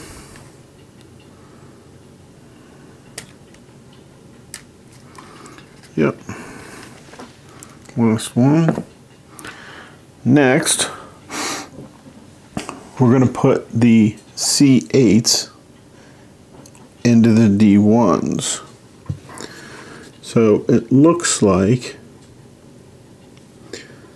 the C8s, as you hold it like this, they're going to go in from the left side, like that.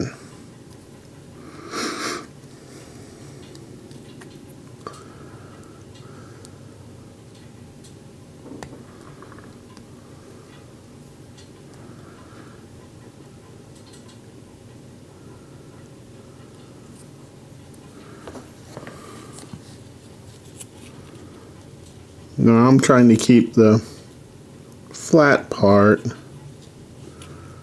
pretty much level, or, you know, as best I can do with the curvature.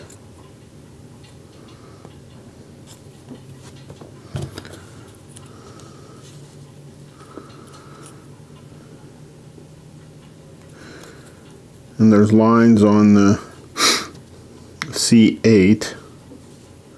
And I'm making those, they're up. As you can see, the little lines on there.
Okay, now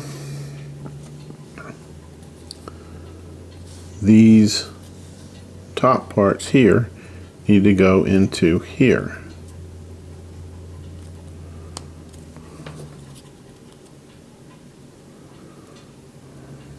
Like that.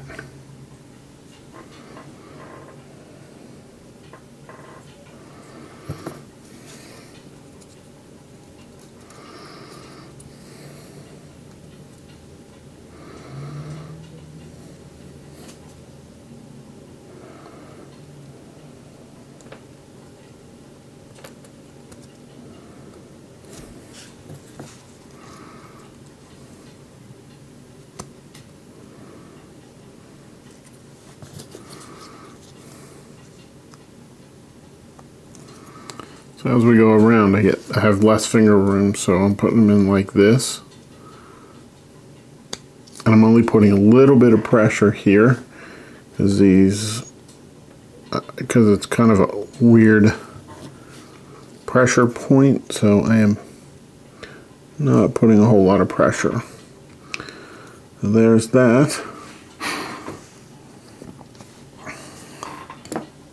We need 4 P24s and 4 P25s. Now there's a side that has print on it, which is here the beige side. The other side is like a white. And then the red side is the painted side, and the other is non-painted. So this needs to go on next. So we're going to put these up here. So this looks like what it's going to do is it's going to go in the slots. This piece is going to go in the slots that are lined up with these pieces here. They're the ones that the LEDs go through. So there's one here, and then the other one is here. So that needs to go down in there. Well, it's probably going to take a minute. Oh, and we got to get that top down in there as well. Let's see here. So pay attention to the orientation here, because if you're off, it won't slide down over this because the cross hatches will be different. See how they're different here? This one goes this way, whereas this one goes this way. So just make sure that it's capable of sliding down over that to put these in.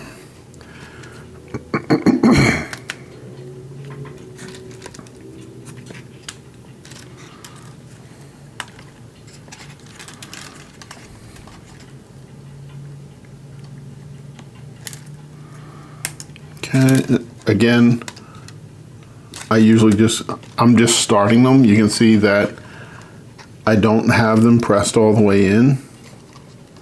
Here, see there's a gap right here, right there, and there. And that's because I want to get them all started initially. So that way none of them are in a position to prevent me from pushing the one next to it down, like right now, because they're sitting out of the little holes. They will prevent me from seating them properly. Like this one here, right here, you can see that's way off. I mean, you can see the whole hole there. And this one is the same situation. So what we're going to do is just get them started. I mean, we may have to go around 2 or 3 times just to make sure they're all started, and that is okay. Because they need to be put in there right. Okay. Now I think on this round we can push them down, but you'll need to make sure this outer one goes where it needs to go, because the back one won't seat down all the way if it's not set up quite right.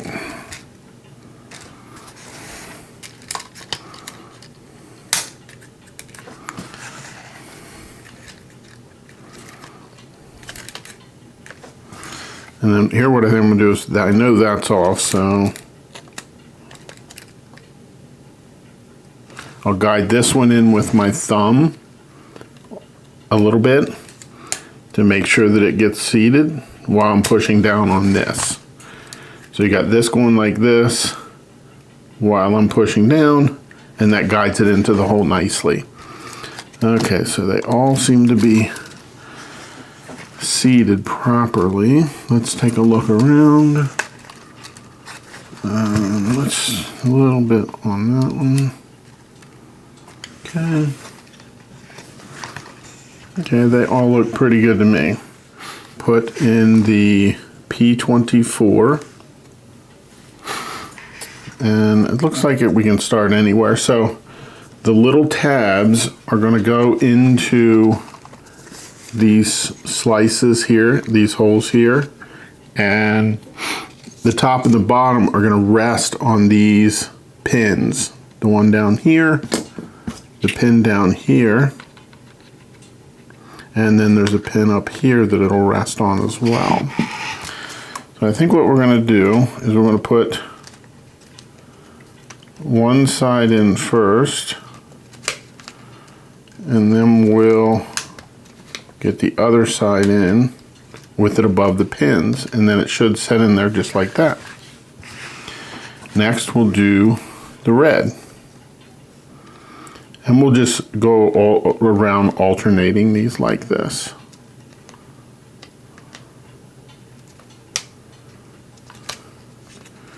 And it may take, you know, a little bit to get used to putting these in, but so far they've been going in pretty well.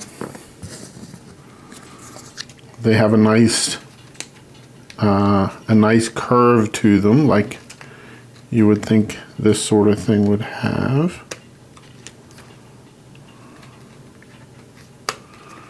Okay.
So I think it's better to get the one that's furthest up in first, because you can move that one the least.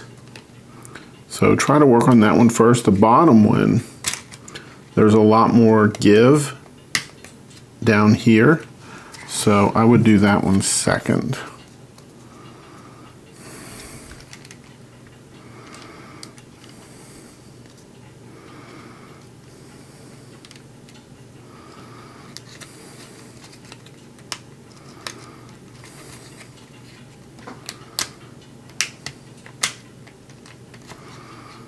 The last one is the one that's going to have the least amount of give, because you're pushing against essentially all of them.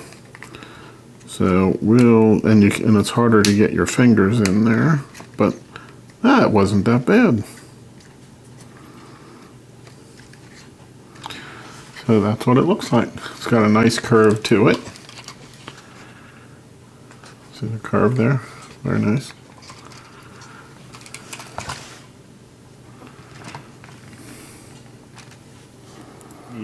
B5, B6, B15. The lines on here are going to be important. See the lines? That'll help us align it. Next is C18, C19, and we need 6 D9s.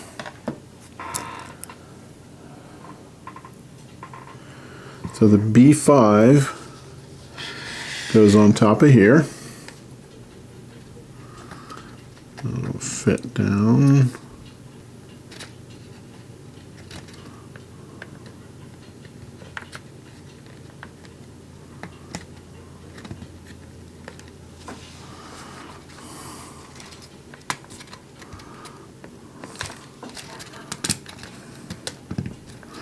Now that's got to go down the center, and also it has to sit on top of the D1s here.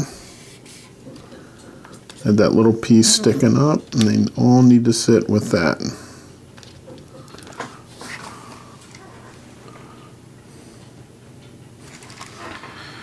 Okay, next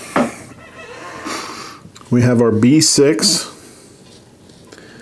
and the lines on B15 need to line up with, this is sort of a plus sign, they need to line up with that, like that.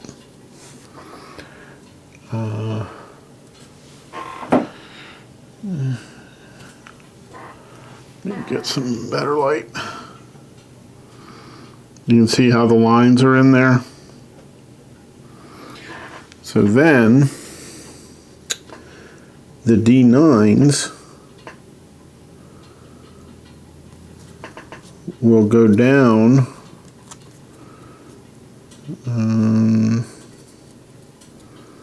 let's see, it's going to line up right like that. You can see how it is, like that.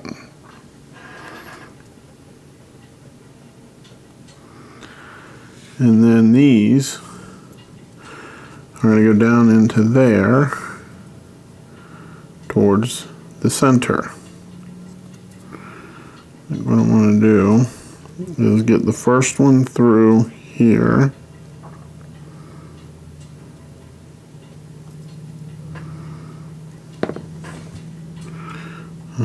Let's do that. Okay.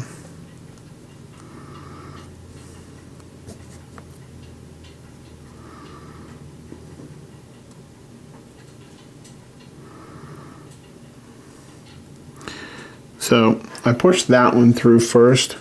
You can see how it's flush there, and it points out the bottom. So that means this little part here needs to point out the bottom. You can see this little step here.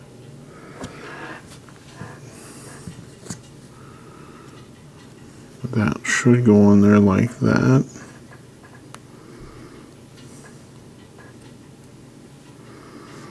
Now, let's see if we can get this one in.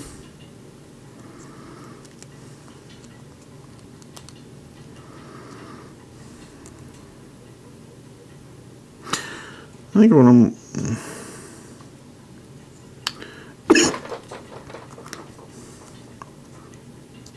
I'm going to do is get all of these in here first. At least try to.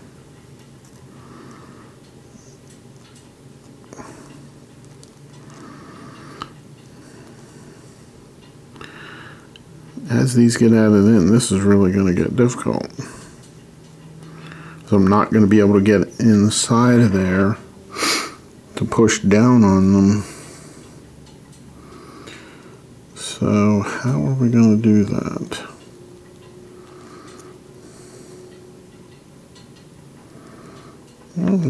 Oop, did that break? Nope, that just came out. Wow. Yep.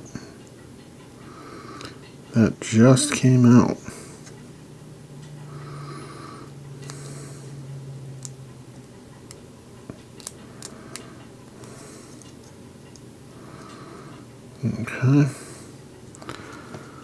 Keep going around. I don't know whether this is going to be easier or not, so before starting this, you may want to wait till the end to see how it turns out.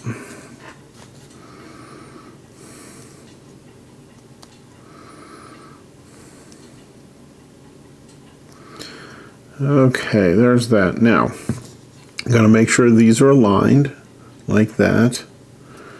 Then we're going to push these through the holes to get them on the other side, which is probably going to be an interesting endeavor. I need to try to get one of them oh, there we got one started. Okay. And now we're just going around trying to get the other one started. Oh, be careful not to break them.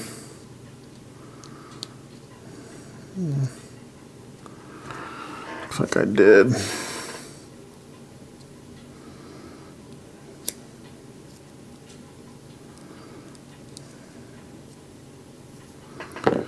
Okay.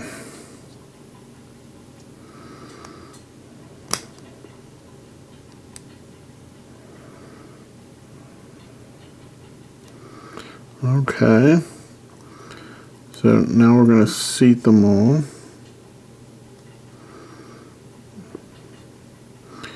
I got two that I got to work on getting in there.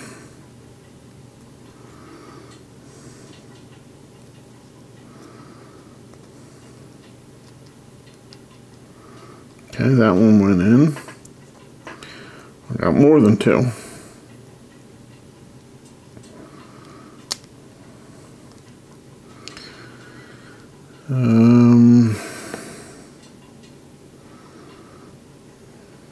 That guy is broken. What we're going to do is we're going to get a little glue on it. Bring this spare piece over.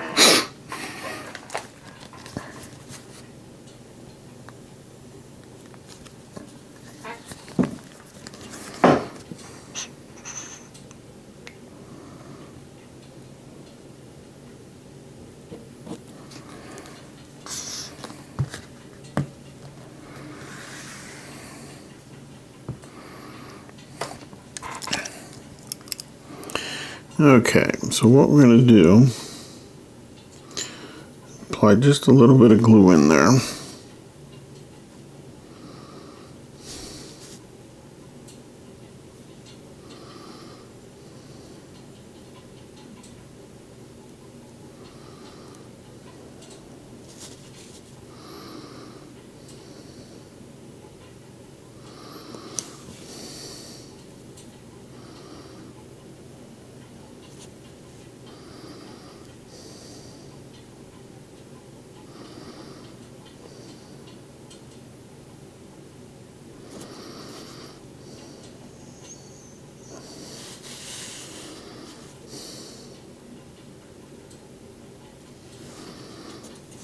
Now we're going to try and get this back in here because it doesn't look like it's really holding much weight.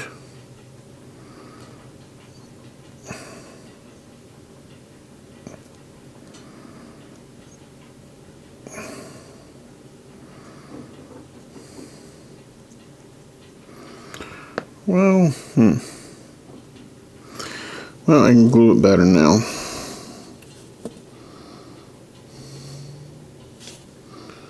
Because it came apart. I'm going to see if there's a spare of this piece.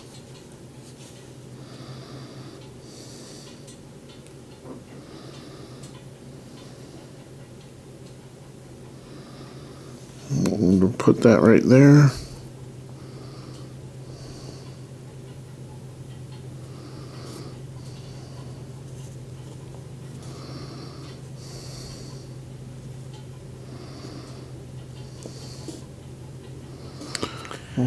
So I checked to see if we have a spare D9, and we do. So what I'm going to do is set that aside, and we'll let that dry just in case. I'm going to put this D9 down in here since I broke that one.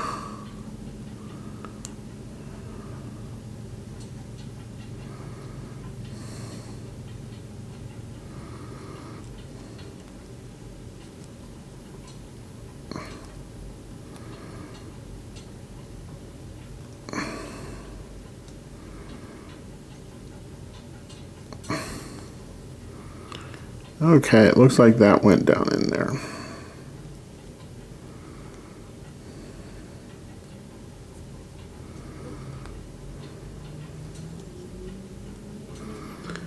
Okay, now the next thing we do is we're going to put the C19 up here to this line. It looks like it should go maybe above the line.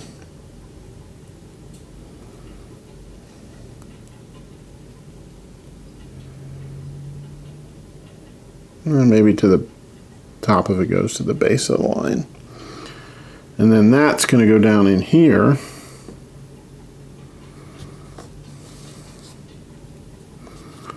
Like this.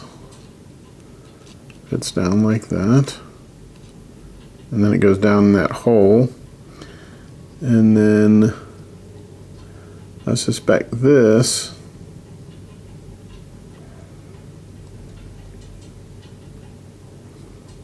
can get pushed down like that.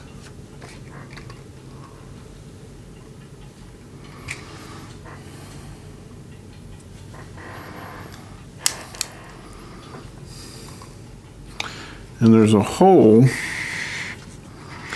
in the top here. Right here. See, there's a hole there. So when you put this on, make sure that that can get into that hole.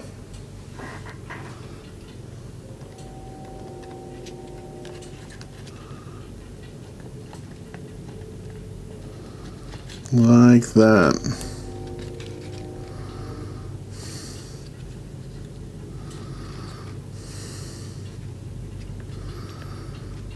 Okay. And then I have a little bit of separation between here, right there. So what we'll do is we're going to push that C19, or the whole thing maybe, yep, just push the whole thing down until it touches the top. I was able to push it down. Now you can see it looks like that. See, it's pretty much flush with the top of those.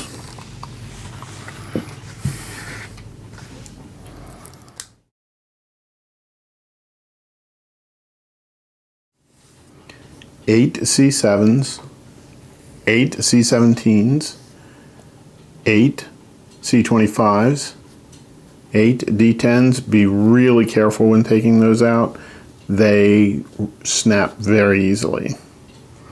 And 8 P26s. So what we're going to do is this is going to go on the front of here, and we're going to put the C7 through from the front, and that's on the top.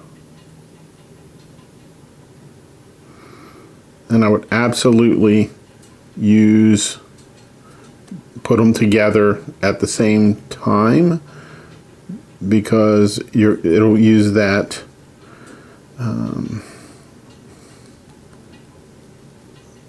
the C25 as support for that really thin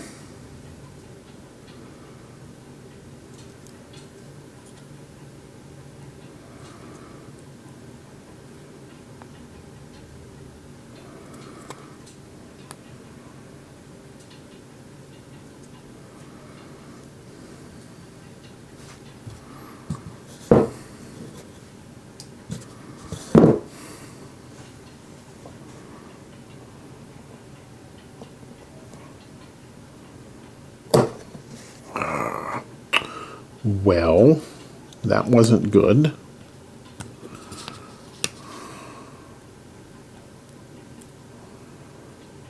I broke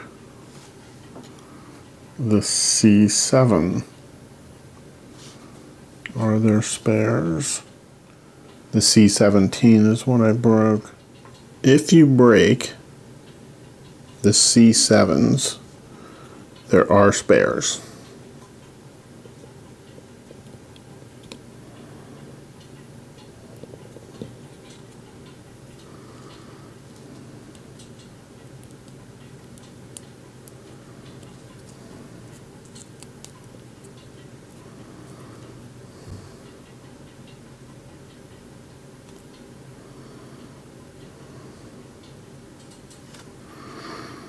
Okay, so that's the C7, and then the C17, which is the shorter of the two, comes in from the back, and it has to go through there. I'm going to hold my finger there because there's not much strength there to keep it together. So you can see I have my two thumbnails preventing that from moving. And then the next thing it says to do is the bottom side should get pushed in here first.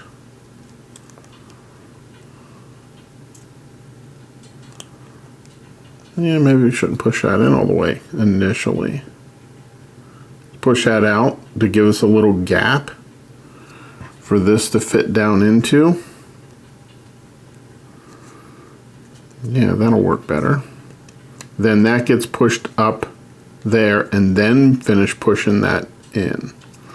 So that way I'll hold it in place. So it'll look like that from the front, and then it'll look like that from the back.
As you can see, I'm pushing that in kind of slow with my nails. And then the C7 will come in from the back.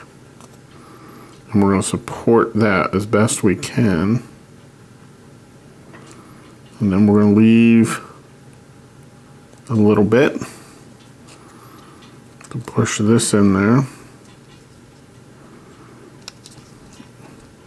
And then we're going to hold this again, and then we'll push that through.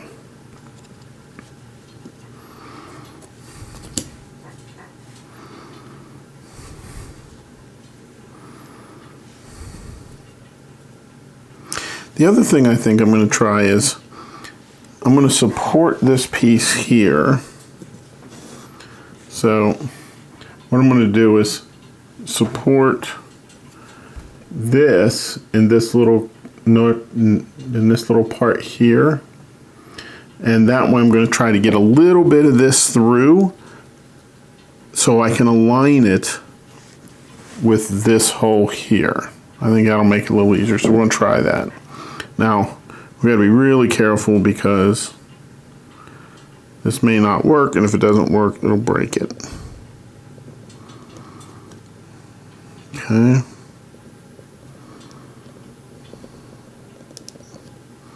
Oh, so I did get it through just a tiny bit. So now you will know when it sets in, you'll be able to feel that.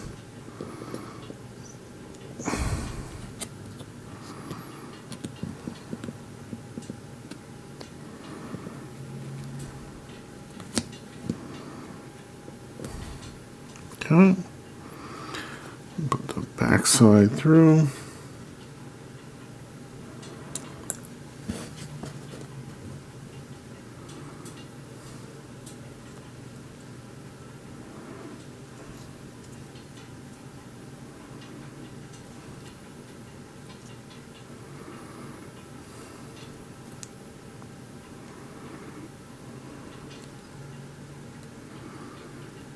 Okay, even enough. See, I left a gap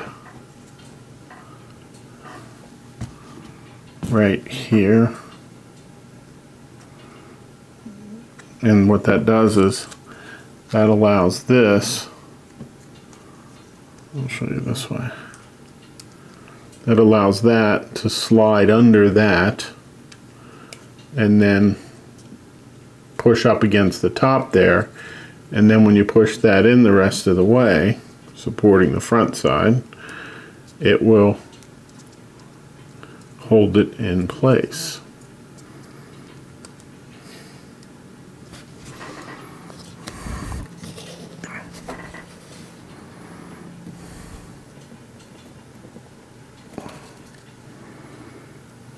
And there it is, holding it in place.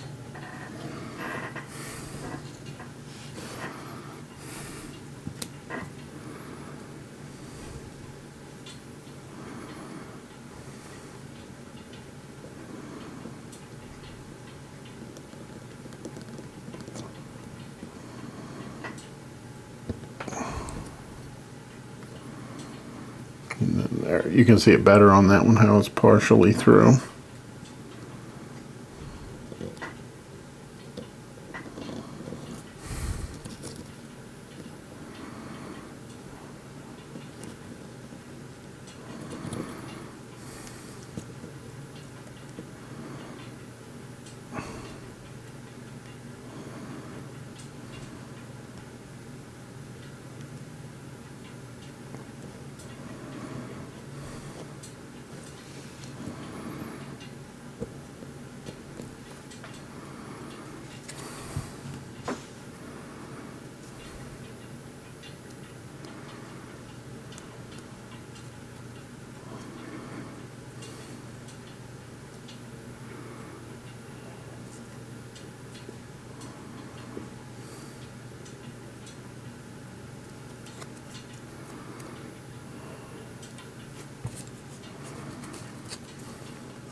I could feel that one was just a little bit off, so I had to adjust the D10 so it would fit better.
Last one.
Okay.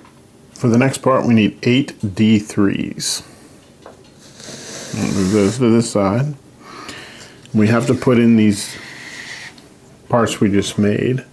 So this part that's sticking out should go beneath this canopy.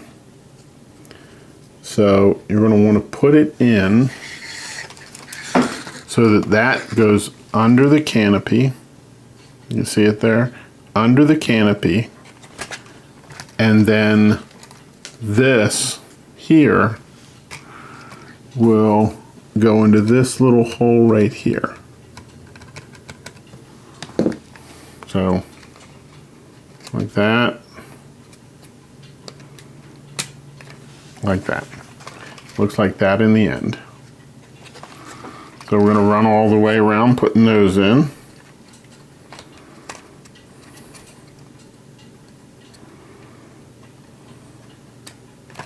You can see I'm tilting them a bit to get them to set in there. That's okay.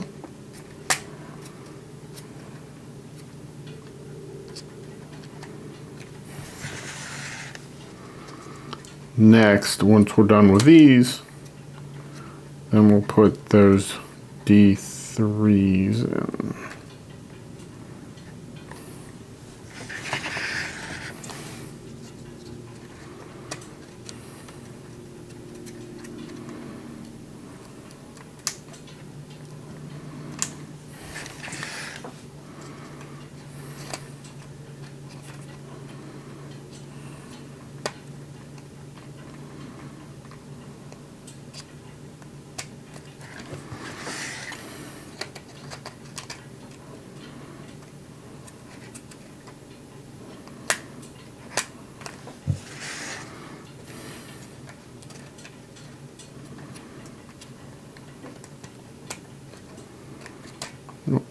Pull that back out and show you here.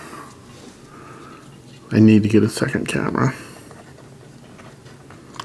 You go like that, and then down that hole, and then right in. Now, the D3s are to go on these little pins right here. You can see that little pin there? That's where the D3s are gonna go. So we're going to put that on there, align it up, and then wiggle it on there as best you can. And it goes with the crown looking thing, that part there up to the top.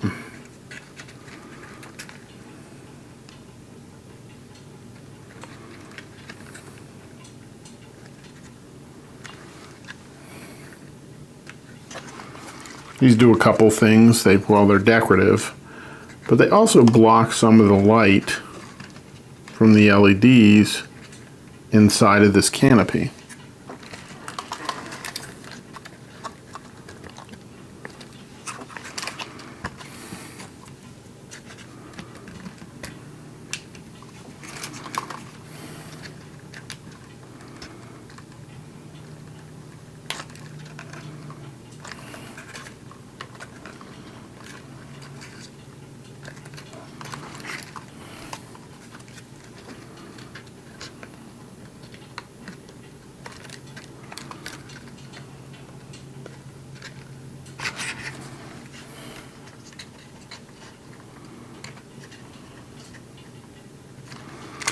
And that's it. That's what it looks like. Now we'll put the batteries in.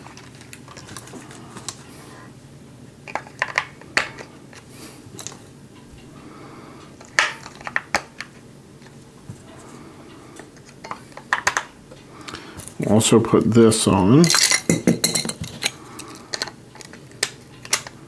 Snap it down. And then we'll run this screw in just to make sure it doesn't come off. And then we're supposed to be able to hit the logo here one time and it should start. And it did.